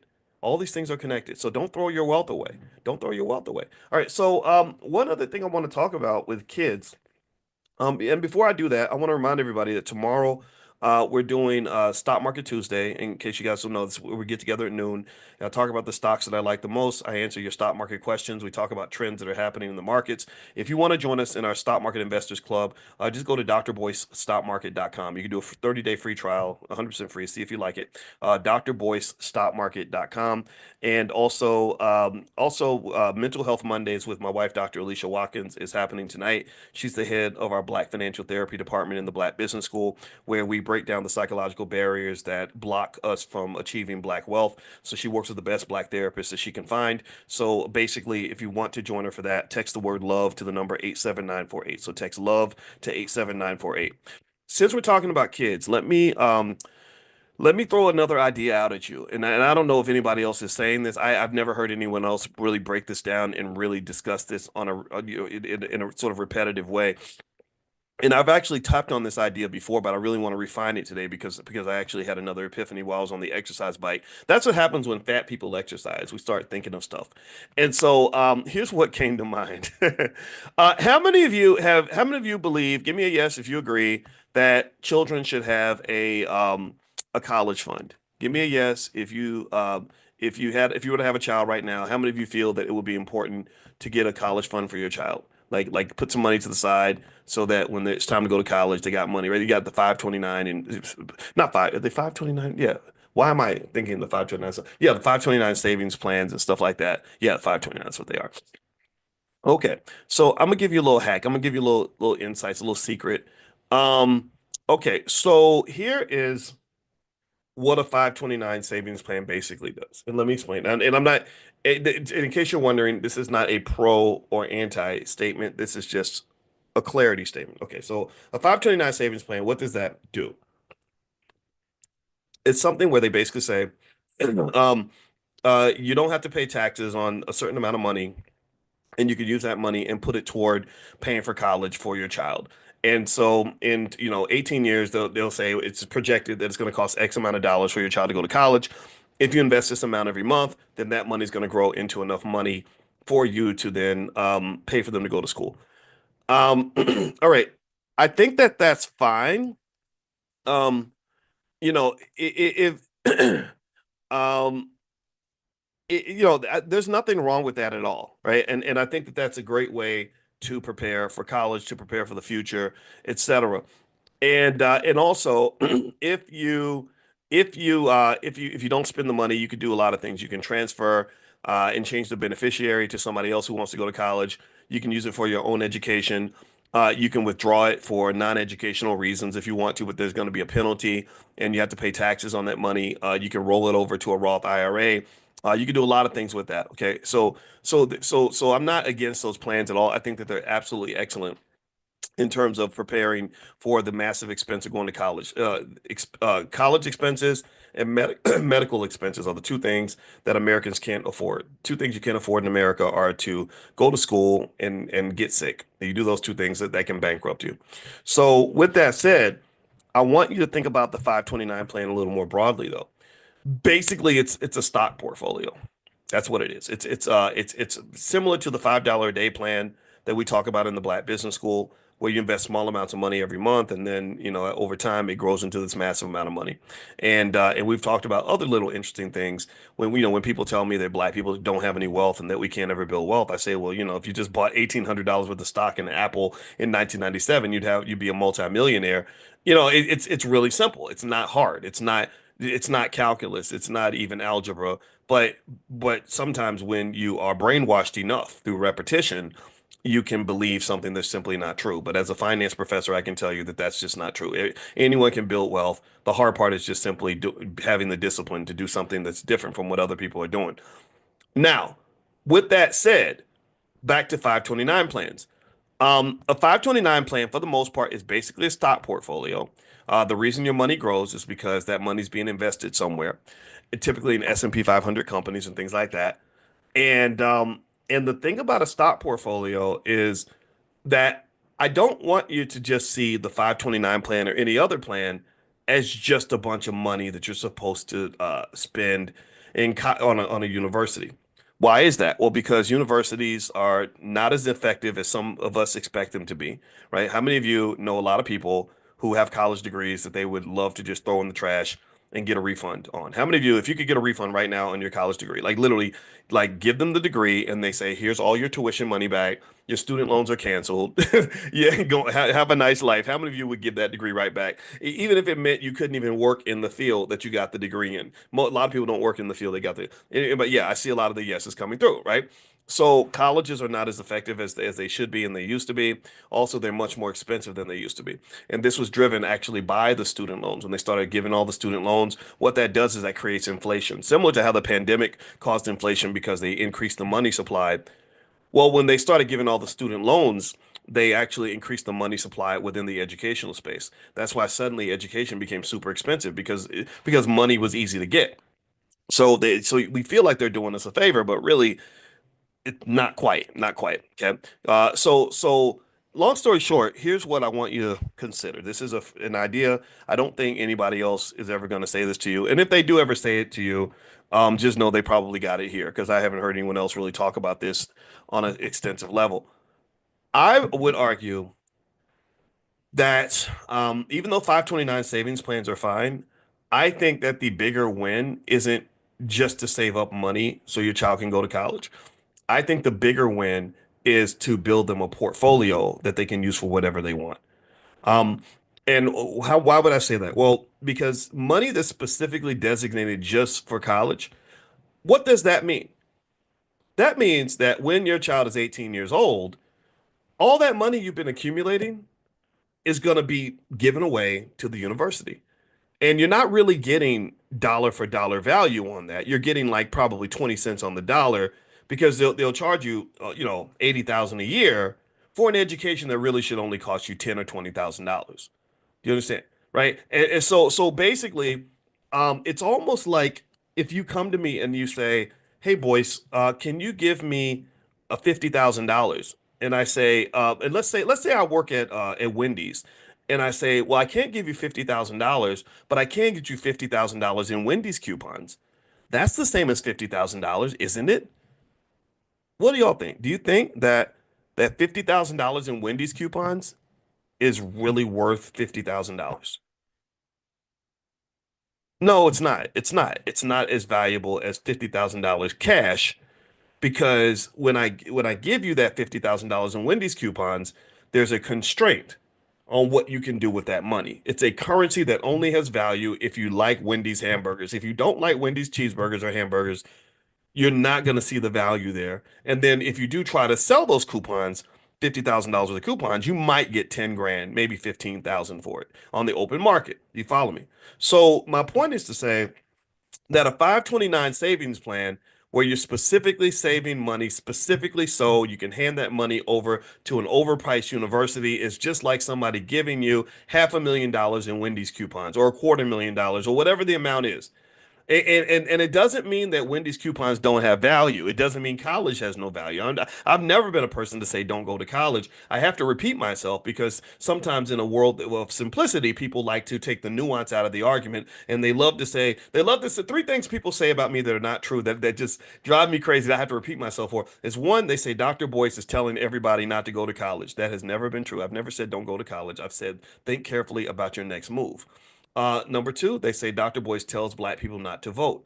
I've never told black people not to vote. I've simply talked about why I can't vote for certain people anymore because I don't think that they're very effective, but I don't tell you who to vote for. The third thing that people say that is never ever true is they say Dr. Boyce believes everybody should quit their job and start their own business. I do not believe that. I believe everyone should have financial security, which could come through investing or at least having the ability to start your own business if you have to, because everybody's got to eat. Even if Massa says you can't eat right, or even if Massa don't want to feed you, you have to have a plan B. We have to have a plan B. We can't just be sitting here dependent on other people to take care of us, especially when those other people have a track record of not really coming through for us when we need them the most. Is that radical for y'all? Is that too much that I just don't want to be like dependent on white folks to take care of me? Does that make me a crazy Negro? Am I being mean today? Okay, so my point is to say that with the 529 plan, I'm not saying that you should not go to college. I'm not saying college is for suckers. By God, I'm a college professor. I love college. College is great. My best years were at Ohio State. I had some good years at Syracuse. There's nothing wrong with college, but college is overpriced and it doesn't always hit the mark in terms of giving you or your children what they need. But here's what does hit the damn mark. Here's what hits the mark. You know what hits the mark? Financial security. That's exactly that hits the spot. That bullseye. Bam. Do you know why I went to college? I had horrible grades in school. I was not college material. Do you know why I went to college? Because I wanted to have some damn money. That was it. How many anybody else do that? Where I went to college because I wanted a career, and careers meant money. Do you really think that I went to college because I'm like I really have a tremendous desire to work for white folks and wake up every morning and go to a job that I hate with people that don't even treat me right? Did you think that's why I went to college? Yeah, no, that is not. I went to college because I was broke, and I knew that education could get me access to a job, which in a good job could get me access to money. That was it. That was the criteria. So what I'm saying to you is that because you're economically conscious, if you've been, we did about 200 and about actually over 320 of these lectures this year. So if you've been with us almost every day this year, your economic consciousness probably exceeds 98% of the population. So if you're economically conscious, then you'll understand when I try to impress upon you the significance of getting rid of the middleman. Getting rid of the middleman. The middleman is this whole process. I gotta go to school for 4 years, and then I get a piece of paper, and then I go to an employer, and I fill out 8 million job applications, hoping that they'll give me a job. And then when they give me my little job, I'll make enough money where one day I'm going to be rich. No, you won't. Most studies show that people who go to work every day do not have financial security. Just go look at the data. Go look at the data. It's like you're following the yellow brick road, like Dorothy and the Tin Man and the Scarecrow and the Cowardly Lion, and just like in the Wizard of Oz. What you are chasing at the end of the golden road is not real gold. That's not the real success. What's really significant, what you really need is already inside of you. The lion already had courage. He didn't have to go to the Wizard of Oz to get courage. The Tin Man already had. He was missing a heart, right? He already had a heart, right? The Scarecrow. Scarecrow had the Scarecrow. What did he have? The brains. Yeah, the Scarecrow. They tell you you don't have brains until we give you a piece of paper. You don't have brains until we certify that you have brains. Until white folks say that you're qualified, then you're not qualified. Because by God, you're just a Negro. I mean, Negroes can't be qualified for anything. They don't have courage or brains or a heart. But and I can just tell you, just like the Wizard of Oz, you are cursed in a way where you're trained to believe that you have to go to other people to get the thing that I believe that you can get on your own. Do you understand? Now, this is not to say that education does not add value. I love education. I love being smart. I read for fun. I absorb information as a habit every single day because knowledge is power. Knowledge is power. Thinking is power. All these things are power. So yes, I am addicted to learning. I learn, learn, love to read, love to just listen and pick up. It's amazing. If knowledge was crack, I would be Pookie from New Jack City. It'd be calling me, man. It'd be calling me. So there's nothing. So knowledge is not an issue, and you can acquire knowledge on your own. Um, Education, college, all that is great too. There's nothing wrong with that. But if I had a choice between having a college degree that gets me a job versus having, I don't know, $400,000 in the bank as a 22-year-old, well, you know what I would pick. Oh, because my 400,000, I can get the information, I can get the knowledge. They got college professors teaching for free on the internet. I have a PhD in finance. I taught at Syracuse. You had to pay $80,000 a year to go to Syracuse and learn from people like me, but I talk to you all every single morning. So it's the money that you're trying to kind of get to. The money is what matters. So let me kind of give you a little bit of perspective on some of this. And by the way, Dr. Claude Anderson says hello. I talked to him yesterday, and he's actually I was talking to him and his wife, and he actually concluded we all concluded that it would be helpful to develop a powernomics training for children that as a benefit. In case you don't know, he wrote the book Powernomics, the most significant economic book in the last 100 years. And so I said, what about teaching the kids Powernomics? I think we need to teach our own children. What do you think about that? And he was in agreement. So he's partnering with the Black Business School, and we will develop a Powernomics curriculum for children. So I'll let you guys know when that's ready. I'll bring it to you guys first. All right. So here's something that you should understand. First off, if you were to take $300 a month, which is actually less than half of the average car note in America, and put $300 a month in an S&P 500 fund for your child, by the age of 20, they'd have $176,706, give or take a few thousand. So a 20-year-old with $176,706 has already won the game. They've already done a checkmate on life. They're not struggling as a broke 20-year-old. They've got $176,706 in liquid assets that they can turn to if they ever have a financial problem. This means that they can sleep in peace. This means that they don't have to go beg for anything. This means that as long as they don't do anything stupid, they don't even have to get up and go to work every day if they don't want to. They don't even need a college degree. This is better than damn near not damn near better than getting signed to the NBA draft. And it's not the same amount of money, but in the NBA, you got to work hard and you got to go to practice every day. They don't have to actually do anything for anybody. So this is the simple, straightforward formula for liberation for an entire community. This solves the black wealth problem. This solves the black wealth problem for one simple reason. If every single black child in America had a parent that loved them enough to put $300 a month toward their future, then imagine that. If every black child has $176,000 in the bank, most white kids don't have that kind of money. So that solves the black wealth problem. There is no racial wealth gap anymore. Now we've really actually manufactured black privilege. We've manufactured our own version of black privilege. And black privilege, I think I saw somebody say we should give each other black privilege, and I agreed with that. But she was talking more in terms of us being kind to each other and things like that, and I agree with that 100%. But sometimes black privilege also connects to money. Privilege in America, privilege is connected to wealth. Wealthy people have privilege. So we manufacture black privilege by making the $300 a month pledge to our children when they're born. Think about it. Some people may say, and this is the thing, I have to address the people I refer to them as the Negro naysayers. The Negro naysayers have a problem for every solution. So the way I would address the Negro naysayer who would come to me and say, "This isn't possible. You're being bougie. Black people can't afford $300 a month." I would simply turn to them and say, "What are you talking about?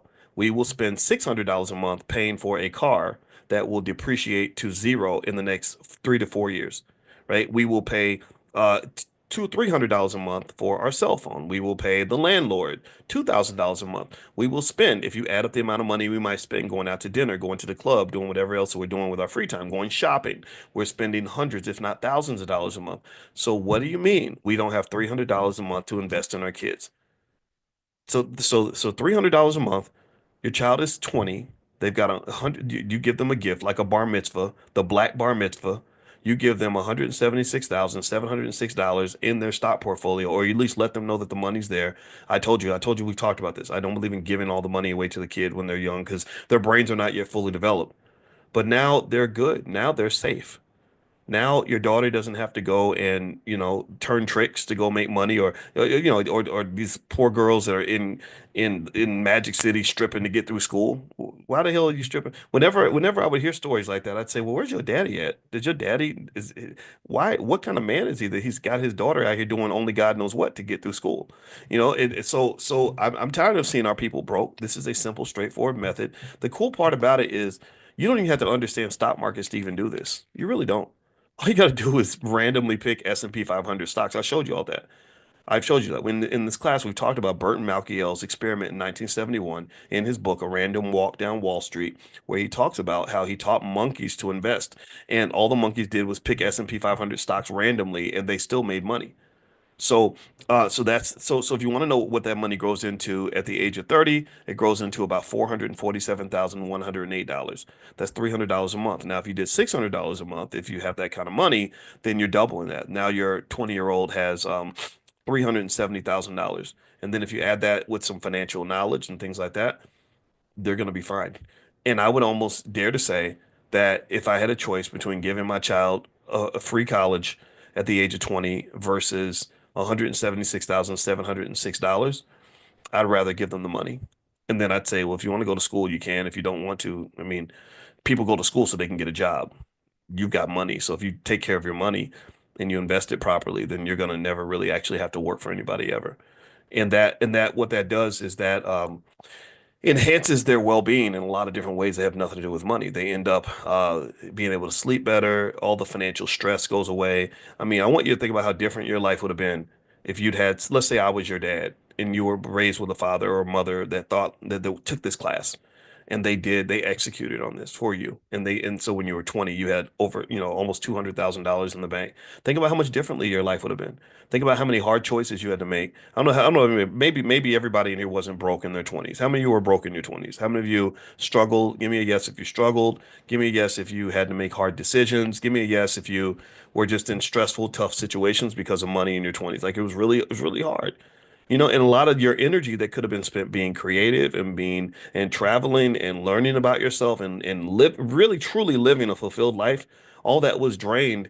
Thousands of hours of your life was spent going to some place called a job, doing work that you weren't even interested in, doing stuff you didn't, you had no interest in that stuff. I spent hundreds of hours working at Arby's in college.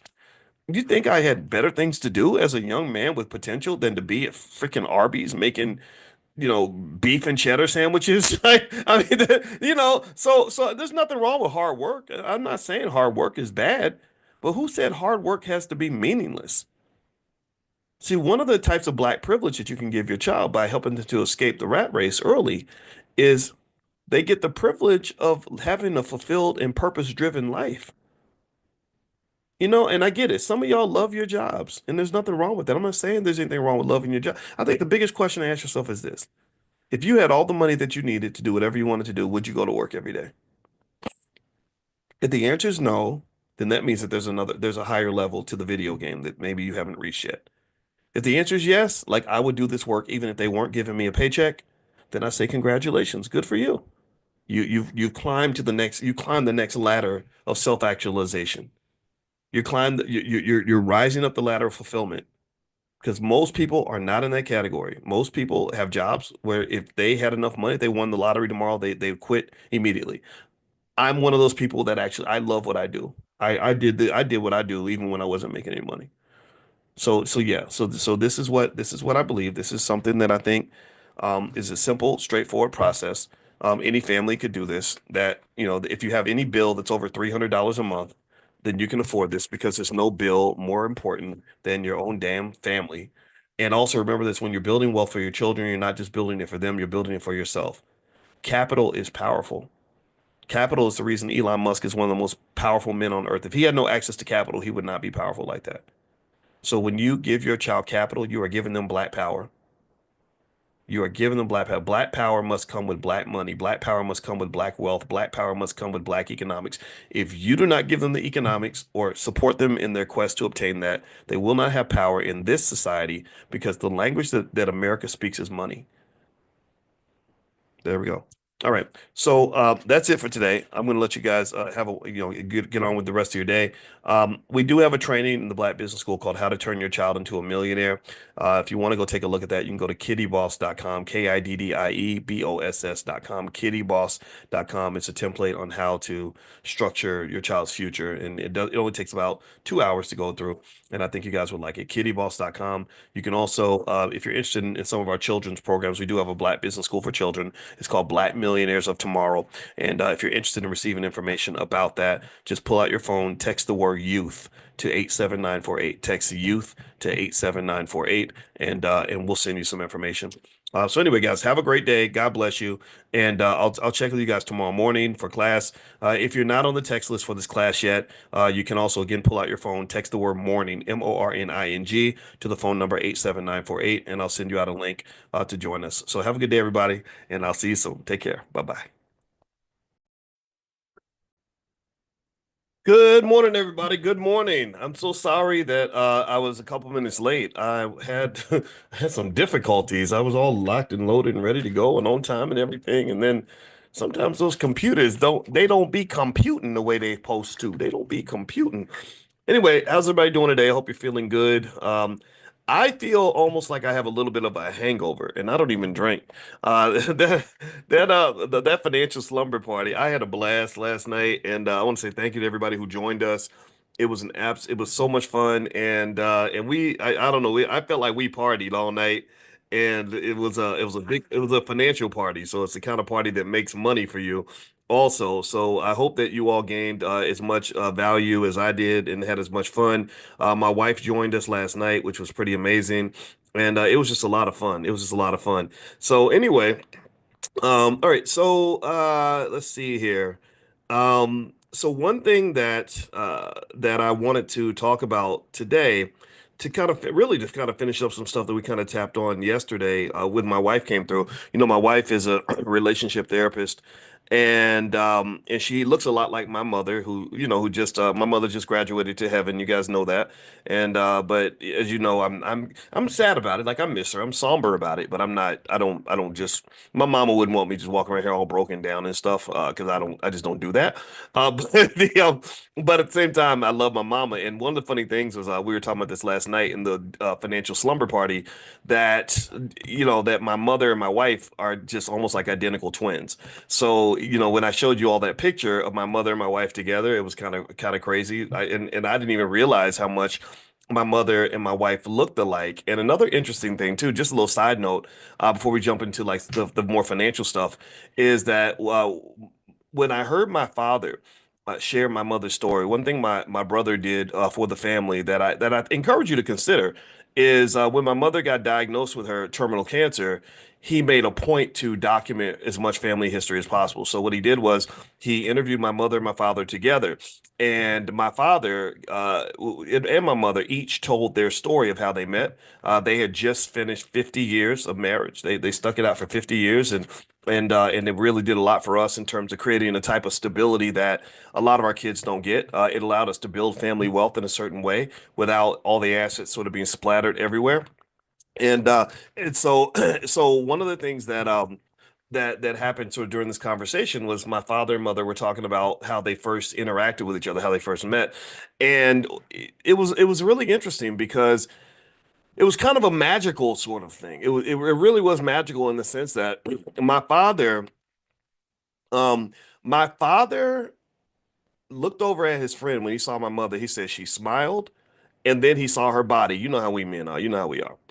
And he said at that point he turned to his friend and he said, "I'm gonna marry that girl." And then he went home and he told his mother, "I'm gonna marry that girl." And that's what he did. He married her, and that here we are 50 years later. And so my mother, as you know, she graduated to heaven on Christmas Eve, and my father was right there by her side, right there by her side, just like he was in the 1970s. And I thought that was really interesting. A lot of people fantasize about that, but I don't think they understand the depth of resilience it takes to do that, and how being solid in that area of your life also reflects the ability to be solid in terms of other aspects of your life. People that are solid in that way are also solid when it comes to business. They're solid when it comes to partnerships and wealth building activities, things like that. Solid people can do things that other people who aren't sure of who they are or what they want can't really do. Because if you know anything about entrepreneurship, um, if you know anything about entrepreneurship, you'll know that you can't really build an empire if you're not solid, because your empire is going to come under attack. Bad things are going to happen. Things are going to fall apart. Plans are going to fail. As Mike Tyson used to say, every boxer has a plan until he gets hit in the mouth. And a lot of people get hit in the mouth by life, and they can't stay focused. And so my parents, their marriage got hit in the mouth quite a few times. Each of them individually got hit in the mouth a lot. And they just sort of stuck to their core values in terms of just saying, no, this is who we are, this is what we do, and ain't nothing gonna change about that, right? So I want to just applaud all the solid people in the room. That's my point. A lot of you know a solid person. Some of you are solid. If you're not solid, I encourage you to consider that. And solid, in my view, part of it starts with just knowing what you want. And one thing my father talked about when he talks about my mother is he says, my brother asked him, he said, "How did you know that was a woman you wanted to marry?" He said, "Because I know what I want and I go get what I want." And I thought about that and I said, that's so interesting. And I think young women that are picking a man, I think that picking a man who knows what he wants gives you a lot more certainty than picking a man who changes his opinion the way he changes his draws. I don't think that men who change their opinions a lot and are sort of flimsy and inconsistent are typically as successful, nor are they as reliable. But the same thing can be true for women as well, right? So I think women also have to have a type of solid nature to them. And this is how you build healthy relationships and institutions, which also are key indicators for the ability to build wealth. So even as we're dealing, as we sort of have dealt with aging and people dying and things like that, there's no sort of weird shenanigans going on with the family wealth. We know what the estate plan is. The trust is in place. The assets, we know where the assets are. There's mom and daddy's house. There's the bank accounts. There's the investment portfolios. It's not like everything's just kind of splattered and scattered and messy and screwed up. And I'm going to be honest with you, and compare. When I think about my biological father, rest his soul. He wasn't. I'm not. I don't think he was a bad guy. I only met him like 3 times. His life was not structured.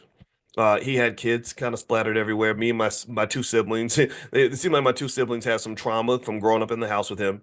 There was all this. There was sort of nothing left in terms of an inheritance, no wealth.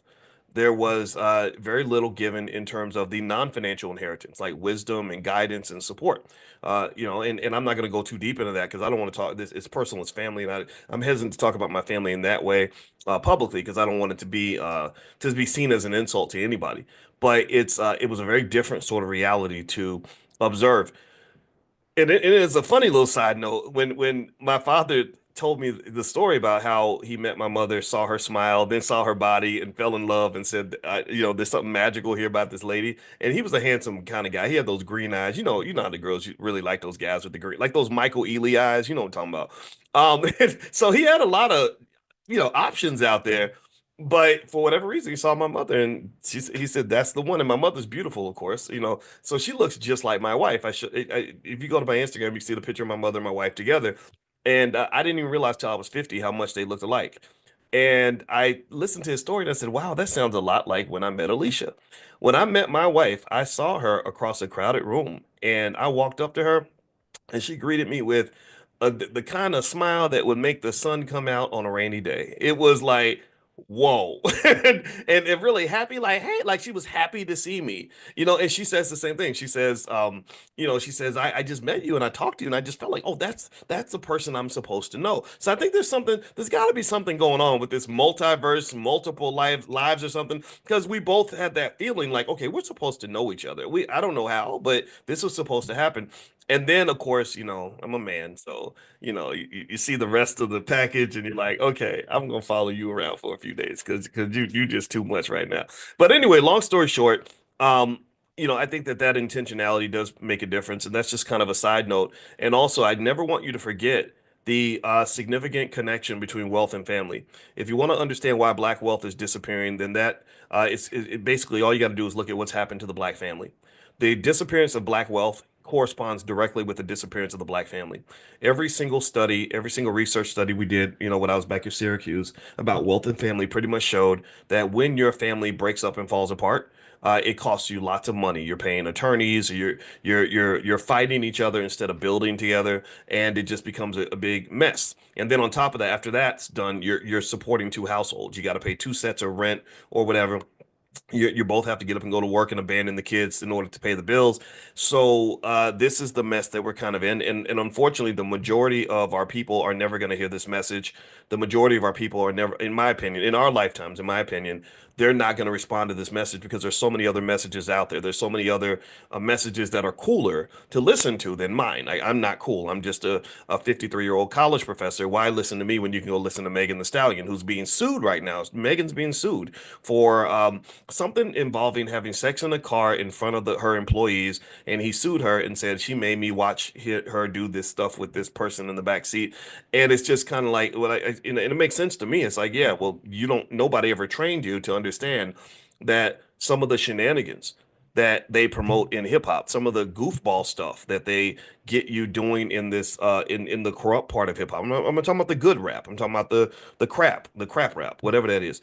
Um, that stuff will lead to workplace violations. When you have workplace violations, you can easily be sued by an employee. And the same person who was cheering you on when you were in the back seat getting it on with that lady, I think it was like girl on girl type stuff, that same person can go back and file a lawsuit and say, oh, I was so traumatized. You made me watch and it was horrible. Now I need therapy and $10 million. And I need to take sleeping pills to be able to sleep. And every time I see a person wearing green socks, I start to go into a panic attack because they were wearing green socks when she was in the come on, man, give me a break. Get out of here with that stuff. We know what it is, right? This is somebody who became disgruntled and said, "Oh, wait, you're not supposed to be licking on another woman in the back seat of a car during work hours. You're not supposed to be doing that on a job. Like UPS employees don't do that kind of thing. So if that were to happen at UPS or Ford or IBM, they would fully expect to be sued if they had these kind of shenanigans going on in the office. So long story short, I personally think that if our young people got more of this advice and information early instead of just being trained to follow what's cool and what's trendy, I think they'd be in much better shape. But instead, even if you get the bag, you're gonna blow the bag. I talked to a person who I really respect 2 days ago. He called me, gave me condolences about my mama transitioning on, and I appreciated that. And we were talking for a minute. I heard from a few people in the entertainment industry. Ice Cube sent me a text, and I thought that was very nice of him. And we were talking, about the stuff with Jay-Z and Diddy and all this stuff. And he said, "Oh, this is about a much bigger picture. This is a wealth issue. This is a wealth transfer issue. It's not as if anybody's surprised about the crazy stuff going on in hip hop. They've known about this stuff. They knew about the Diddy parties. They probably went to some. But it's a matter of positioning things in a certain way where they can come get your money and they can come get your power. And if you're not smart enough to understand that, if you're not strategic about it, then yeah, you all the hard work you put in, all you was doing was collecting wealth for somebody else.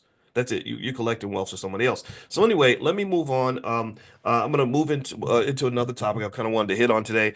Just a reminder, if you missed the financial slumber party, it was an absolute blast. I don't know how many of y'all were there last night. I bet some of y'all probably couldn't get up this morning because we got up. We were doing financial stuff and playing music and having fun. My wife came in from 11. I planned to go from like 11 Eastern to like 12:30 Eastern. We went from 11 Eastern to 2:30 a.m. and we just partied all night and it was a blast. And that's what I like. I used to think when I used to be in school, I would think of studying and partying as something you could do together. Like studying doesn't have to be boring. Partying doesn't have to be boring. Partying, going to did anybody notice like when maybe you were in college and everybody would go to the club and everybody would go to the parties and all they would do is just stand around and try to be seen or something and be bored to death. Like you can't have a conversation because the music's too damn loud. You're just standing there and you're seeing the same people you see every day and nothing interesting happens that night. That's very depressing for me. I was like, I'm not doing this goofy stuff. So to me, I think having fun should be done on terms that actually really works for you. And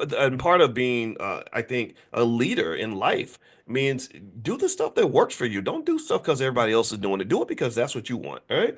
So anyway, if you want to see the recording of the digital slumber party that we had last night, where we went through my training, stock market decoded, and we also brought in my wife, who's a licensed therapist and a full professor of social work, and she talked about financial psychology on a real deep level. We link trauma and how that affects your wealth. That if you went through bad stuff when you were a kid or bad economic relationships as a child, that's going to reflect itself in your life today. A lot of people don't have money because they don't have a money mindset.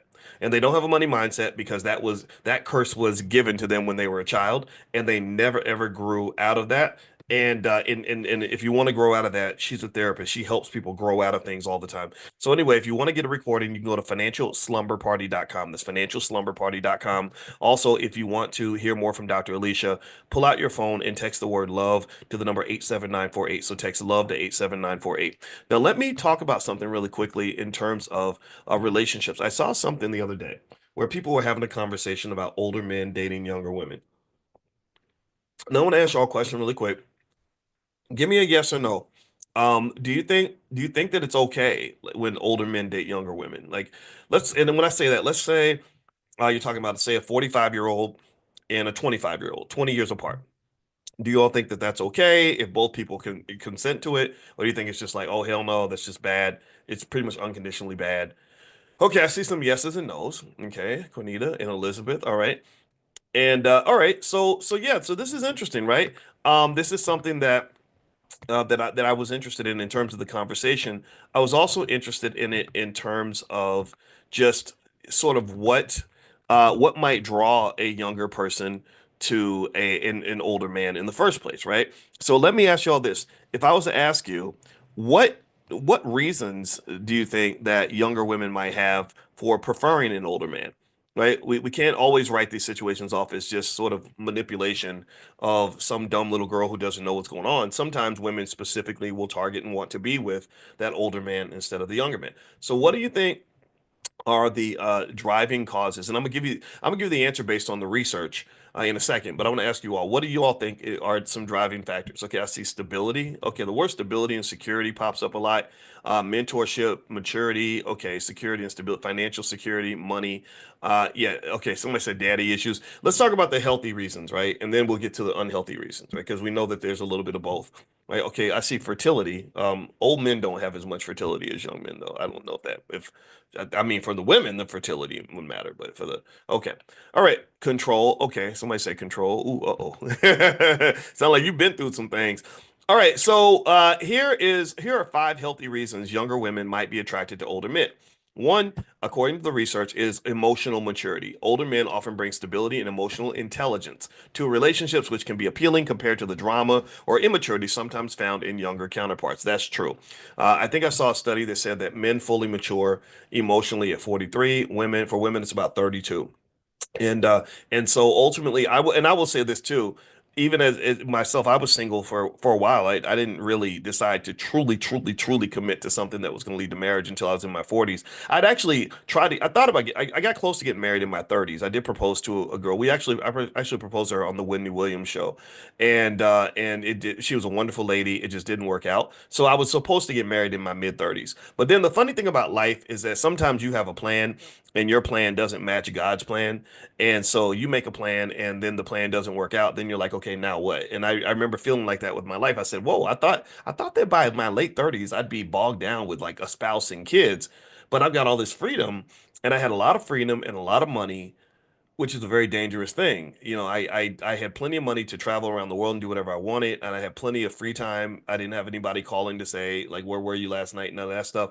I've always known though that idle time is the devil's playground, the devil's workshop. And I kind of felt like if I didn't find some sense of purpose, something to connect myself to, I would end up in all kinds of shenanigans or be pulled into tough situations. So even though I dated and it was an interesting experience and it was very easy to date, it's very easy to date when you're a public figure because women will come to you. They will already know you, they identify you, they will spot you. And there's some really pretty black women out there, and I think that's great. But I always knew anything that you do in excess is going to be bad for you. Anytime whether you're talking about food or drugs or anything, if you abuse it, I believe it's going to come back to you. I believe that karma is very real. And I think that gluttonous behavior, and you see this a lot. You'll see somebody who says, I'm going to sleep with every pretty girl I see. And next thing you know, something bad happens. Maybe they catch a disease or they end up being accused of something or somebody ends up taking their wealth. And so my belief was in always in moderation, just the same way I talk about economics. That's how I talk about life because because economics is not nearly as important as life, and most wealth is not in your bank account. Most of your wealth is in your life. Your life, you have relationships that are of infinite value to you. If I could give every penny that I have to get my mother back for another 20 years, I'd do that in a second, right? So my relationship with my mother was a massive loss. For just so many reasons I won't go into. So same thing is true with health. How much money would it require for you to want to have somebody give you a bad heart, right? Most people wouldn't want a bad heart, no matter how much money you got offered, right? So really, I would say that experience, was kind of interesting. I was like, I didn't expect to be single when I was in my 40s, but what I was learning at that time was I was learning how challenged and damaged the black community is, and not including me, right? And I sort of I noticed at that time, that's when I started noticing little things like three-quarters of all black women don't even have a father in the house, right? And I thought, well, what kind of person would I be if I had no mother in the house? If my and we act like it's no big deal, but I think it's a very big deal. If I had no mother, my mother just passed. That's devastating, right? If I had no mother growing up, I'd be a completely different person, right? Because my daddy's different from my mama. My mama is the nurturer. Imagine me with no nurturing at all. I'm already rough around the edges, but imagine if I never had any nurturing. And so, anyway, my point is to say that I think that there's just sort of this weird imbalance, and I think that also relationships are something that does require some degree of training, right? You can't just wing it. That's one thing I know for sure is that building an institution of any type, whether you're talking about a business, a family, or anything else, or a house, it's hard to do it if you're just sort of guessing along the way, right? If I say I'm gonna go build me a corporate office, I'm gonna go build a building in downtown Chicago, but I don't know what I'm doing. I've never done this before. I have nobody in my family that's ever done it. I know nothing about construction. Am I gonna be successful? Yes or no? Am I gonna be able to easily figure it out? What do y'all think? No, I'm not. I can't do that. It's impossible, right? Or pretty much not I don't say impossible, but very difficult. I'd probably fail. So I think that when you're talking about building an institution like a family, and I think about my mother and father making it through 50 years of marriage, they had to have some type of guideline. And I know that for my father, his guideline was his parents. His parents were married 70 years. And so that kind of created like a sort of rigidity in the thinking or a specific way of approaching relationships where even though he was a very good looking man and he had those Michael Ealy eyes and all the girls were chasing him, He said, no, that's nice and that's fun for me while I'm a kid, but that's not something I want to grow old with. I don't want to be 55 years old still living the lifestyle of a 25-year-old or a 20-year-old. And that shaped his values. If he'd had a father who was a Rolling Stone, who never got married or maybe got divorced and lived a single life forever, or a mother that had no man around, he might have said, I'm going to go a different direction because this lady she has a kid. I was the kid, and why in the hell would I want to be dumb enough to take care of some other guy's kid? Like some people think like that too, right? So his upbringing shaped his value system. So really, generally speaking, when you're talking about building any kind of institution, again, whether it's family or economic, if you don't have the background, like if you're trying to be an entrepreneur and you have no entrepreneurs in your family, you got to get some entrepreneurs in your family, if you know what I mean. You got to go find some people who think like you do because entrepreneurs have to take risks. Entrepreneurs have a lot of ups and downs. Entrepreneurs have to find a way to make a way. Entrepreneurs have to have a certain type of resilience that regular people don't have. So if you're trying to do that in your first generation, well, get around some other people that can really give you a culture that's going to match your objective. Do you follow me? Same thing would be true just generally if you're a wealth builder. I mean, think about this. In fact, let me ask y'all, let's do this experiment. How many of you have families that don't build shit? I don't mean to cuss on a Saturday, but I just did. How many of y'all got families that can't build a damn thing? Ain't saved nothing, can't invest nothing, don't know what a stock is. If you hit them in the face, you say the word stock, they think you're talking about buying some socks. No, I got some socks yesterday at Target. Hey, how many of y'all got families like that? I mean, literally, ain't never thought about economics further than let's get a job and let's go spend our money. Anybody grow up in a family like that? Give me a yes. Well, a lot of us do. So if you're trying to break that generational curse and do something different, you're gonna have to really be very intentional about that. Intentionality is everything. If you're not intentional, then you're not going to succeed. You can't get there by accident. Just like my father met my mother and he was very intentional. Like, that's going to be my wife. He did not flinch. He did not second guess himself. He did not wonder if this was the right decision. He was clear. He put his eye on the he laser targeted his objective and he went for his objective.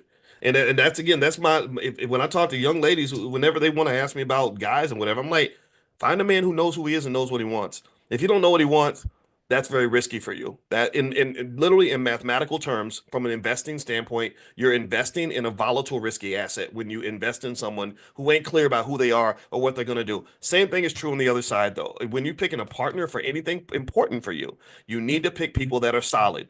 You need to pick people that are solid. You need to pick people that are solid. And if you're picking somebody who's solid, then damn it, you better be solid too. Because you're gonna attract what you are.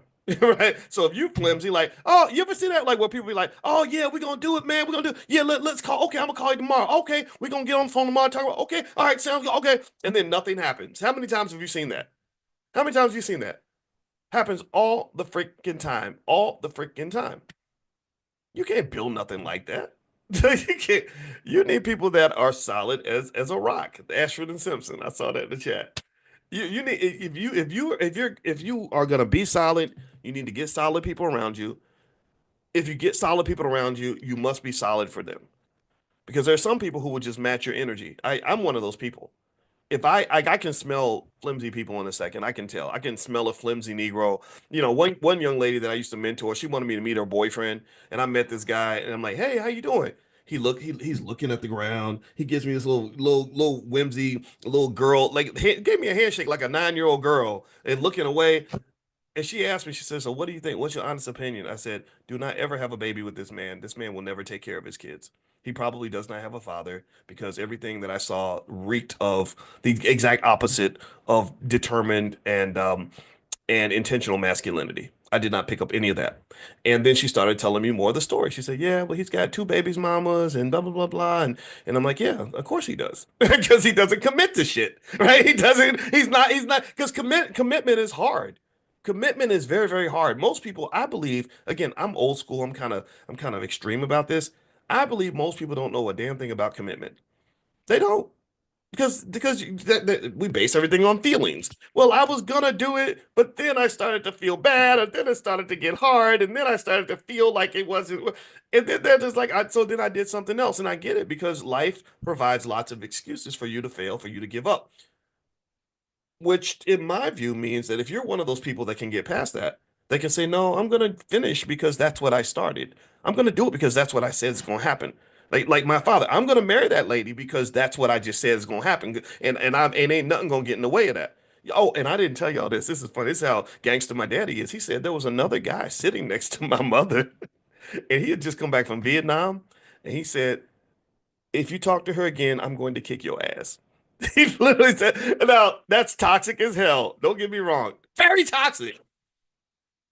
But it got him a full family and a couple of kids out of it, right? It got him me, and I think I've been a pretty good asset to my dad. I bought him a car and helped him pay off his house, all that stuff. So he got his assets in life, financial, emotional, and otherwise, because he had intentionality. He had clarity, a purpose. So I ask you this question. I say to you, in what areas of your life do you have clarity of purpose? What areas are you intentional? What areas of your life are just non-negotiable? And that's something you're gonna have to ask yourself about. Because if you let a situation or a person or a barrier knock you off your perch easily, it's gonna be very hard for you to do anything or build anything solid because you're not even approaching things from a solid perspective. And this principle applies to business. This principle applies to relationships. This principle applies to socioeconomic politics, every single issue. The world doesn't really give you much if you're not consistent and intentional and solid about what the objective is. Now let me move on. Let's get back to this topic of older men and younger women. So let's get some healthy reasons why younger women might be attracted to older men. According to the research, the emotional maturity piece, I've seen that to be very important because women like I think the emotional vulnerability and ability to connect and understanding your being in touch with your emotions seems to be very important to women. Life experiences and wisdom. Some women want a man that they can learn from, right? Tell me if you agree. Tell me if you've seen this or felt this. Established careers and stability. Every single study, when I wrote my book, Financial Lovemaking, back when I was on the faculty at Syracuse, I became absolutely intrigued with the innate, million year evolutionary connection that women have to things that indicate security. Wealth is just a symptom, it's a symbol of security. Wealth, a person who has wealth and financial peace has the ability to enhance your emotional well-being. If you've ever been financially unstable, you know how that can really rattle you. And what I've noticed is that women tend to, not all the time, but tend to get more rattled with financial instability than men, like to the point where they get pissed off at you because you tricked off the money. If my wife wastes money or overspends at the mall, it wouldn't stress me out. I wouldn't be like, God, I can't sleep now because this lady out here. I get it, and maybe kind of, and maybe I'm biased because money's not really a big problem per se, but I've noticed that like when I started reading studies about women just literally not even being able to have sex with their husbands because the money was bad, I thought that was so interesting, and I did a lot of research on that, and I was like, okay, so if we can act like money ain't supposed to matter, but that's not gonna work. I think you're getting out of alignment with nature. I really do. I really do. When you get to the point where you want to act like money doesn't matter and that a woman won't care that the man that she selected is unable to provide for her babies and protecting her babies is literally if not one of the top priorities in her life. I don't know how that's going to work. I talked to one lady when I was doing interviews for the financial lovemaking book. And by the way, you can have the book for free. You can have an e-copy. If you go to boyceandalicia.com, boyceandalicia.com, the e-copy of the book is there. So Boyce and Alicia, just me and my wife's name. I interviewed one lady and I remember she was telling me about how she'd been saving money for her children to go to college by putting money under the bed or something in a bucket like or like dollar bills and change and stuff. And by the way, that does add up to a lot of money over if you do it consistently. So they had hundreds, if not thousands of dollars saved up under the bed, right? But she was surprised. She was kind of confused because it seemed like it wasn't growing, like it was kind of staying flat or even going down, but she's putting all this money in here. And so she eventually finds out that her husband was going right behind her and taking money like $20 here or $10 there out so he could pay for his lunch. So he would let her save all the money and then he would take it and spend it on his lunch. And woo, when she found out, what he was doing. And I remember listening to, I'd never forget her, the way she described it. She said, you literally ate and shit out our daughter's college education. I mean, she was like steaming mad. I mean, and she literally, I mean, at that point, I think they did get a divorce because at that time she was like, I'm sleeping with somebody else now. This man is a loser. And I'm not advocating for any of that. I'm just saying that some sort of ability to provide resources, but also to protect, preserve, and grow the resources is essential. I don't know how you get around that. I don't know how you get away from that. And so yeah, if you think that younger women like older men because of the money, yeah, they do. And I don't think it makes them gold diggers. Maybe there are gold diggers out in the world for sure, and I think that that's a problem. But really, the general idea of economic security is something everybody should want. The idea that you can be uncomfortable in an uncomfortable, or sorry, the idea that you're supposed to be comfortable in extreme discomfort is not even logical. So what else they say? They said the younger women like older men for confidence and self-assurance. That's true. Years of experience bring confidence, and confidence always works. Every study shows that. Also, a different approach to relationships. Older men may prioritize meaningful connections and are often more patient, attentive, and intentional. There's that word intentionality. Intentional in relationships compared to younger individuals. So the young boy doesn't know what he wants. The older guy maybe says, "I want you, and I want this, and this is where we're going." And baby, put your coat on, girl. Get in the car. We going to eat at the steakhouse. Right after. And after that, we going to the movies. Right. Sometimes people like that, but it depends on the person. You can't generalize. All right. So here are the unhealthy reasons that some young women may want older men. One, unresolved daddy issues. Women with absent or distant fathers, which is actually, remember, the majority of black women do not have their father in the house. I know that there are all these studies about black fathers being involved when they're outside the house, but I'm going to challenge some of that a little bit in the sense that I kind of think that I just think again I just flip it and I say, well, what if my mother, says, hey, I'm still gonna be a good mom to you, but I'm gonna move across town and you're gonna see me twice a week. Do you think that she would be able to be as effective as a mother living across town and talking to me twice a week as she is by literally being in the house with me every day, all day long, talking to me all day about different stuff, little things like, put your coat on or I made you some oatmeal, right? I mean, do you really think that those two calibers of parenthood are the same? I don't think that they are. And I know that there's debates about this, but I do think that that missing father, especially when you have situations where the father was a disappointment, that requires intense therapy because I told you I didn't realize until I was 50 that I not only did I marry my mother. I showed you all the picture. If you go to Dr. Boyce Finance is my Instagram. I had a picture of my mother and my wife, and they look identical. It looks like she's her daughter. And it wasn't until I was 50 that I realized that not only did I marry my mother, but I've dated my mother 2 or 3 times.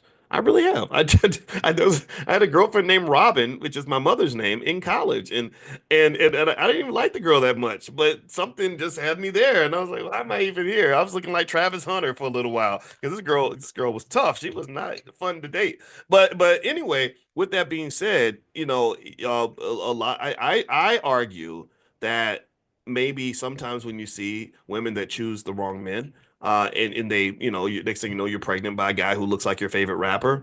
I think that there's some deep daddy issues in there that maybe not so much because the men remind you of your father, but maybe because maybe you looked at these big hip hop guys who are absolutely terribly anti-family. Most of them are very anti-family because the culture is all about womanizing and balling out and being stupid, and definitely not tying yourself down with something boring like marriage and family. I don't know. I kind of think that these rappers kind of become like these father figures in the black communities, men that we end up looking up to, and some of them, I know some of these guys personally, and I'm like, some of these guys are just complete total degenerates, like just absolute degenerates. It's unfortunate. It's kind of strange to me that we have, and I'm not saying all of them are. That's obviously not true. I told you Ice Cube is my friend. He texted me yesterday, and he's been married to his wife for 30 years, something like that. But also, let me tell you, in terms of Ice Cube, what I like about him, the reason that I can be his friend and I did not remain friends with Kanye West is because he has a type of logic and reasoning and intelligence about him that some of the artists kind of lose in the sense that he understands. He has a song. I kid you not, and I'm going to go on a small little tangent on this, but it relates back to the wealth thing. He has a song. from the 1990s. If you're a big Ice Cube fan, you would know this song. And I don't remember the actual name of the song, but the chorus was had it involved the term ass over cash. And what he was basically, excuse my French, but he's basically saying that these young guys get themselves in trouble because you don't handle your business. You're out chasing so much booty and chasing so many different women that you lose focus, and then you end up losing all your money. You end up ruining what's going on. You end up messing up your situation. You end up putting yourself in situations where you get arrested or killed or lose everything because you are so distracted by the sex, right? And so I thought that, and I remember hearing that song. This was years before I met him, and I listened to it as a 28-year-old. And I said, I get this. I understand this song, and because what it says is that part of manhood should be predicated on understanding. Yeah, there are benefits to being a man, especially when you're a successful man. You should enjoy some of those spoils, but when you do things in excess, you're going to pay a price for that. You're typically going to pay a price for that. And if you don't acknowledge that, and you don't have, this is why mentorship is so important for young men. When we lost our fathers, when they locked up all those black men, I told you I've been mad about that for 30 years. When they locked up all those black men, these little boys did not have any guidance. They didn't have anybody to say, "Hey man, look, slow down, stop that, don't do that, don't go shoot him," or no, don't. You got too many women running around. You got to focus, man. You need mentors that will do that for you, so you can understand how to play this game strategically. Life as a black man is very strategic. If you are not a chess player, you will lose the game. You have to be a chess player. Some of these Negroes run around playing, playing checkers and tiddlywinks and dominoes and and crapping out every time or whatever. And you can't do that. You got to be a chess player. You have to be able to think strategically. And that I would say would be what Cube and I kind of vibed on. Is like, I get it. I was like, oh, I get it now. You're a solid guy and you think strategically, so we can have a conversation. If you're a goofball who gets caught up in anything that's popular, I don't even know anything about that. I'm not interested in that. So anyway, let me finish up. Let me read a few more things. All right, so they say that women like health unhealthy reasons a younger woman might be attracted to an older man is again the unresolved father issues. Women with absent or distant fathers might unconsciously. This is the subconscious. This is not what you don't know you're doing this. This is the power of the subconscious. Unconsciously seek older men to fill a parental or nurturing role, leading to dependency rather than a balanced partnership. So they have a Freudian theory on parental dynamics that basically says that if you don't address that daddy issue, you're gonna be picking wrong. You're gonna end up in bad situations, relationship wise, for the rest of your life. My wife, who is a therapist and also a expert on the subconscious mind, talks to me about she kind of schooled me on a lot of this. And I'm telling you, if you really want to elevate yourself, elevate your life, either get the therapy, do the work, or whatever is required to deal with that subconscious issue. And my wife, her website is coachingwithdralicia.com. So if you want to reach out to her, feel free to do that. That's coachingwithdralicia.com. Power dynamics. The older man's perceived authority or financial control can create a power imbalance. True, which might feel attractive initially. So you're excited at first because you got this big, powerful man and you're attracted to his confidence and the fact that I don't know, maybe he's a big, tough guy. You think he might slap you around, but he doesn't actually do it. So maybe that's exciting or something weird like that. Initially, but so it feels attractive initially, but can lead to manipulation or lack of equality. So studies on power imbalances in relationships pretty much do say that, right? So when someone else has more power over you, you have to be very careful about who you give that power to. And I've actually even gone raw in my book Financial Lovemaking. I tapped on this a little bit. I learned a lot more over time, but I learned the power of sex and how sexuality has different impacts on men and versus women. There are various chemicals that get kicked off when you have sex with another person. One was phenylethylamine. I remember that. Then there's dopamine, oxytocin, and one more, various endorphins that which create three particular sensations when you have good sex. One is you get the high from the dopamine. Two, you feel very relaxed. And then three, and this really it impacts women on a heavy level.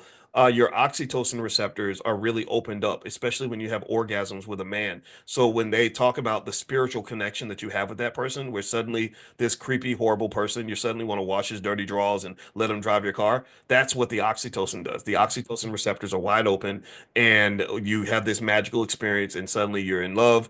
and you might be in love with the devil. A lot of us have had that experience. But what happens with women that's different from men is that men have this thing called testosterone, and some men have more of it than others. Athletes have a lot of testosterone. That's why they're great athletes. That's why they're big and strong. And the testosterone partly neutralizes the oxytocin. So the effects of the sexual experience impact men differently from women. So that's why you have those scenarios where the man is like, okay, I gotta go to basketball practice now. And so and then I'm gonna go see my two or three other girlfriends later on. And the woman's like, oh, I hope he calls me today. And I'm not saying that that happens all the time. Obviously, you can't stereotype. And there are some women that I guess are working to engineer themselves to have that same sort of detachment. But I think it comes with a greater price. Comes with a greater amount of pain, to the point where it almost seems like sometimes I've seen cases where women are pretending like they don't care, but then there's like something that just happens where the soul feels empty because you've given yourself to so many different guys and stuff like that. So honestly, long story short, I think that I can tell you this: when I started understanding that, a lot of things made sense, and when I started understanding the power of sex, it really made me think about why things happen the way that they do. For example, black people have a high amount of trauma from things that we've gone through. So, my wife should be here explaining this better. She can explain it better than I can because she also teaches a class on addiction, a university class. So she's a lot of addictions are an outpouring from trauma. You have unresolved, unhealed trauma, which it's all over the black community. It's like the biggest STD in the black community, if you will, the biggest virus that's out there. And so the result of undiagnosed, unhealed trauma might mean leaning toward various addictions, which might be a sexual addiction. And we don't think of it as an addiction, but it can happen that way, and it just creates a lot of chaos. That's unwanted pregnancies, STDs are like through the roof. And if you watch like the Shade Room, you'll notice every other post is something sexual, right? Sex, sex, sex, sex, sex, right? So I would encourage you to, in your own journey, if you're trying to accomplish goals, financial or otherwise, uh, understand yourself, figure out like the areas where you're making mistakes and why those things are happening. And that a lot of times will come through a therapeutic process. And then not only will you understand the world better and understand yourself better, you'll be able to position yourself where you want to be. Like, right? Like you won't make a plan to go over here and then end up over there. Or like New Year's is coming. How many people do y'all see every year that have these big New Year's resolutions of all these things they want to accomplish this year because 2025 is new and fresh? This is what I'm going to do. I'm going to be a different person. 96% of all people do not fulfill their New Year's resolution. 96%. So you're not going to fulfill the resolution if you just do what everybody else does. You'll be like the 96%. So the question to ask at that point is, if you're serious enough about it, is how do I become part of the 4%? Like what do I need to do to make sure I don't end up keep continuously making promises to myself? Oh, I'm not gonna mess with this type of girl, or I'm gonna leave this relationship, or I'm gonna build this business, or I'm gonna quit this job. What are you gonna do to make yourself part of the 4%? What are you gonna do? And I can't answer that for you. I'm just encouraging you to ask yourself that question. So let's keep going. Other reasons they say that young women might be attracted to older men. These are the unhealthy reasons. Low self-esteem. They say younger women with low self-worth might gravitate toward older men who they perceive as out of their league, relying on their approval for validation. And again, this is where the whole daddy thing comes, right? Because the daddy is supposed to validate you. The daddy's supposed to tell you that you're beautiful and smart and capable and everything else. And at least where I come from, I'm thinking old school here. Maybe you feel free to disagree with me, but I remember even hearing my mother talk about when she met my father, and she said, I thought he was too attractive for me because all the girls were swooning over him because he had those green eyes. And my father said, though, I thought your mother was beautiful. She was the most beautiful thing I'd ever seen. But my mother did not see that in herself. So my brother asked a really hard question for her. He says, so why did you feel like why do you think you felt that way about yourself? Why was your self-esteem low? And she said, well, because we had so many kids around growing up. Like, my mother's sister had 10 kids and we had five, and then her other sister had another six or seven kids. So kids never got one-on-one attention. There was not, and I can add this part. To my knowledge, there was no older man around to validate and love them without eventually meeting grown men who are like, yeah, girl, I think you're great, and I also want to sleep with you, right? That's what unfortunately a lot of girls go through. So that missing father is really part of the missing wealth in the black community because it's not just financial wealth, it's also emotional wealth, cultural wealth, social wealth, it's and political wealth, right? So ultimately, this is a big thing. This can happen a lot. So the daddy issues can lead to dating the older men because everybody needs a daddy at some point. So moving on, um, avoidance of peers competition. Some younger women might feel intimidated by competition with peers and seek older men, believing that there's less pressure to compete or meet certain social expectations. Interesting. This comes from studies on social hierarchies and romantic preferences. So it seems like what they're saying here is that if I'm a young girl and I'm tired of trying to compete for the young guys around me by trying to have the nicest body or, perform the best in the bedroom, maybe an older man who's more settled might put me in a space where I don't feel like I have to be as competitive. And that might be true, right? I don't know. I mean, if you date an older guy who's a little more settled, who's kind of like, look, I'm not looking for a million women. I got stuff to do. I just want one good one. Then maybe that creates a less pressure driven situation than try to date the guy in the dorm that every girl's trying to get with, and you're under this constant threat of competition. I'm not sure. And then the last thing they mentioned here is escape from uncertainty. They say younger women may be drawn to the perceived stability of older men as a way to avoid dealing with their own life transitions or uncertainties, which can hinder their personal growth.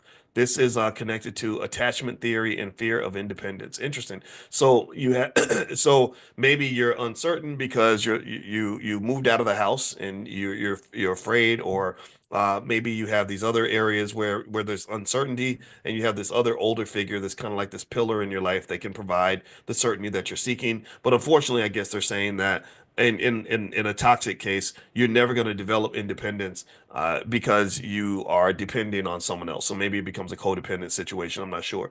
But I will say this. One thing I've noticed universally that to be universally true is that the economic piece pops up everywhere in relationships. I don't think it's realistic for a person, especially a man, to think that you can have no money and be as appealing as the guy who has, financial security. Again, sometimes there's exceptions, right? But but overall, I kind of think that we're kind of hard on people when we say, oh, all you care about is money, or why would you expect a man to take you to the Cheesecake Factory for dinner? He doesn't even know you like that, And I think that some of that really reflects the economic desperation that exists in the community, like right, like the goal of America, in my opinion, has always been to keep the black man as a child or as feminine or as a clown. That's why your biggest most famous black men in America tend to be comedians, rappers, and athletes. All these are very childlike professions. They're not building rocket ships. They're not out, negotiating multi-billion-dollar deals with foreign countries. They're not those are not the black men that can tend to end up on the covers of magazines. It's some guy that's playing a sport like a child, some guy who is telling jokes like a clown, some guy who's rapping and disrespecting his community the whole time. N word this, B word that, right? Just really in all these ridiculous, clownish, entertaining behaviors. And so, so ultimately, that it creates a power imbalance as well as a massive financial issue. And my belief in terms of what the solution is that black men who really want to be men and be human have to start businesses. If you want your humanity back, you're going to have to build institutions of your own. You have to be a builder. If you go up to knock on the white man's door and say, "Hey, I want you to let me have some power in your institution," the world does not work that way. It just doesn't. So a lot of black men that are struggling financially, um, rather than us sort of shifting the culture and confronting the culture and building on our own, and some guys are doing this, right?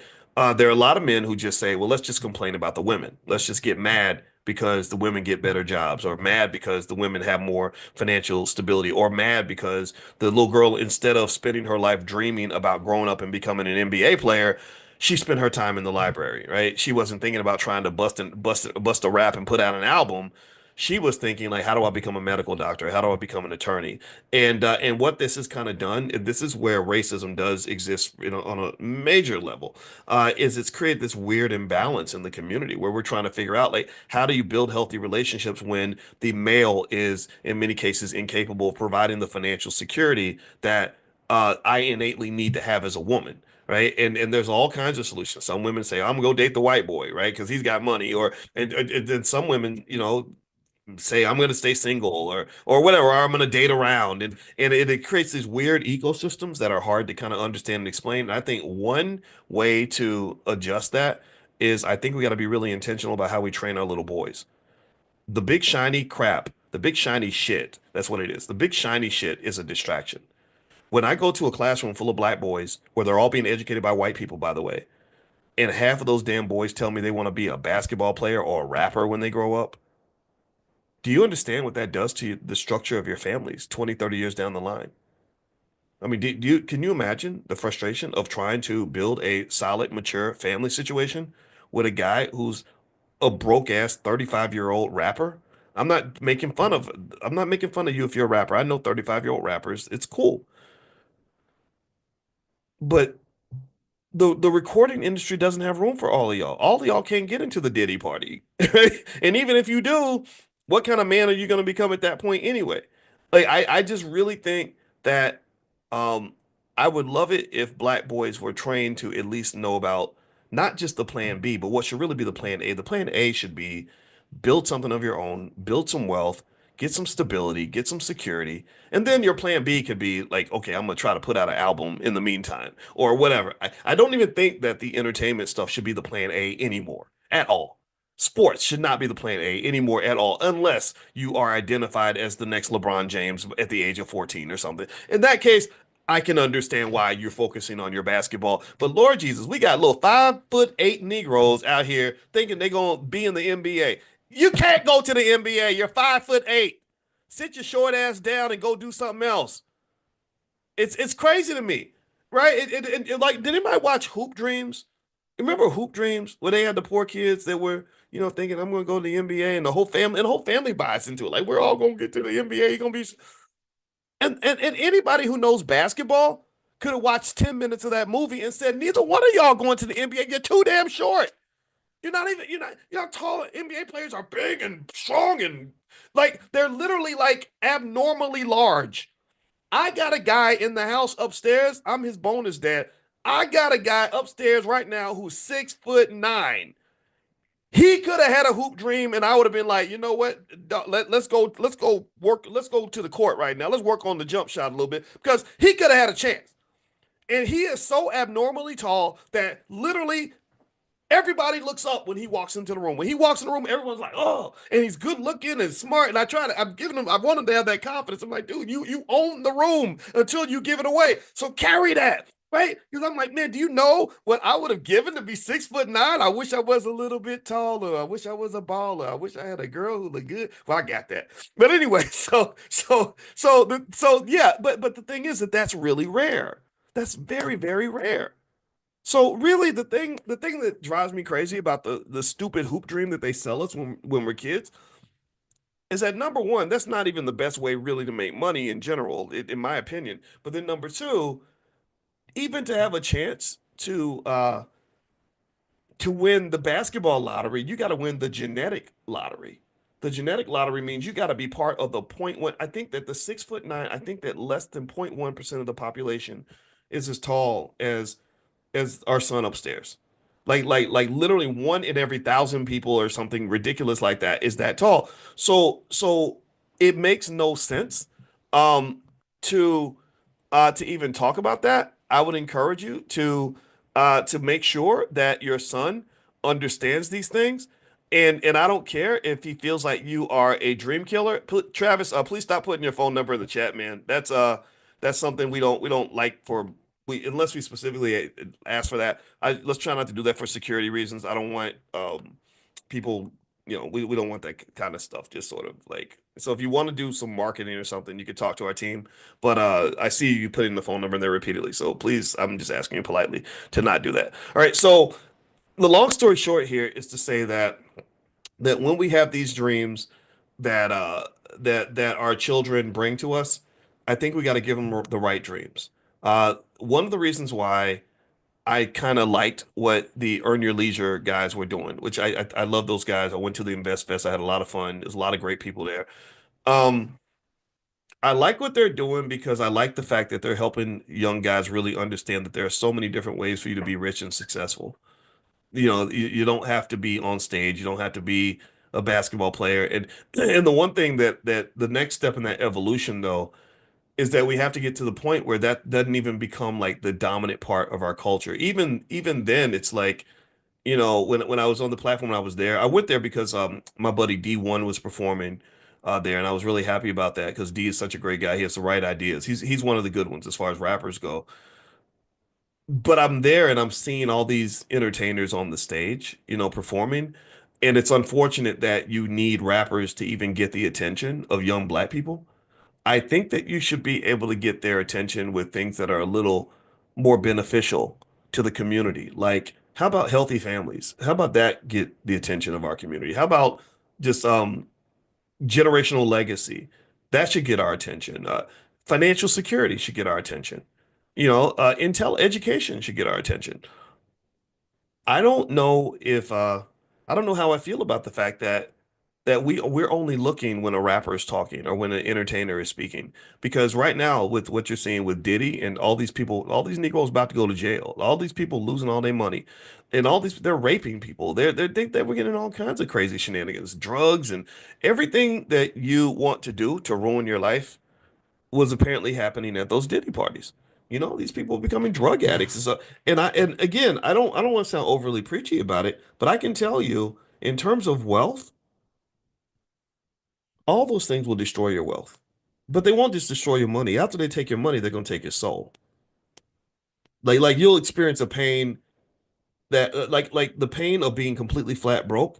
Take that pain and multiply by 1,000, and that's the pain you get when you realize your drug addiction caused you to ruin the lives of your children, or when your choices got you 80 years in prison, or you've got your doctor tells you you caught a disease that you can't give back.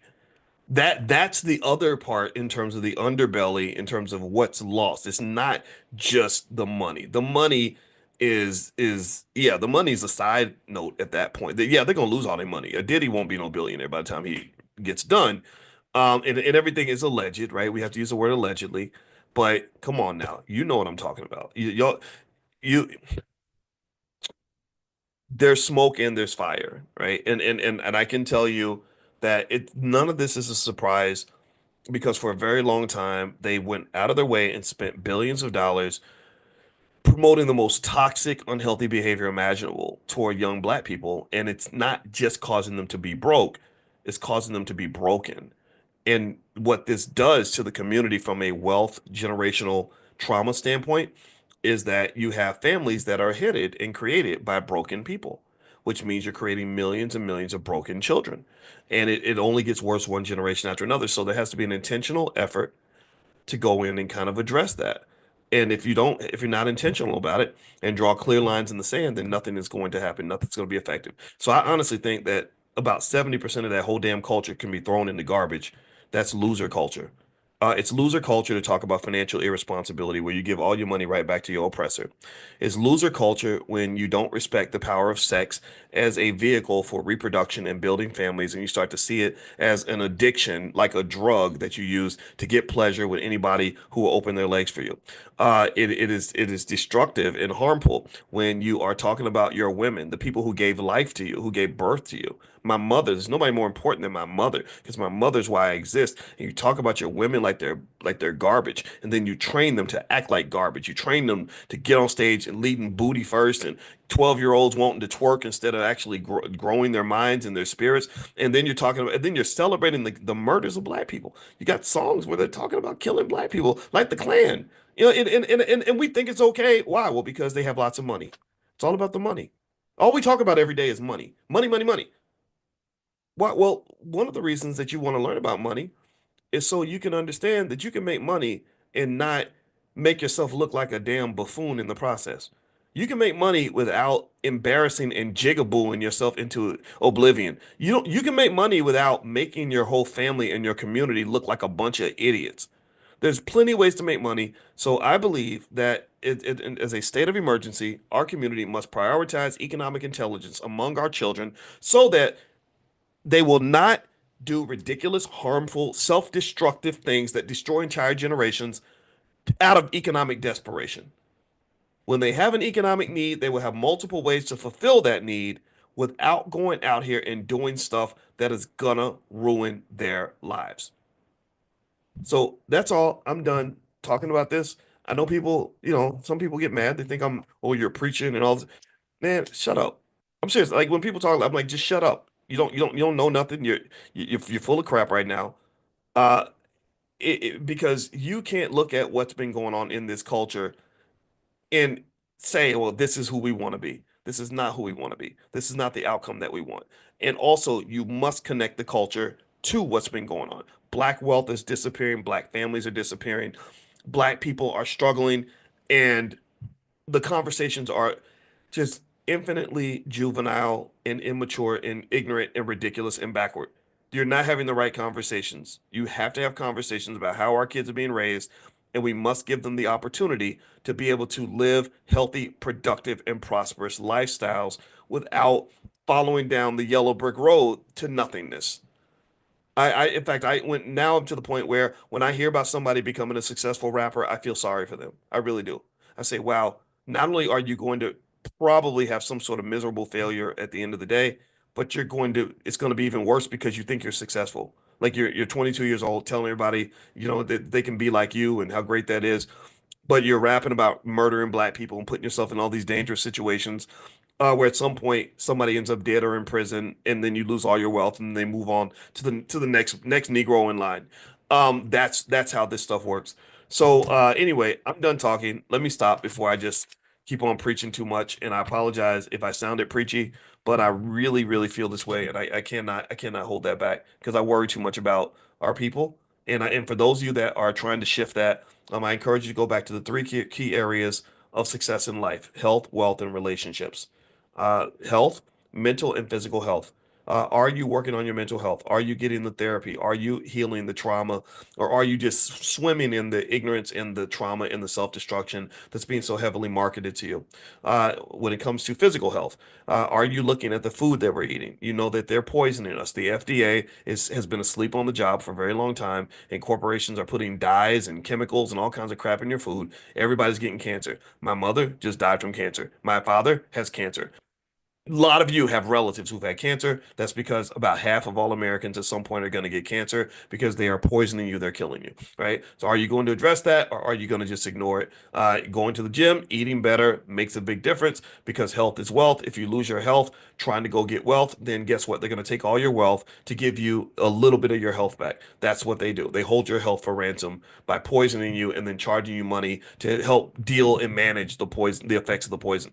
When it comes to relationships, are you having healthy relationships with yourself and other people, or are you attracted to toxic situations, or do you end up in similar toxic situations over and over again, and don't know why? Well, again, that goes back to the healing. That goes back to fixing. Relationships have a toolkit. There are ways. There are specific skills, specific people that can say this is how you manage a relationship. Especially with two traumatized people, it's very hard to build a business together. Two traumatized people have a hard time building families together. I heard the rapper 50 Cent, he said something really insightful one time. I heard him talk about his relationship with Big Meech. Big Meech was his big drug dealer up north, and Big Meech just got out of prison. And 50 said something like, he said, "Yeah, when I first saw those guys in the club back 20 years ago, I stayed away from them." And they said, "Well, why did you stay away from them?" He said, "Because I know who I am, and I know what I've gone through, and the kind of person I am, and I know what they are." And he knew that those chemicals, when you mix traumatized people together, trauma will lead to drama. And so his insight, and again, he's heavily traumatized. I mean, the man got shot 9 times.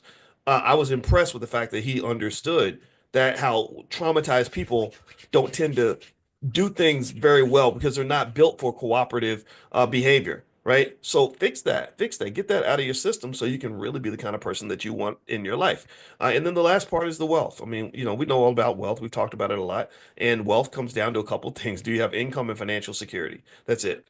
Do you have enough money in your bank account to tell your boss to kiss your ass because you're sick of his crap? Do you have enough wealth such that your children and grandchildren are going to be okay after you're gone? You could do that by getting an insurance policy. Just get one tomorrow or something. Do you have the financial security that gives you emotional peace? If you don't have it, start working on that, right? And then build it for somebody else in your family. The world does not have to be what it is. We are trained to expect that we're going to grow up and eventually have some horrible job and have to show up and work every day for somebody who cares nothing about us and then work until we die and all this other nonsense. That's BS. We've talked about the economy enough, and I can dissect that for you and explain to you that Everyone should invest. If everyone invests consistently and that makes that a core value of their family, then you can really have children that never have to work for anyone. We talked the other day about how if you just bought $1,800 worth of Apple stock one time in 1997, that will be over $2 million today. There's no person on earth that has $2 million in the bank that has to get up and go to work tomorrow. No person anywhere. So if you go back, a lot of us spent $1,800 that year, but most of us did not spend $1,800 on Apple stock. And imagine if you instead put 1,800 every year, right? Then you'd be incredibly wealthy. You'd be perfectly fine. If your parents had done that for you, you wouldn't have financial problems. So unless you create them. So I would encourage you to do those little things, and that's going to make the difference for you. So anyway, I'm done talking. Thank you guys for listening. Quick reminder, if you want to be on the text list to be notified when we meet for class every morning, pull out your phone, text the word morning, MORNING, to the phone number 87948. So text morning to 87948. Also, if you want a copy of that book, Financial Lovemaking, I mentioned earlier, you can get a free e-copy. You just go to boyceandalicia.com, and at boyceandalicia.com, there's not only the book there, but my wife, who's a therapist, she also does stuff for couples and families and stuff like that. She has a 5-day Black Love Challenge, so she believes in Black love. And then thirdly, if you wanted to get the recording from the financial slumber party that we did last night, and you could because you couldn't make it, it's yours for life. Your family can have it. You can share it with whoever you want to in your family.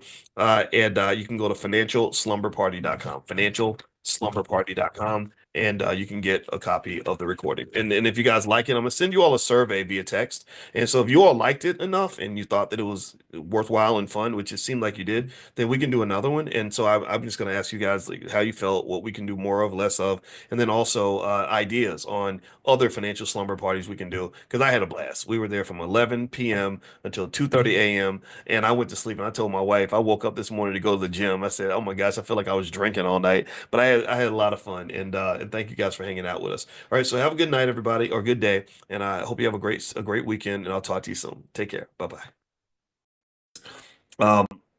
Because one of the things that I didn't realize was that I forgot my team had canceled out of respect for my mother's passing. My team had canceled our book club meeting on Wednesday nights, and if you know how much I love our book club meetings, you'll know how how that kind of threw me off a little bit, But it's not their fault. They just did what I asked them to do.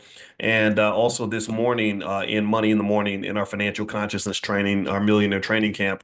I actually went through the process of kind of eulogizing my mother and really talking about some of the ideas and the beliefs that she had and linking them back to finance and economics. So if you'd like to actually see that training I did a full financial training on money and life and success and everything else based on my mother's legacy. You can have that for free. Just pull out your phone and text the word mama to the number 87948. Text the word mama to the number 87948, and I will send it to you because it was something I put together that I said, I really want to remember my mother in a favorable way. And I also want to make sure that the community benefits from her legacy. All the things that she taught me are things that I teach you. I have a whole doctorate in finance. We've reached millions of people. We have almost 1 billion views on YouTube. So my thought was like, let's keep the party going. Just somebody passing away does not mean that it's over. And also, I appreciate your condolences. I see you. Let me know if you guys can hear me. Okay, give me a yes if you can hear me. And I see Tony Brown, Jason Sear, Tony C, Tony Boutte,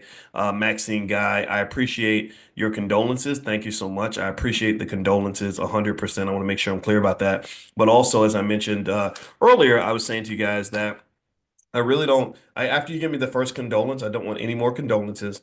I'd rather have two things. I'm gonna ask you for two things. Can you give me two things? Two simple things, very easy to do. Don't cost you anything. Can you give me two things? Give me a yes in the chat if you can do this. Number one, the two things I need from you that I'd like to request is one, I'd like your attention. You have to pay money to be here. You just have to pay attention. And number two, I would like for you to congratulate me. I want you to congratulate, give me your congratulations because my mother was such a superstar and I was so lucky to have her. One of the rules that I've always applied, and I actually apply this in things like our Black Keys to Greatness life class that I have in the Black Business School, and it's free, by the way, if you want to join it, blackkeystogreatness.com. That's blackkeystogreatness.com. Is basically I just remind myself to always count my blessings before I count my curses. That's it. That's a simple rule. I count my blessings before I count my curses. And then it's not to say you can't acknowledge the things you don't have. It's not like you can't acknowledge the setbacks, you can't acknowledge the issues, But start by counting your blessings first, man. I mean, we live in America. We have so many things to be happy about.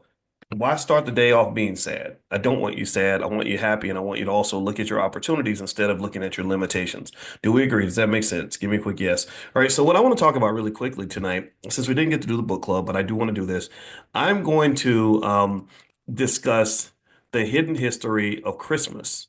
And a lot of you don't know that in Dr. Claude Anderson's book, which is called the one we're reading is called The Black History Reader. All of his books are at powernomics.com. He actually writes about the hidden history of Christmas. He writes about the things about Christmas that you don't know. The how many of you know? Give me a yes or no. How many of you knew that the slaves celebrated Christmas very different from white people? I mean, you probably guessed that. The slaves did not do what white folks did, but also there was Kwanzaa was not the first alternative that black people had in terms of how they celebrate Christmas. It does nothing against Kwanzaa. I think I think that Karenga, when he created Kwanzaa, did a good thing for the world. I actually spoke at his bookstore twice in South Central Los Angeles, and it was wonderful. It was completely sold out. The room was packed with hundreds of people. And thank you to all of you who showed up. One guy that I met that was really interesting was a guy named Alonzo. And he has a book called NWA, which stands for Not Without Alonzo. And he sent me a copy of his book. And Alonzo is the guy. This is pretty cool Black history. Alonzo's the guy who basically introduced Eazy-E and Dr. Dre and MC Ren and all those guys, right? So his book is called NWA Not Without Alonzo. And shout out to Alonzo. I haven't talked to this brother in many years, but I have a lot of respect for him. So anyway, so let me just kind of now let me write. I'm gonna write the URL down in the chat. It's Black Key. Somebody type it down for me too. It's blackkeys2greatness.com. I'm gonna put it right there in the chat so you can see it. And if somebody wants to help, just put it in the comments or something so others can see it. I should put it in the show notes or something, but maybe I'm too lazy to do that. But anyway, with that said, let me get into the real history of Christmas for Black people. This is something that may be of interest to you.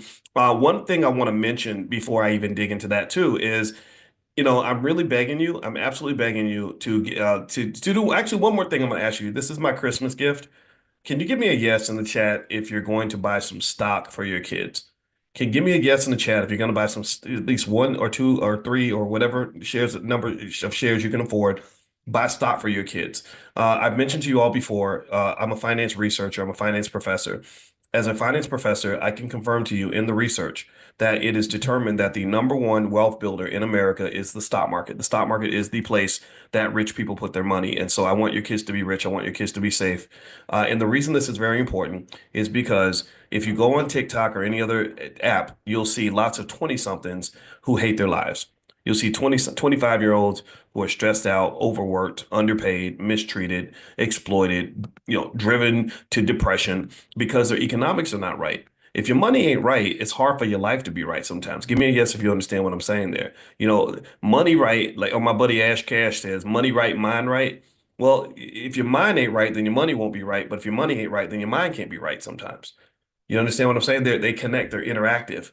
Mind and money are connected. That's why my wife, who's a therapist, she's a really highly super skilled therapist that trains other therapists to become therapists. That's how licensed she is. She's a full professor of social work. Very, very, very few of anybody becomes full professors.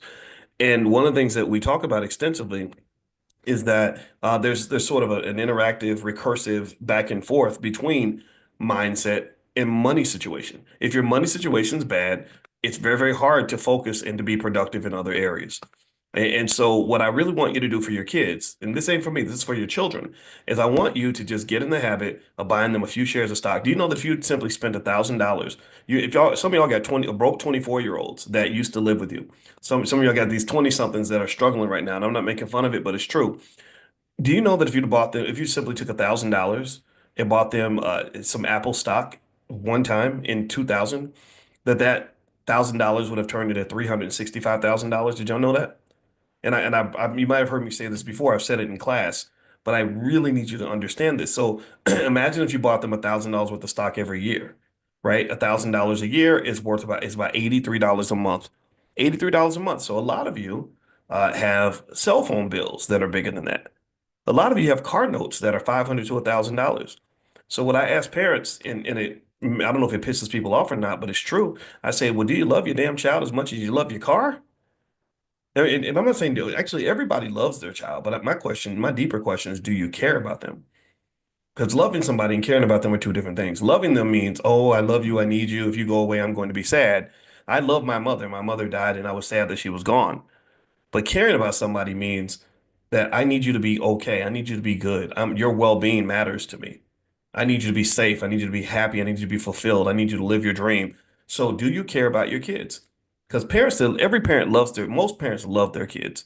But not every parent cares about them. Not every parent has the discipline to say, I'm going to do some stuff, even if it's a little inconvenient, even if it throws me off my game, even if I can't go out and, yeah, and club in or do whatever I'm trying to do. I'm going to sacrifice, or even if it makes you mad at me. That's a big one. A lot of parents want to be their kids' best friends. You know what I'm talking about? My mama was always clear. I don't want to be your friend. I'm not one of your little friends.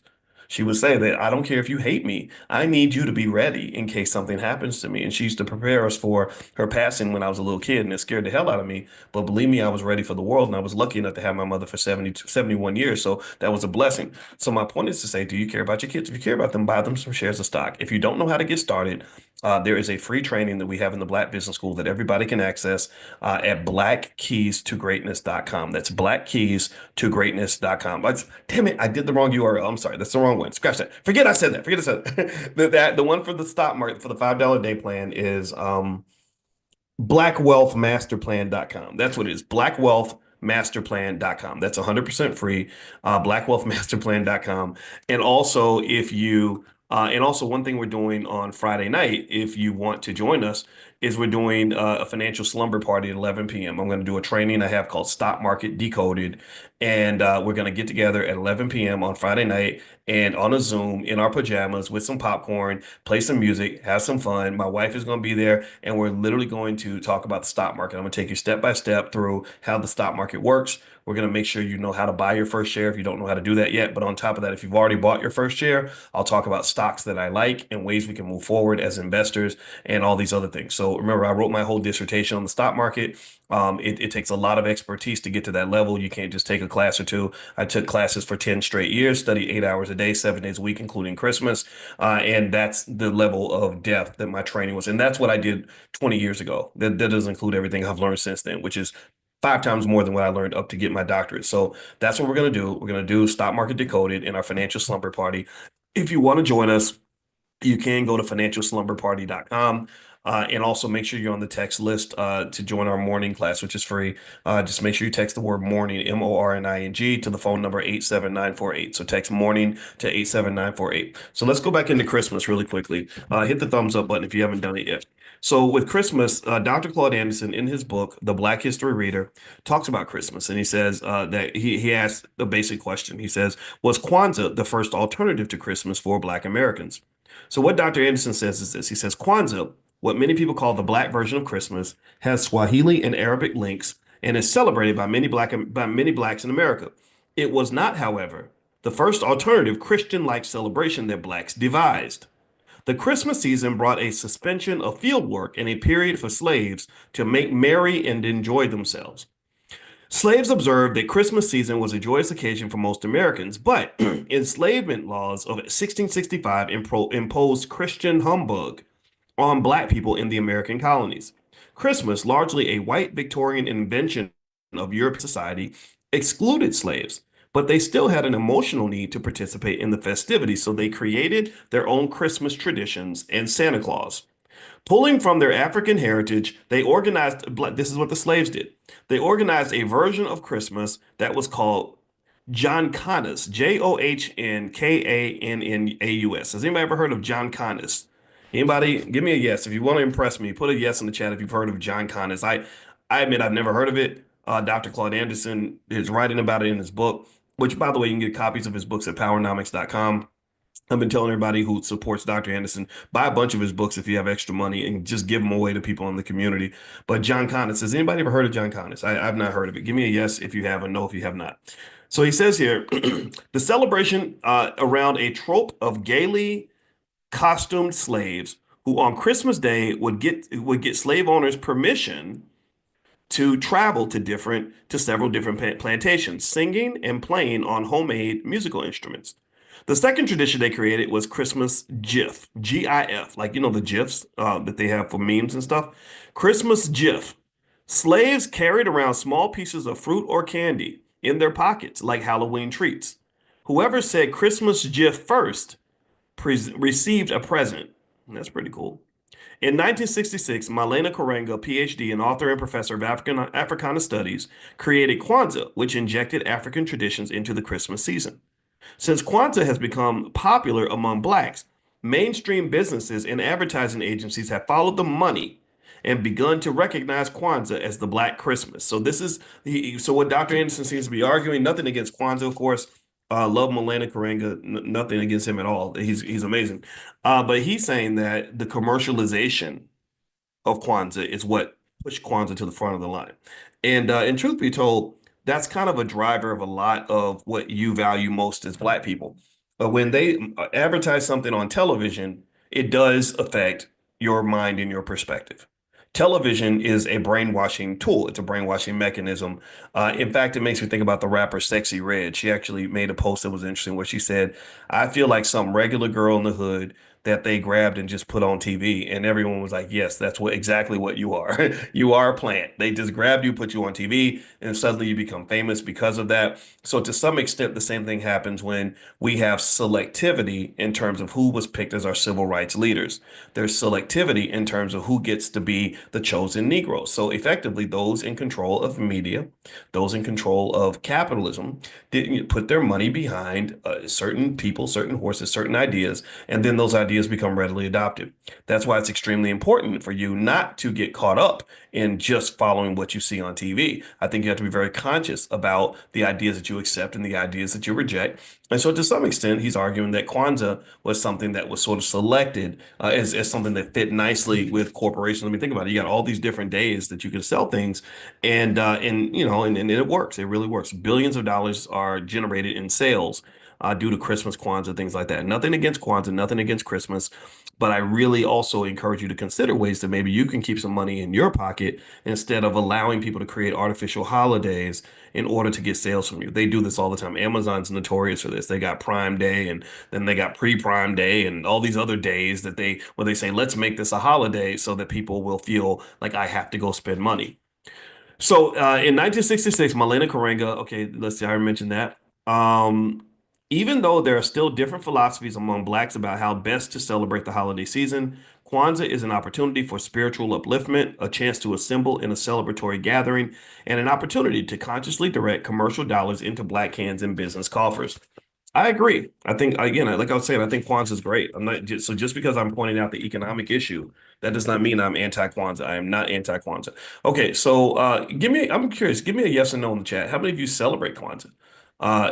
Give me the um let me see how many of you celebrate. Do a lot of you celebrate Kwanzaa or just Christmas? And it's okay to do either one. I'm not, I don't think it's required. Well, let me give you some of the origins of Christmas really quick in case you're interested. First off, is Christmas has origins in ancient pagan festivals such as Saturnalia from Rome, Yule, which is Norse, which celebrated the winter solstice with feasting, gift giving, and merriment. So that sounds very, very white. No disrespect to white people, but it is.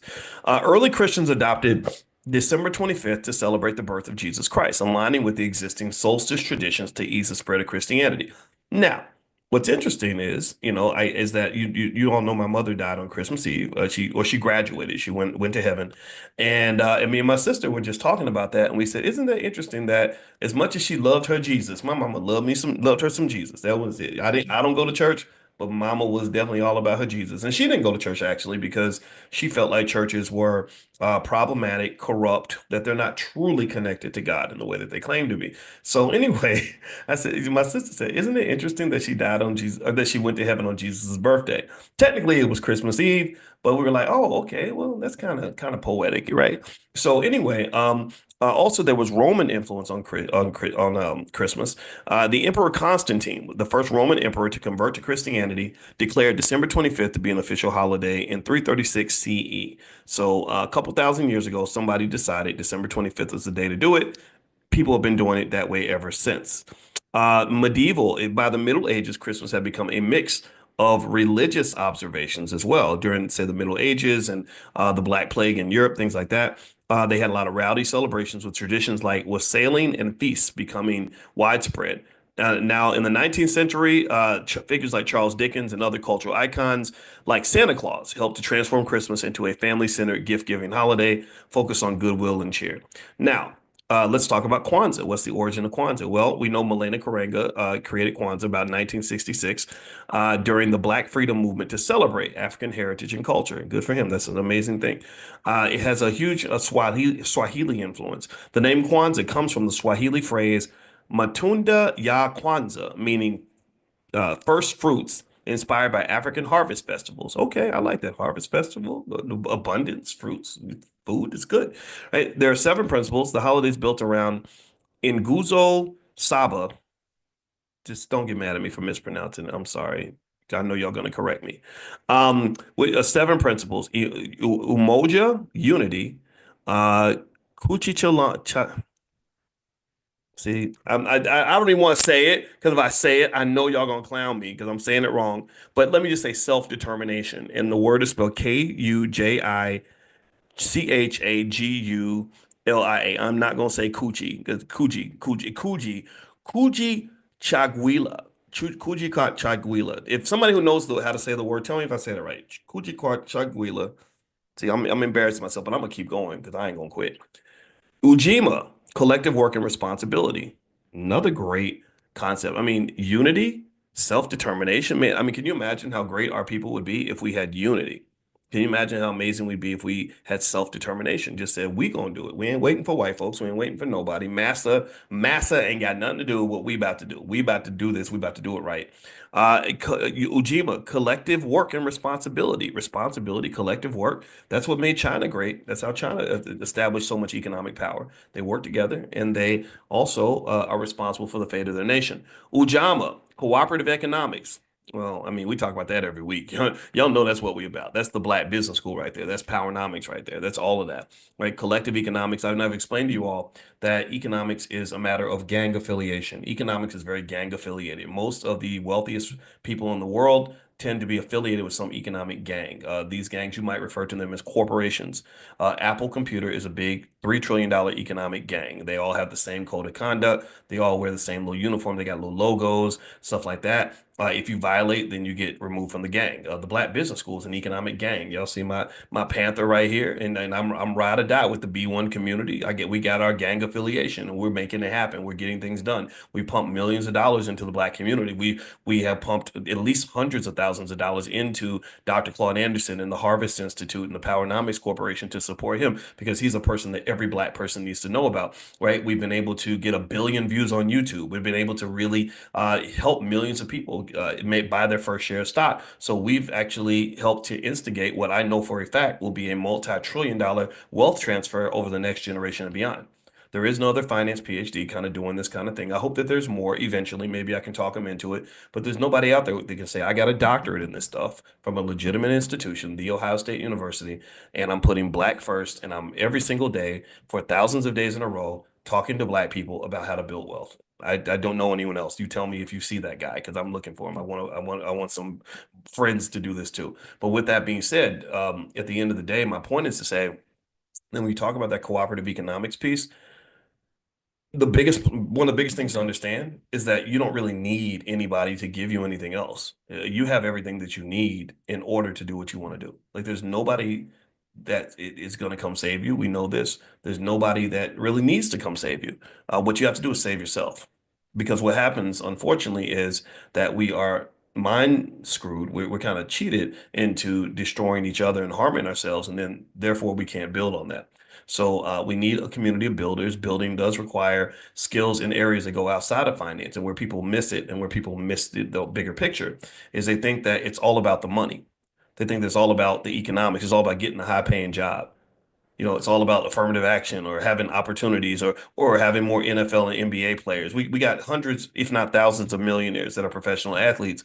But if they're not trained to build, if they're not trained in a certain mindset, if they haven't mastered all the tangential aspects of wealth building, then no wealth will be built. If you imagine this, let me give you an example. Imagine two guys, both have $100 million contracts in the NBA or the NFL. Both of them are making over $100 million. One guy doesn't know anything about institution building. He doesn't know anything about job creation. He doesn't know anything about making long-term plans, or hiring people, delegation, all the skills required to build an institution. Well, he's going to be one successful guy, and we've had a lot of one successful guy. We've always had that one Negro that's doing well. Like we've always had that one Negro with a good job. That does not scale. That is not contagious. That is contained success. Success that is contained does not affect the whole community. It affects one guy. And then we get to look at that one guy and say, wow, that one guy's doing really well, but I'm not doing well. And then the one guy dies, and then the whole thing's over. So imagine the second guy. The second guy also has a $100 million contract, but he's built to scale. He's been trained to scale.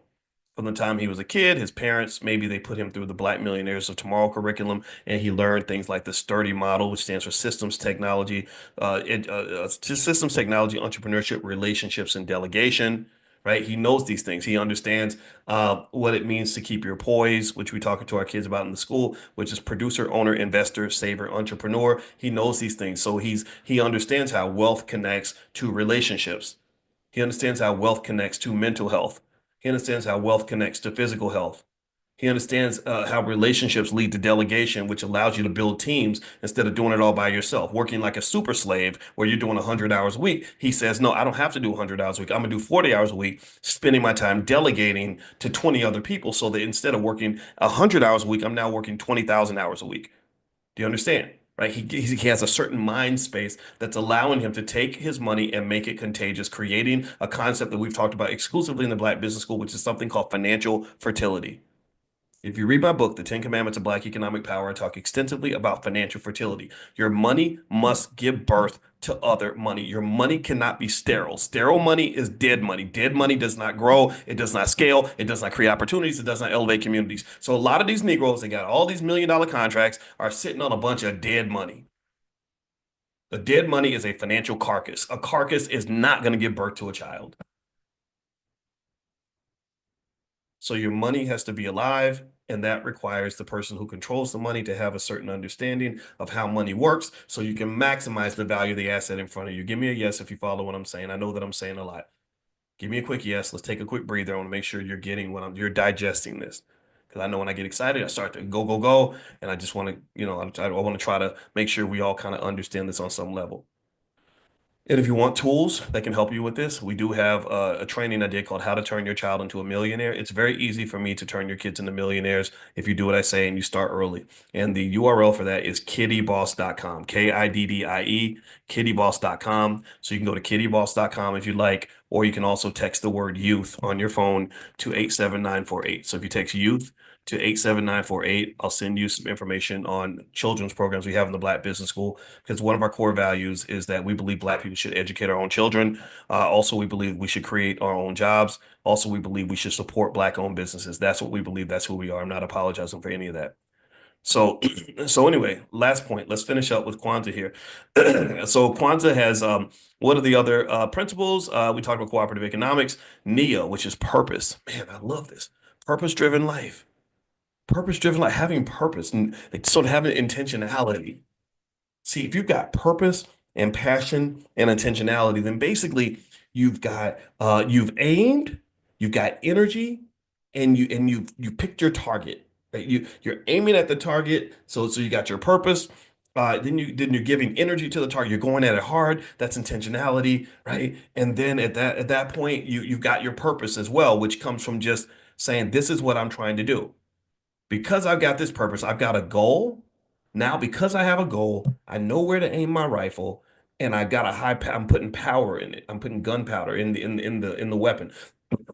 That's where that passion comes in, right? So anybody who has a purpose, who's passionately and intentionally targeted where their energy is going to go, cannot fail. A person like that cannot fail. They're going to just go through life and kick ass and take names, and people are going to get out of their way. Because most people don't know who they are. They don't know where they're going. Most people are sheep. Sheep just follow other sheep. So the sheep could all be walking into the slaughterhouse, and a sheep will just follow the other sheep right into the slaughterhouse. That's the world. That's life. But if you have that person that has purpose, and then you've got that added with intentionality and passion, you can't be stopped. You can't be stopped. So let's keep going. Last, Kuumba, Kuumba, is creativity. I like that. Creativity is important. Wealth builders typically have to have creativity, but you don't use that just for wealth. You use that for any type of success, survival, whatever it is you're trying to do. And then Imani is faith.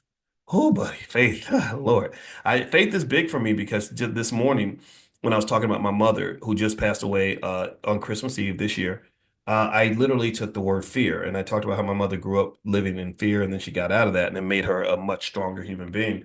And I took the word fear and I said, let's take that word and let's make it mean something. Let's talk about this in terms of the fact that we all need some sort of vaccine against fear. We needed that during the pandemic because fear in the pandemic, fear was the biggest virus in America at that time. It wasn't COVID, it was fear. And I said, okay, so fear, let's make fear an acronym that reflects my mother's legacy. And so the word fear, I said, oh, it stands for faith, education, accountability, and resilience. Faith, education, accountability, and resilience. And that's what my mother represented. So we talked about that this morning. If you didn't get a copy of that, if you'd like to get a copy, just text the word morning to the number 87948 and I can send it to you or something like that, whatever you want to do. But anyway, the F stood for faith. And I think faith is really powerful because faith when it's used in the right way, can really allow you to have a type of resilience and power that you can't have that may not necessarily be justified based on your current condition, right? See what faith kind of does. Faith is a type of consciousness. See, I want you to pay attention now. Faith is it's where I see the bigger picture. I believe everything's going to work out. Everything is everything. The universe will take care of it. I'm going to be okay. See, what you got to understand, pay attention. Listen to this. Faith is a deeply economic concept. It's a spiritual as well, but it's deeply connected to economic spirituality. Did you understand? Do you all understand? I wish I could take a piece of my brain out and hand it to you so you could just consume it. Because what I'm seeing is this. Do you understand how much of our economic system is built on faith? Do you understand that? After Elon Musk, let me find a simple example. Elon Musk puts out $250 million and buys the presidency. Maybe it was more than that. I don't remember how much it was. He suddenly is in a position of power, right? He's got the ear of the president. He's got the ability to support his space programs and EV programs. Everything he wants to do now is right at his feet. Well, even though Elon spent either between $250 million and $500 million to win the White House, that was an enormously profitable investment for him. Enormously profitable. Because do you realize that after Elon Musk won the presidency with Trump, Elon's wealth increased by about 70 to 80 billion dollars. Elon Musk at this point is now the richest human being, not just the richest man on earth. He did that a long time ago. He's now the richest human being that has ever lived in dollar adjusted terms. When you adjust for inflation, they believe that Elon Musk is the richest human being to have ever walked the face of this planet. Now, is that dirty, funky capitalism? Absolutely. Is it wrong, corrupt? I agree with you. I concede that point. You're not going to get any disagreement with me. He's a white boy from South Africa who grew up in apartheid. He's probably kind of a prick. So let's get that off the table and stop worrying about how people feel about you. Because if you love you and I love you, then that's all that should matter. If you love me and I love me, then that's all I care about. I'm not looking for Elon Musk to love me. I don't need love that desperately. So I'm not seeking approval from anybody. Can we please get that off the table? Let's talk about the specifics. Let's talk about why this is a great investment and why this links to faith. Well, it's a great investment because so he puts down $250 million. He's now worth another 80 billion. He went from being tied for the richest man on earth to having more wealth than the number two and the number three guy combined. And and a lot of that was built on faith. How was that built on faith, boys? Well, let me explain. Well, most of his wealth came not from money he actually made. It didn't come from money he generated. It came from what? Answer me in the chat. Answer me in the chat. It came from an increase in what? The stock price. The stock price went up. Well, remember, you're talking to a guy who is an expert on how stock prices are formed and where they come from. And basically, I can tell you, his increase in wealth did not come from additional money he made. It came from the fact that his stock price went up because people had more faith in his ability to lead as an economic entity. People see these equations And I've gone through a lot of them that explain where stock prices come from. These mathematical equations are very precise ways to say, I'm not really sure. You use really precise numbers, exact interest rates, and exact discount periods, and exact cash flow estimates, all to pretty much say, like, well, this is our best guess. And the thing about it is that if anything happens where the faith in the entity or the individual starts to decline, or the risk level goes up, or people just aren't sure about you anymore, or their fear goes up, which fear is the enemy of faith, right? You cannot have faith and fear in the same room. They don't work together, right? And so when those things creep into the market, stock prices do what? They start to collapse. They start to collapse. Well, why is that? Well, because when people are scared and the economy seems risky, they lose faith. They say, not put my money out there because I don't know how that's going to work out. See, so when I hear that word faith, I'm like, oh my God, that's amazing. That's an economic statement. And everyone else thinks about going to church and stuff. And faith is important in church for sure, but I think faith can be your friend. And I encourage you to really meditate on faith and what that really means for you, right? Faith might mean an entrepreneur who's going into the abyss where they know they don't have enough money, they don't have enough skill, they can't get a bank loan, ain't nobody helping them, but they keep going anyway, believing to the core of their soul that there is something good at the end of the rainbow. That's faith. Cowards can't do that. Traumatized people have a hard time doing that. So if you claim to be a person of faith, then be a damn person of faith. Faith really means you can go in and say, gosh, I don't know how this is going to work out, but I think it's going to be okay. I live my life on faith, man. I live my life on faith. Do you know when I was the hardest time of my life was this week when my mama dies, right on Christmas Eve. That was very difficult for me. The second hardest time of my life was when I was 28 years old and I hit rock bottom. Everything in my life was falling apart. The woman I loved told me she was leaving to be with another guy. My classes weren't going well in school. And my money problems were so bad that I had to move out of my apartment in the middle of the night because I could not pay the rent. And so um, I remember being at rock bottom at that stage. And I remember just crying at my desk because things were so hard and I couldn't figure out how to move forward. I didn't know what to do. And I think at that point, there's something magical about hitting rock bottom where you say, I ain't got nothing else to lose. So I might as well go for broke. I might as well go hard. So going hard for me at that time meant that I said to myself, I'm tired of playing this stupid game. I'm tired of pretending to be a white boy. I'm tired of trying to fit in with people who don't like me very much. So I'm gonna go full Boyce Watkins on them, whatever that means, full Boyce Watkins. So at that moment, I committed to being me. That was literally the moment where the Boyce Watkins that you know, the one where a bunch of people love me and a bunch of people can't stand me, that's when he was born. He was born out of pain. He was born out of misery. He was born out of failure, and he rose out of the ashes. And I committed to this guy. I love this guy. And I said, I love you. I'm going to stick with you no matter what. So faith meant that I said, okay, if I work my ass off and get skilled at what I do, highly, highly skilled at what I do, and I'm a good person, then I have a very high probability of being successful at something. Those are my three rules. Bust your ass, get super skilled, and then just help people. Be a decent human being and it's gonna work out. Everybody ain't gonna love it. It's not always gonna be easy, but that was the strategy. It was really that basic.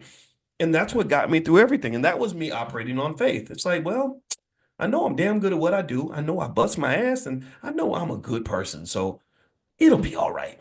It'll work out somehow. It'll all come together somehow. So faith is powerful, and I encourage you to really tap into faith when you're talking about making economic moves because you cannot build economics without faith. You cannot do black business without having faith in each other. That's a tough one, right? Y'all know what I'm talking about. You cannot build wealth for yourself. You don't want to invest for your children if you don't have faith that what I'm saying to you about the stock market growing over time is not going to work. If you don't have faith in yourself, then you're not going to jump out, start that business, make those investments, all those other things. So faith is, I think, such a powerful principle that all of us should apply in our lives. And the beauty of it is that you ain't even got to go to church. Just go to the church of you, whatever that looks like, right? Whatever that looks like for you. I'm not even here to judge that. All right. So what I'm gonna do is I'm gonna go ahead and finish this up for today. For those of you that were invited in from the weekly book club, just know what happened was the Zoom got erased by one of our team members. It wasn't her fault. I told her to do it by accident. And so I sent you all a text to let you all know that we were doing our book club meeting tonight. If you want to join the book club, you can go to blackkeystogreatness.com. It gives you free access to my life class, which is really good, and a lot of other resources. So I'm gonna put in the URL. I'm gonna put the URL in the chat, blackkeystogreatness.com. If you're watching the recording, it'll be in the description of this video. And also, I do have a podcast on Spotify, two of them actually. One's called the Dr. Boyce Breakdown, where I do stuff like this and I kind of talk about everything, kind of blending wealth with a lot of other topics. But then I have one that's focused specifically on the stock market called Dr. Boyce Daily Stock Market. So whichever one is most interesting to you, you can grab one, subscribe to both. It's totally up to you. And then the last but not least, if you want to join us for the Friday night financial slumber party that we're going to do, we're going to get together at 11 o'clock at night in our pajamas with our popcorn, and we're going to do finance in the middle of the night and just have a blast. It's like a big sleepover. I don't know if anybody remembers having sleepovers when you were little, how much fun they were. I think maturity is overrated. So I said, I'm gonna do something completely immature. So we're going to cover a training idea called Stock Market Decoded. So by the time you're done, you will be transformed into an investor. You will know, and if you're already an investor, you'll be leveled up. We're going to talk about stocks that I love, and why. We're going to talk about rules and principles for picking your favorite stocks. Also, if you're a beginner, we can show you how to get started, all that good stuff. So feel free to join us. The URL is financialslumberparty.com. So I'm gonna put that URL in the chat so you guys can take a look and feel free to join us if you'd like to join. So thank you guys for hanging out with me. I appreciate it. I'm gonna go watch a movie with my sister now. As a family, as you can imagine, we're getting together to celebrate the life of my mother. And also, if you happen to be watching on YouTube or something, if you could hit that thumbs up button or something, that would really help. I hear that helps in terms of getting more viewers, but the algorithm hates me. I think probably because of the pandemic. I think they were throttling all these YouTube channels because I have over 1 million subscribers, but it's really, really hard to get the algorithm to pick up our stuff because I think that there's something about our content that makes them uncomfortable. I have no idea. I don't care. Doesn't matter. We're still reaching millions of people and we're doing it under our own power, and I'm really proud of that. We're good. We're kicking ass, taking names. They cannot destroy us. They cannot slow us down. They cannot take us off the grid. It's too late. It's already out there. We're killing it. We're on top of the world. Let's keep going. So God bless you. Happy holidays. And I hope you all have a wonderful new year and everything else, but you'll hear from me before then. In fact, tomorrow morning, we're going to meet for Millionaire Training Camp, which we do every single day, 7 days a week. We've done this all year long. If you'd like to join us for that for free, just pull out your phone, text the word morning to the phone number 87948. So if you text morning to 87948, I'll send you an invitation to join us tomorrow. And I just hope that you'll bring your family too, because I can guarantee you 100%, if you got kids and relatives that are listening to wealth conversations every day, they're gonna be black and proud and rich one day. It's only a matter of time. So have a good day, everybody. God bless you. I'll see you guys soon. Take care. Bye bye. Peace.